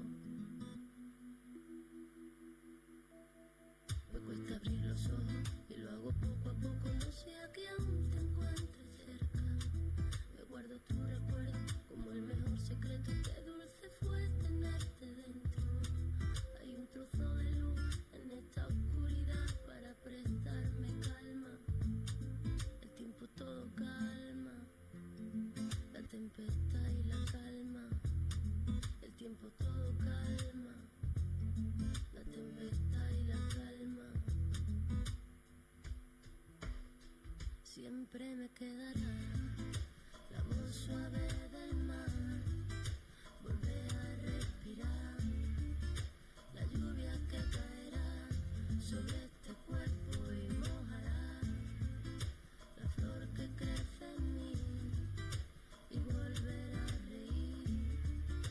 Y cada día un instante volver a pensar en ti y en la voz suave del mar y volver a respirar la lluvia que caerá sobre este cuerpo y mojará la flor que crece en mí y volver a reír. Y cada día un instante volver a pensar en la esquinita de mi hueso, que han caído los esquemas de mi vida, ahora que todo era perfecto. Y algo más que eso, me sorbite el seso y me desciende el peso de este cuerpecito mío que se ha convertido en río. Siempre me quedará la voz suave del mar, volver a respirar la lluvia que caerá sobre este cuerpo y mojará la flor que crece en mí y volver a reír. Y cada día un instante volver a pensar en ti y en la voz suave del mar y volver a respirar la lluvia que caerá sobre este cuerpo y mojará la flor que crece en mí y volver a reír. Y cada día un instante volver a pensar en ti.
ciego con tu claridad, mujer.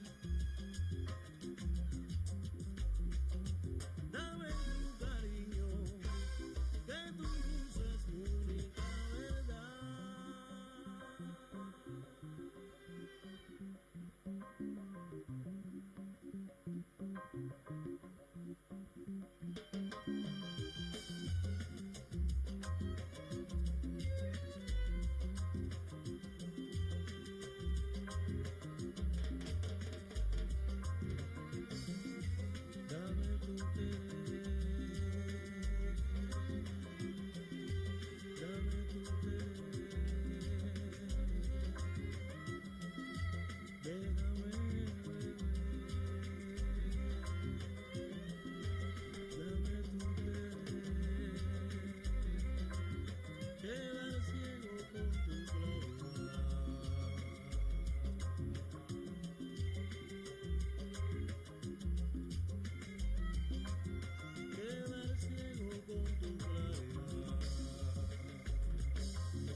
espaço de vida.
Estradas de terra, tristeza nos olhos, pura de história.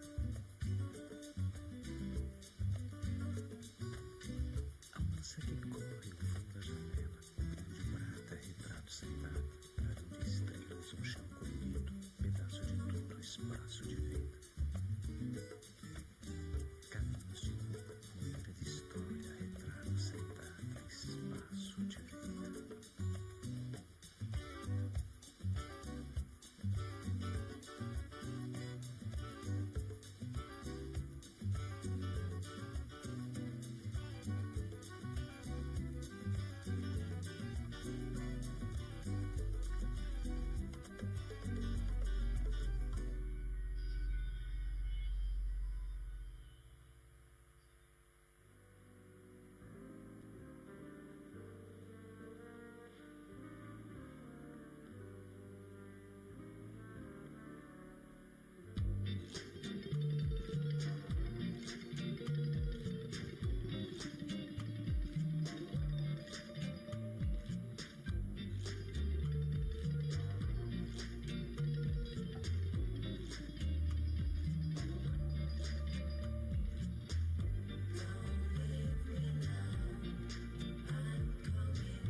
Welcome back, everyone.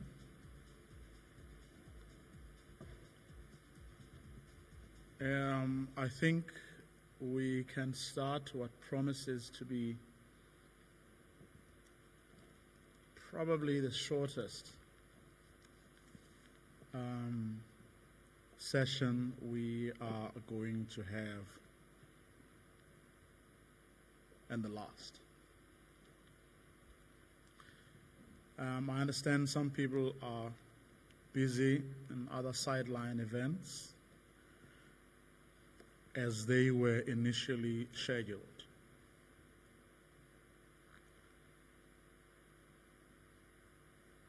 So for this session, we are going to continue from where we left off, but we're only going to have 3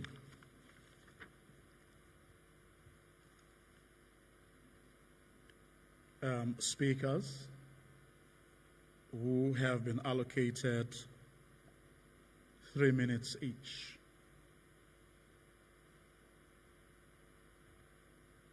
And by the time they finished, we would be almost done.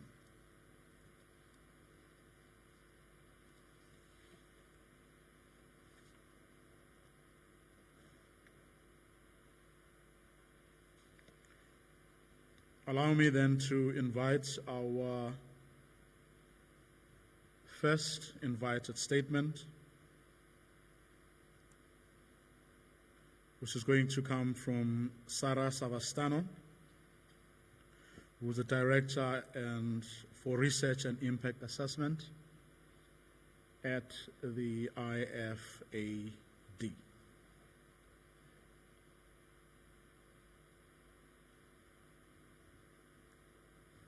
Is Sarah here?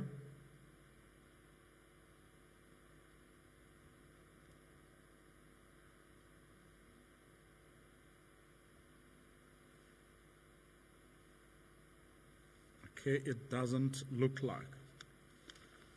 Let's then move on to Amani Asfo, who is the President of the Africa Business Council.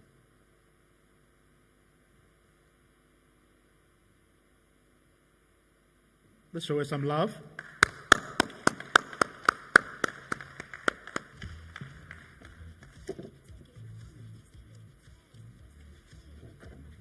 And you can run to Cairo after that. Yes, thank you very much. So, my dear sisters and brothers here, Chair of FARA, Executive Director of FARA, all protocols are observed. I just flew to Cairo, from Cairo now to be with you, and I'm flying back just to share my statement of the 3 minutes about the voice of the African private sector. You know, the Africa Business Council is established in line with the Heads of State Decision Summit to be the continental voice of the African private sector, including big corporates, small, medium enterprises, youth entrepreneurs, women entrepreneurs. So our founding vision is a competitive, borderless, innovative Africa for trade, investment, and industrialization. So this event with linking science and technology innovation with agribusiness is of crucial importance to us as Africa Business Council, as we have several clusters, one of which is agriculture, agribusiness. Another cluster is for animal wealth, livestock, poultry, and fisheries. And of course, we have other clusters with reference to energy, infrastructure, trade, investment, youth entrepreneurs, SMEs, women entrepreneurs, more than 20 clusters. So our partnership with FARA is very important for us, because linking science and technology for agriculture and agribusiness and for securing the food of our continent and stop importing with $50 billion per year food that we can grow on our continent. 60% of our arable land we can cultivate using science and technology. So our strategy to do this in partnership with FARA, we are based on 3 pillars.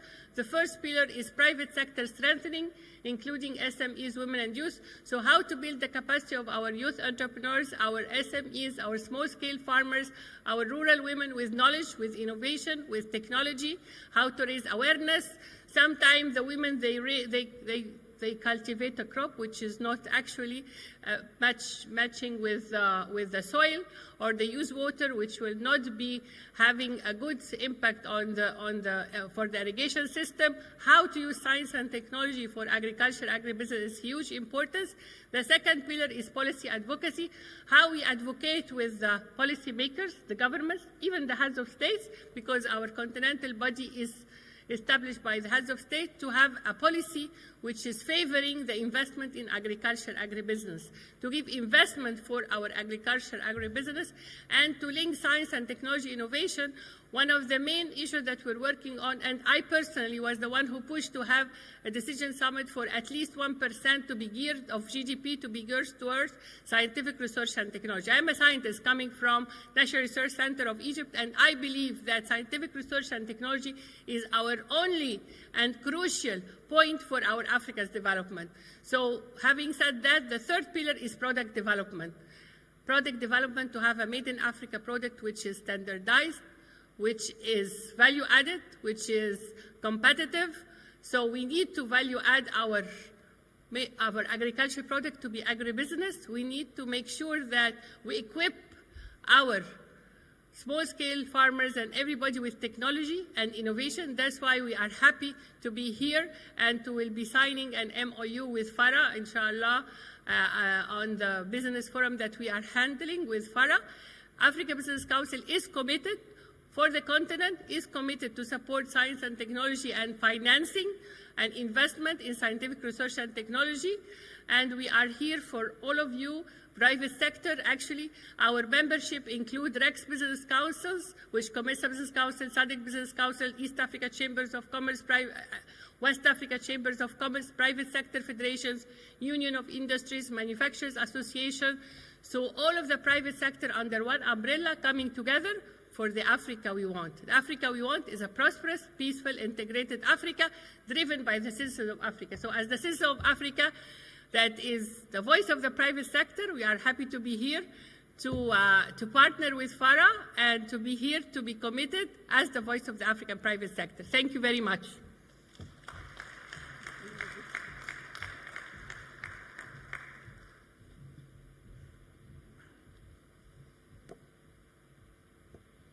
Thank you, Amy. Thank you so much. Our next speaker, also from the private sector, is the Vice President of SAPI Southern Africa, and that's Mr. Alex Thill.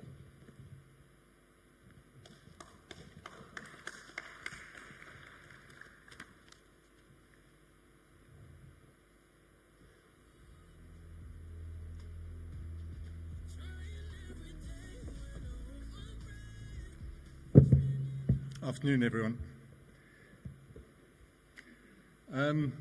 SAPI is a publicly listed company, but we are farmers at heart, and here's why. We have our roots in the African continent, and our company started 87 years ago, and over the years we've expanded into Europe and the USA with trading offices all around the world. But intrinsically, thanks to our vast commercial forestry and plantations, tree farms in this country, we remain as long-term anchors in the rural landscape. And we see responsible commercial forestry as being an economic enabler of agriculture and of food security and a linchpin for Africa's development through the green economy. And as Dr. Fall, the FARA chairperson, said, it's imperative to get industry and business involved in our endeavors. As a company which has forestry at its core, we welcome the synergies that are afforded through agroforestry systems where trees are cultivated alongside agricultural crops or livestock. And commercial forestry plantations offer farmers and landowners an alternative income source, and I think that's very important. And by growing trees for commercial purposes, landowners can diversify their agricultural activities and reduce dependence on traditional crop production. This diversification can help stabilize income and enhance the resilience of rural economies, especially in regions prone to climate-related risks or market fluctuations. And this is particularly relevant. We have a small enterprise development scheme called our SAPI Kulisa project, where we have more than 4,000 growers and 800 and nearly 900 small and medium and micro enterprises which are benefiting from being part of a forestry value chain. And alongside the more than 37,000 hectares of land that is cultivated for growing timber, for which SAPI provides a market, a continuous, constant market, these growers also participate in the agribusiness that bolster the breadbasket of our country. And all our commercial forestry plantations implement sustainable land management practices such as soil conservation, erosion control, and the reclamation of degraded lands. These practices help improve soil fertility, water availability, and overall land productivity. And when adjacent agriculture areas adopt similar sustainable practices, it can positively impact agricultural productivity and food security in surrounding areas. And climate change is important to all of us, and in a warming world with increasingly scarce resources where we rely on a sustainable timber supply, we have a very strong focus on research and innovation. And as a result, all our efforts are backed by our research teams and our decades of experience in combating climate change, in improving our tree species, cultivation techniques, and wood processing methods, just to mention a few.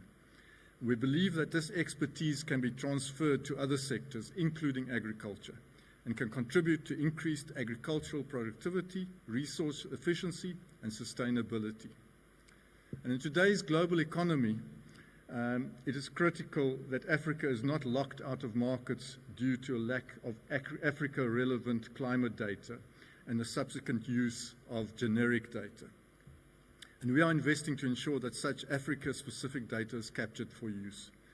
To support this, we are today in Johannesburg in partnership with the University of the Witwatersrand, launching the SAPI Chair of Climate Change and Plantation Sustainability.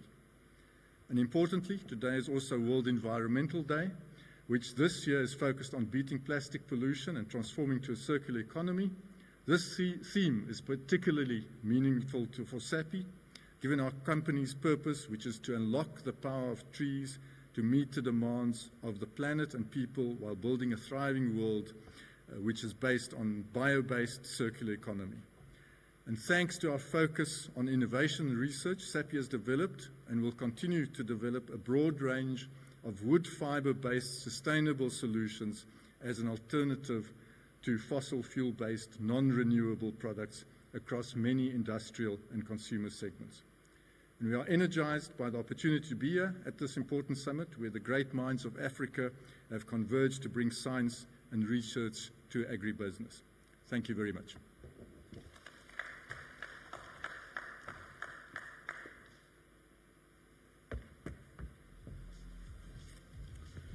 Thank you, Alex. Alex is, of course, the group CEO and not the vice president of Southern Africa. Apologies for that. That's what I got. Our next speaker is the chairperson of the National Women's Desk of the African Farmers Association of South Africa, Ms. Ndutu Mbiko.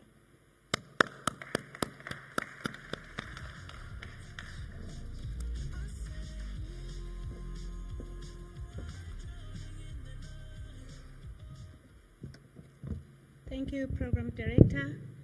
Allow me to write on the protocol that has been established and greet everyone. Good afternoon. I am from African Farmers Association of South Africa, which is popularly known as FARA. This is a farmers federation which consists of 7 commodities in South Africa, and our main mandate is to develop, facilitate, and make sure that we able the emerging sector of the agricultural sector in South Africa to the commercial space. And we do that through various interventions, and amongst those is advocacy, partnerships, and other development initiatives that we've partnered with the department and other state-owned entities. Now back to the issue at hand, which is about research. One of the partnership that we have done, and this is informed by our mission to make sure that we enhance partnership, lead and guide evidence-based intervention, identify key natural triggers and critical barriers as well as enablers. And this means that when we partner with institutions like RC, we're able to have a discussion with them that will implement their strategic development program, which will make sure that it converts research outcomes into tangible initiatives. And what do I mean by that? I mean by making sure that whatever that is researched by the academics, it makes sense to the farmers, but on the other way around as well, the farmers must inform these kind of dialogues. So our partnerships really with ARC entails quite a few number of programs, and amongst those is the cannabis, which is one of the commodities that has a potential to take the agricultural sector from a revenue creation point of view to another level. CSIR is one of those where we've partnered with them to make sure that we get all the input that we need from these institutions. Another aspect that we are focusing on as well is to make sure that this does not only defines our active and profitable participation within these initiatives, but also it talks to us owning the food systems programs. One of the initiatives that we've also partnered with the department is where we're looking at what is possible from the apiculture point of view, which is a honey. We've had one of our farmers being supported by the Department of Agriculture in partnership with CEDA as well, and our farmer is out there on the stand as well. And I think when you have time, delegates, please go and check. We've produced a sorghum bread there, and it is the female-led entity, and we've also produced a gin, which is also mixed with honey. Now, another important aspect that we'd want to voice out in this platform, and let me also appreciate the fact that through the department, we are able to have our voice heard on these high-level discussions so that we inform all these targeted interventions by various institutions continentally. And we've also participated on the CADA platform, your Malabo Declaration, your Africa Continental Free Trade. And at the center of this is our mandate to make sure that women take center and young people on these discussions. So it's important as well from a research point of view that the researchers appreciate the indigenous and homegrown solutions that will advance to commercial and sustainable, profitable participation of emerging farmers. It is also important that we need to strengthen interface between small-scale farmers, particularly from the rural areas, and young people and women. Lastly, from a tech-enabled point of view, which is popularly known as agri-tech, we need to make sure that there's a research that's informing us what kind of tech enables solutions that we need to adapt and mitigate issues of various problems that we're facing as a continent. Climate change was mentioned, the geopolitics. I mean, when there was war in other countries, that brought an opportunity for Africa to make sure that we really are able to produce, and technology becomes critical for this sense. The last one, it is a cross-pollination amongst ourselves as the continent. We ought to own our own research. We ought to know that we are living here, and we need to make sure that we produce our own research and leverage on each other's natural creativity as a continent. Once more, I want to thank the FARA and the rest of other partners that has made sure that this becomes a success, and we have our voice here. Thank you.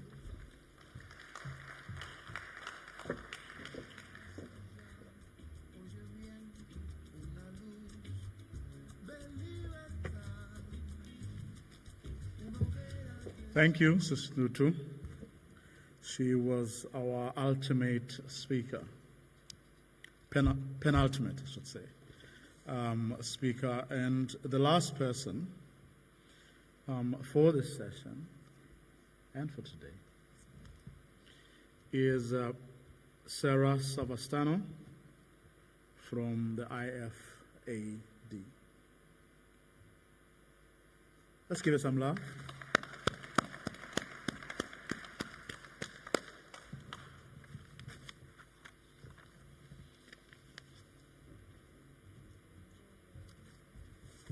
Good afternoon, distinguished guests, ladies and gentlemen. It's extremely difficult to be between you and the end of this intense day. And so I'm going to try to be very short and focused. First of all, on the behalf of IFAD, the International Fund for Agriculture Development, I would like to share with you that I'm extremely happy to be here for this important week for African agriculture, technology, science, and innovation and research. What is IFAD? IFAD is the International Fund for Agriculture Development, halfway between a UN agency, United Nations agency, and an IFI, an international financial institution. The fund provides loans and grants to developing countries to invest in agriculture for inclusive, sustainable, resilient food system transformation. More recently, we have opened a strategy to work also with the private sector. So we are engaging not only with the government, but also with the private sector. This together would hopefully in the future to strengthen the relationship and the investment towards science and research, which of course require a combined approach.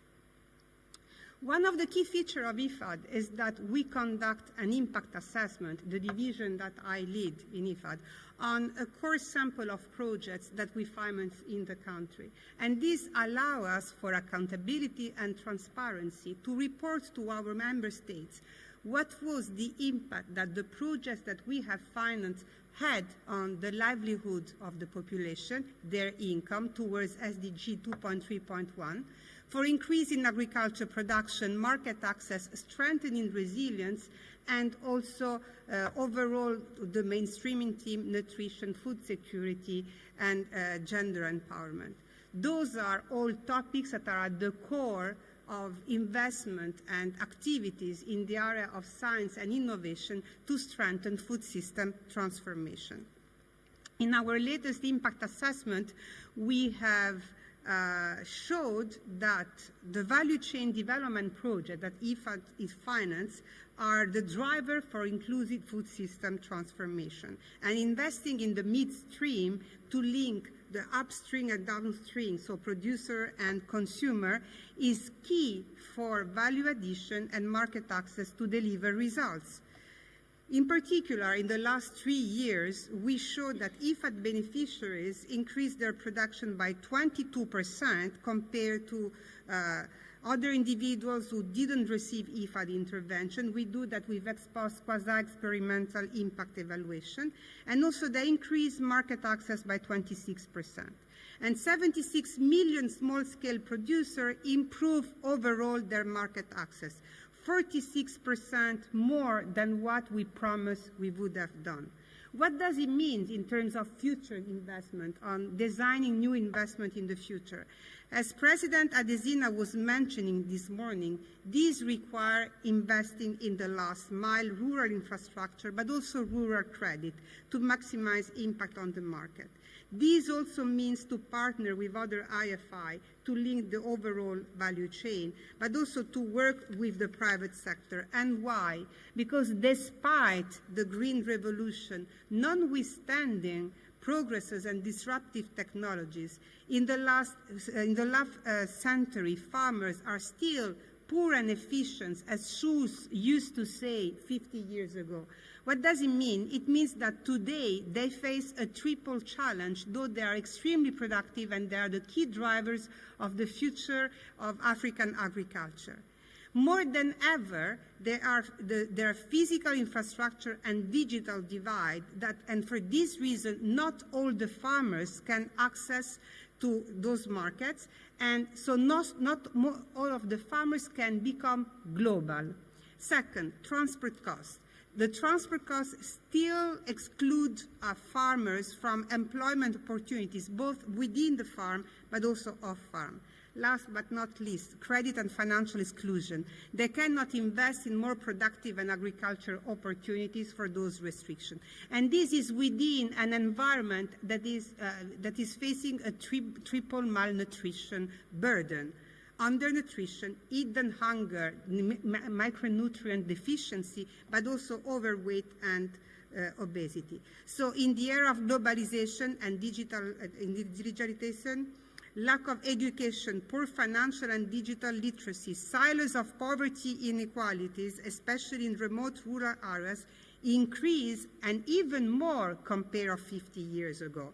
And so what we need is a second generation revolution, or a new millennium agriculture revolution, where new technologies such as information technology, genetic engineering, robotics, that will generate new opportunity for food and agribusiness and for logistics firms to provide new product and service. And how to do that? Strengthening more and more partnership between Agriculture Research Center, with science, between international organizations, with the Public Development Bank, with the private sectors and all the actors of development. A stronger partnership and a stronger collaboration should be the new global for resilient and food system transformation. Thank you for your attention.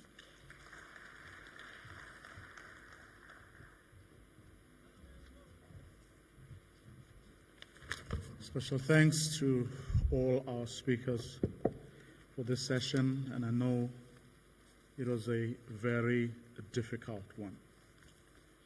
But I think our time issues do come from a very good place on the part of those who may have overran, or perhaps some of us may have felt that they spoke or took more time than they actually should have done, or the times that they were exceeded the times they were allocated. But I'm convinced that whatever it is that everyone had to say today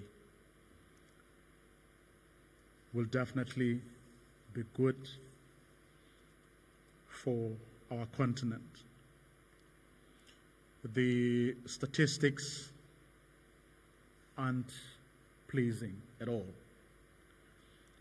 When you look, for example, some speakers spoke about why, as a continent, we have the biggest hunger burden compared to other regions around the world. Other speakers raised such issues as whether we in fact represented as a continent at the top table, where very critical issues about our own future are actually or do get discussed. Other speakers spoke about policies, political will to actually implement the plans that we've come up with, the plan that was launched here earlier today. Others flagged such issues as complacency, that as a continent, that's something we cannot afford.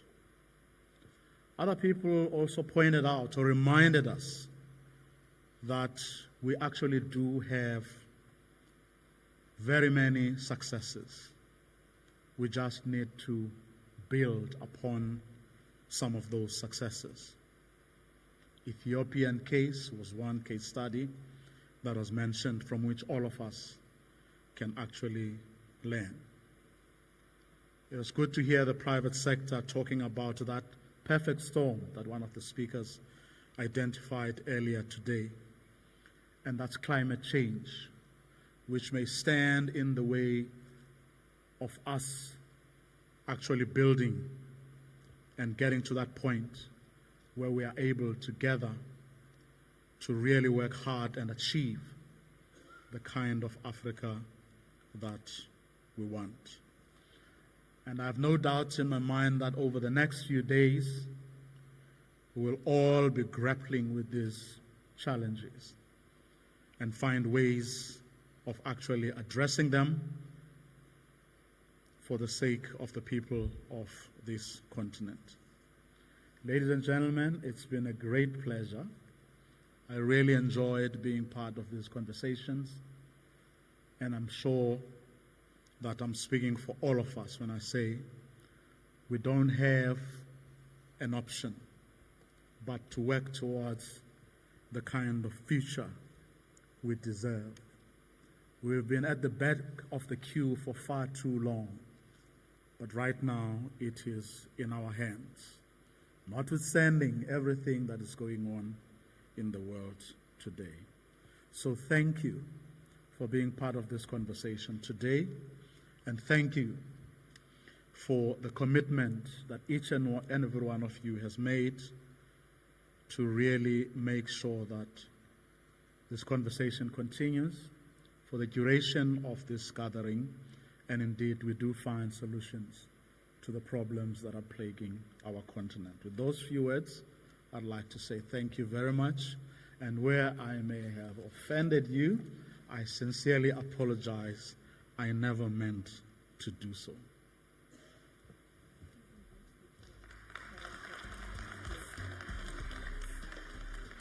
If I could please invite the chairperson of FARA to make a closing remark in the 40 seconds that I have for him.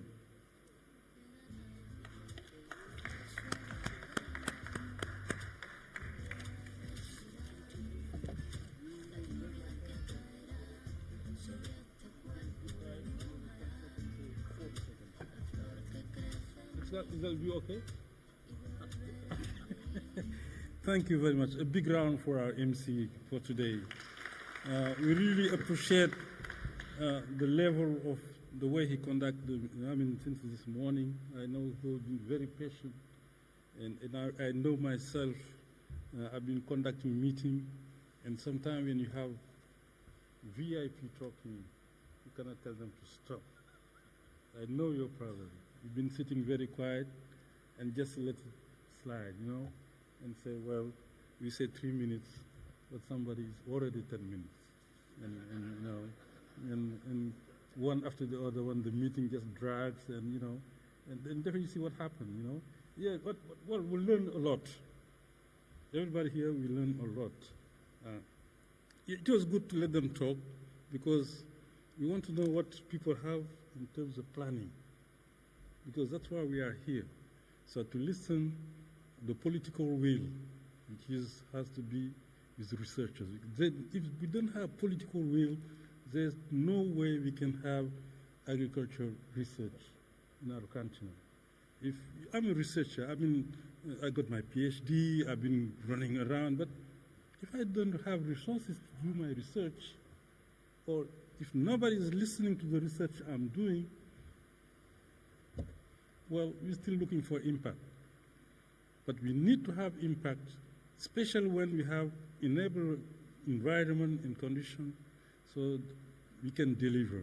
And to do that, definitely we need the political will from our leaders to tell us this is the way they see it.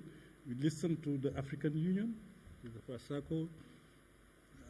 I guess you remember what she was saying about agriculture in Africa. We listen to President Adesina, his view about this continent, the Minister of Agriculture of South Africa, her view about agriculture. We need to pull stuff from all those. That's why, well, myself, I say, well, now we're moving forward. Now we are speaking one voice, because at the beginning we have people just on east, west, north, south, everybody doing his own research. Because of the SROs, because of the RECs, and because of FARA, now we are talking to each other. That's why we have the action plan with the CG. The CG has been around for a long time, for a very long time. And African National Agricultural Research System have been here for a long time, since the independence, since the 1960s. Nobody was talking to another. It's just a matter of system, looking at the system and seeing, what will be the win-win partnership. And most of the time, there's no win-win partnership. One is winning. And now you can see that we are talking to one. Until today, we have an action plan linking FARA. When I say FARA, FARA is composed of SROs. In FARA, you have CORAF, you have ASARECA, you have CAPEDESA, and you have NASO. And FARA is the apex organization at the continental level. So when we say FARA, it means all those sub-regional organizations. Now we end up to have an action plan with the CG. I mean, something I really applaud. Now we are looking to one another and see how we can complement one another in doing research, because we are all talking to the same farmers, not two different farmers, the same farmers. When CG can work in Senegal, the farmers, because they want to promote cowpeas, ISRA, the National Agricultural Research, is doing the same thing. And CORAF having financing in a project, doing this. We are all talking to the same farmers. So why should we not, get together and complement ourselves? You save money. Instead of financing the same action, the same activity, maybe if you look at the complementary aspect of our partnership, maybe you can be very complete in the way we're financing. Now we all agree that working with farmers is not really enough. We have to have agripreneurship, we have to have agro-industry. So how we can build up value addition to the African production in terms of money added, so we can create jobs, especially creating jobs, and we all think that let's do it with the young generation. Because if you're financing somebody like me, thank God I have maybe 10 more years or 15 years, who never know, at our age, compared to a young kid who has 25 years old, who have 50 years in front of him, to develop African agriculture, the choice is very fast.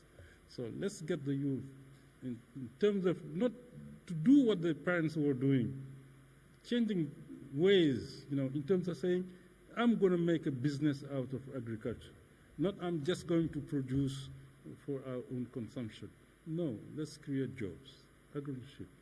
Crops, we're talking about crops, where we can have agropoles, where we can have industry. But those have to run by kids, by the young generation.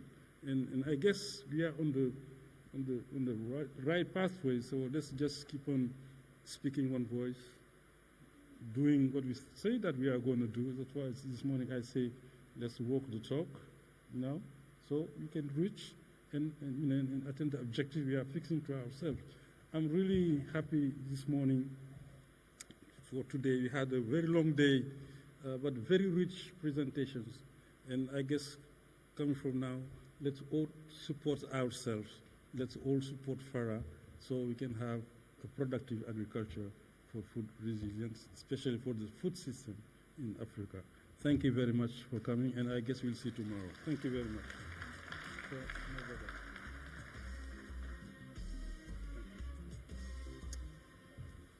Till we meet again at 8:30 tomorrow morning. Have a good one.